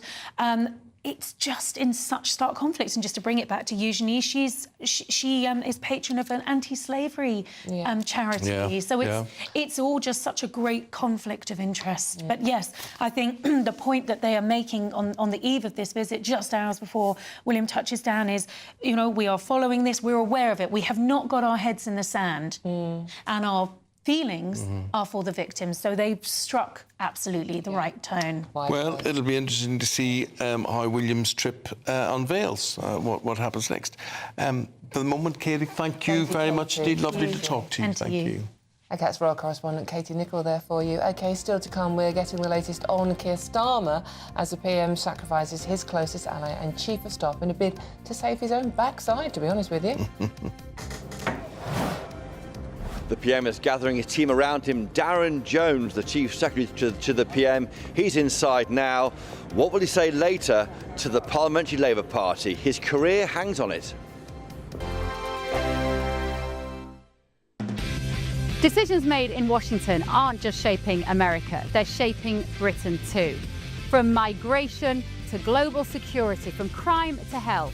Whatever happens in the White House today will be felt in your town or city tomorrow.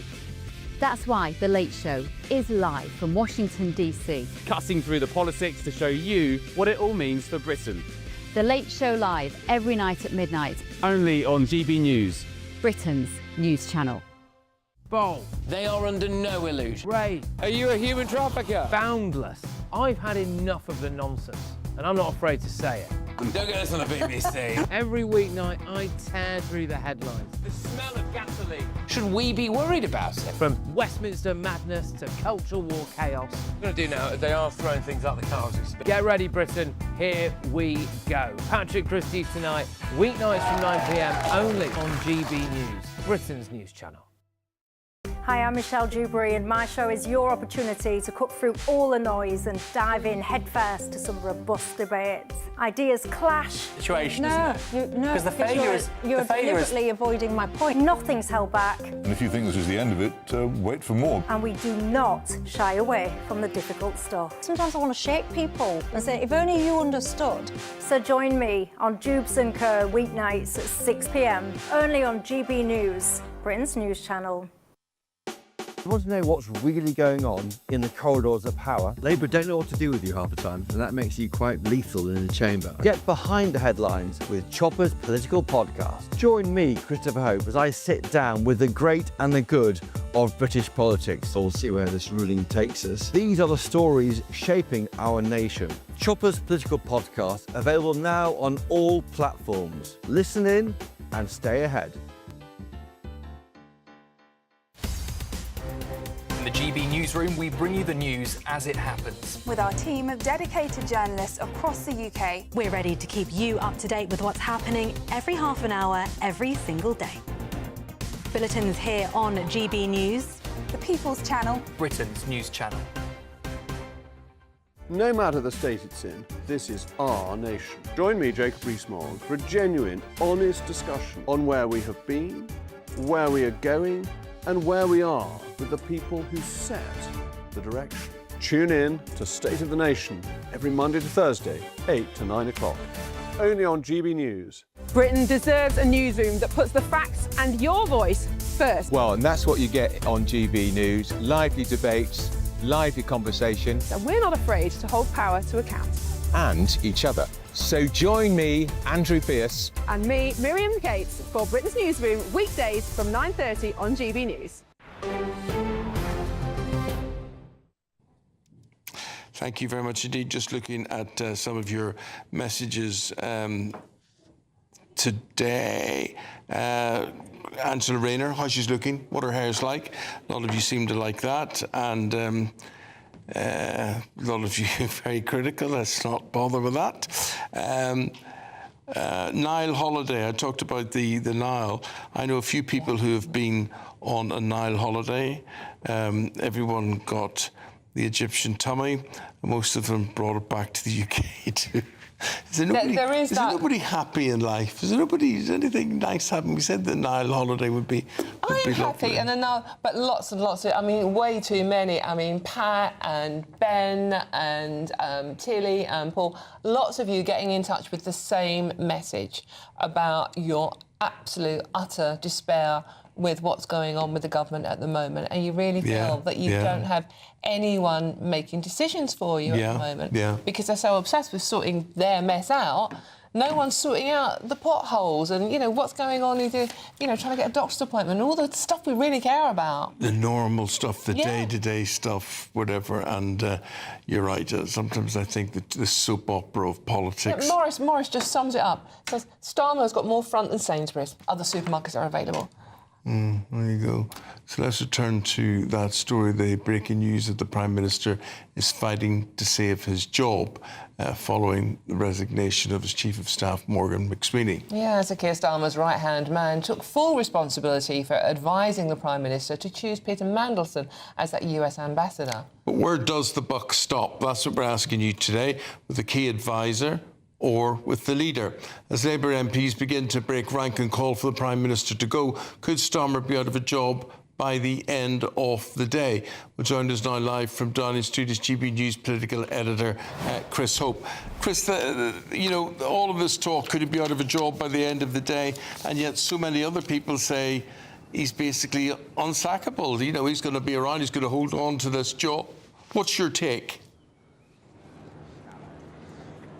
Eamonn and morning, Dawn. Welcome to Downing Street, a hive of activity. And you're right, both of those options are possible later today because, of course, yes, the PM is under fire. His Chief of Staff has gone, Morgan McSweeney. Now, if he felt he should resign over the appointment of Peter Mandelson, why isn't the PM resigning too? Why is the advisor going rather than the guy who held the pen on the appointment?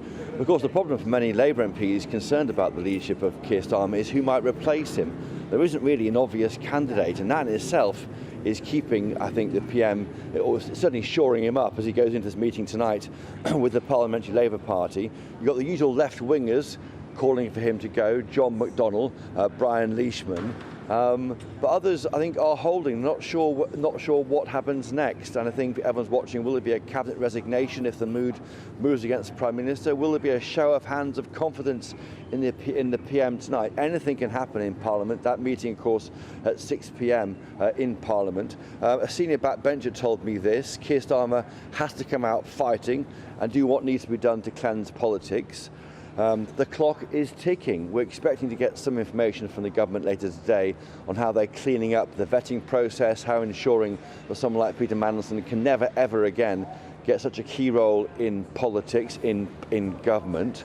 But what happens next, we're not sure. Now, behind me, staff are arriving for work at number 10. Life goes on. I should say that to my right, there's a British Airways A350 flight simulator. Make up your own metaphor, Dawn and Eamonn. In that flight simulator, of course, you can practice a crash landing. You can experience a smooth landing. Let's see where the Labour Party wants to take it. I should say it's here because it's National Apprenticeship Week, and there's apprentices later where we'll be having a go. I might even have a go. Let's wait and see. Christopher, that's the problem, though, isn't it? It's National Apprenticeship Week, and we should be talking about that. It's a very important issue. But we're not. We're still talking about the mess that the government have created for themselves. Oh, yes, we are. No question. I mean, they didn't have to hire Peter Mandelson. They could have hired a different candidate from outside of Whitehall. David Miliband, George Osborne were all in the running. Dame Karen Pierce, a very well-respected ambassador, she could have carried on in that role.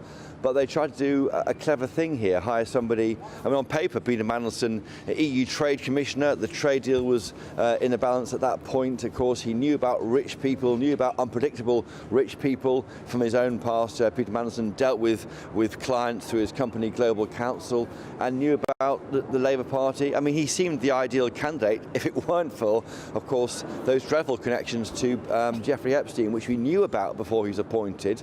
We know about in Technicolor because of the release of those 3 million Epstein files right now, and it looks unbelievable it could have happened then, and particularly given the apparatus at the disposal of the Prime Minister. He could have checked all that information out. He runs MI5, MI6, he runs the vetting process, he's in charge. Why didn't he check? Why was Keir Starmer incurious about the background of Peter Mandelson? He will rue the day that happened. I mean, he's fighting for his political career right now. He's holed up behind me with advisors with Darren Jones, who's the Chief Secretary to the Prime Minister. What are they saying to him? What's the script they'll put out later to try and convince members of the Labour Party that his time hasn't run out? OK, They'll be saying, hope we want him on the front row. We want him on the front row. See the press conference and news conference is going to happen. Be good, Christopher. Be a busy day. Appreciate it. Thank you very much indeed. Thank you. Yes, keeping up the removal vans. OK, Britain's newsroom is coming up at 9:30. Andrew Pearce and Miriam Cates are here to tell us all about it. Just want to say, brilliant column in the Daily Mail today. Thank you. Well done, absolutely. On what?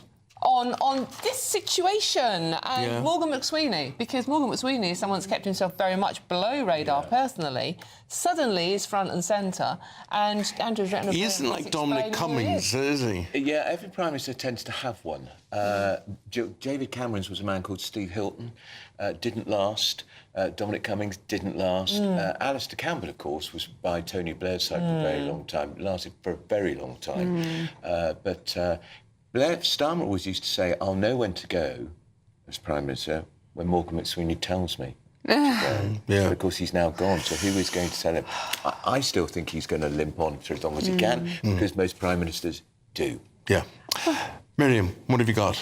Well, we've got lots on that. Also, the breaking news about Prince William and Princess Kate making a statement about the Epstein files. Why have they felt that necessary to do that? We'll be digging into all of that. We've got the latest on this story about the collapse in marriage among young people. Why is that happening? What can we do about it? So lots coming up. Certainly is. Busy programme. Wanted to talk about that story, the collapse in marriage amongst youngsters. Well, us golden oldies are doing it more and more. I know. Surprising stuff. Well, that's all after your weather. We'll have lots to talk about this morning.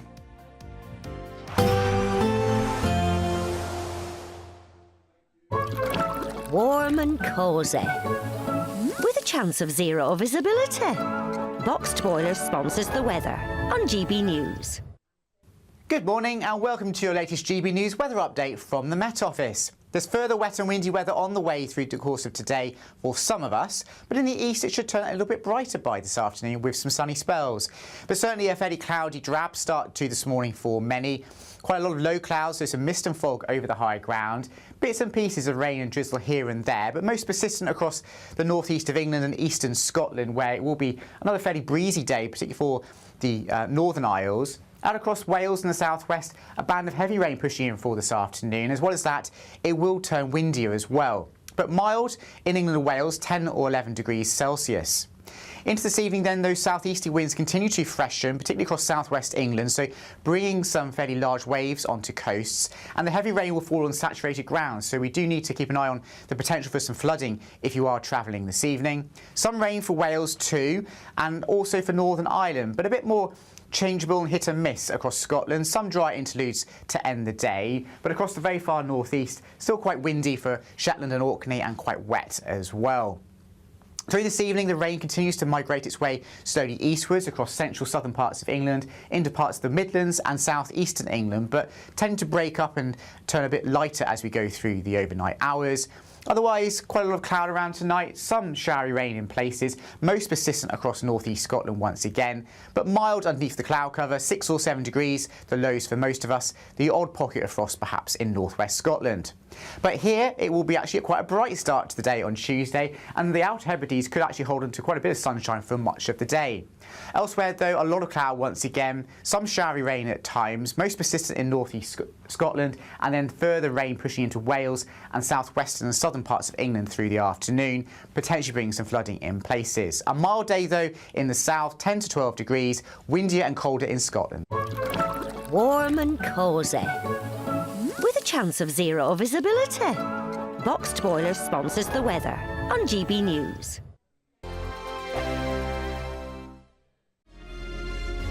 Thank you for making us Britain's #1 news channel. Together, we have built something truly extraordinary.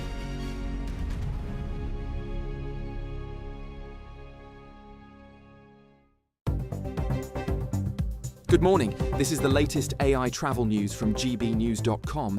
On the A19 southbound at Stockton-on-Tees, the road is closed between the A1027 and the A1046 after a serious crash, with delays of around 50 minutes. On the A52 westbound in Nottinghamshire, congestion is building between the A46 and the A6011. On the M4 eastbound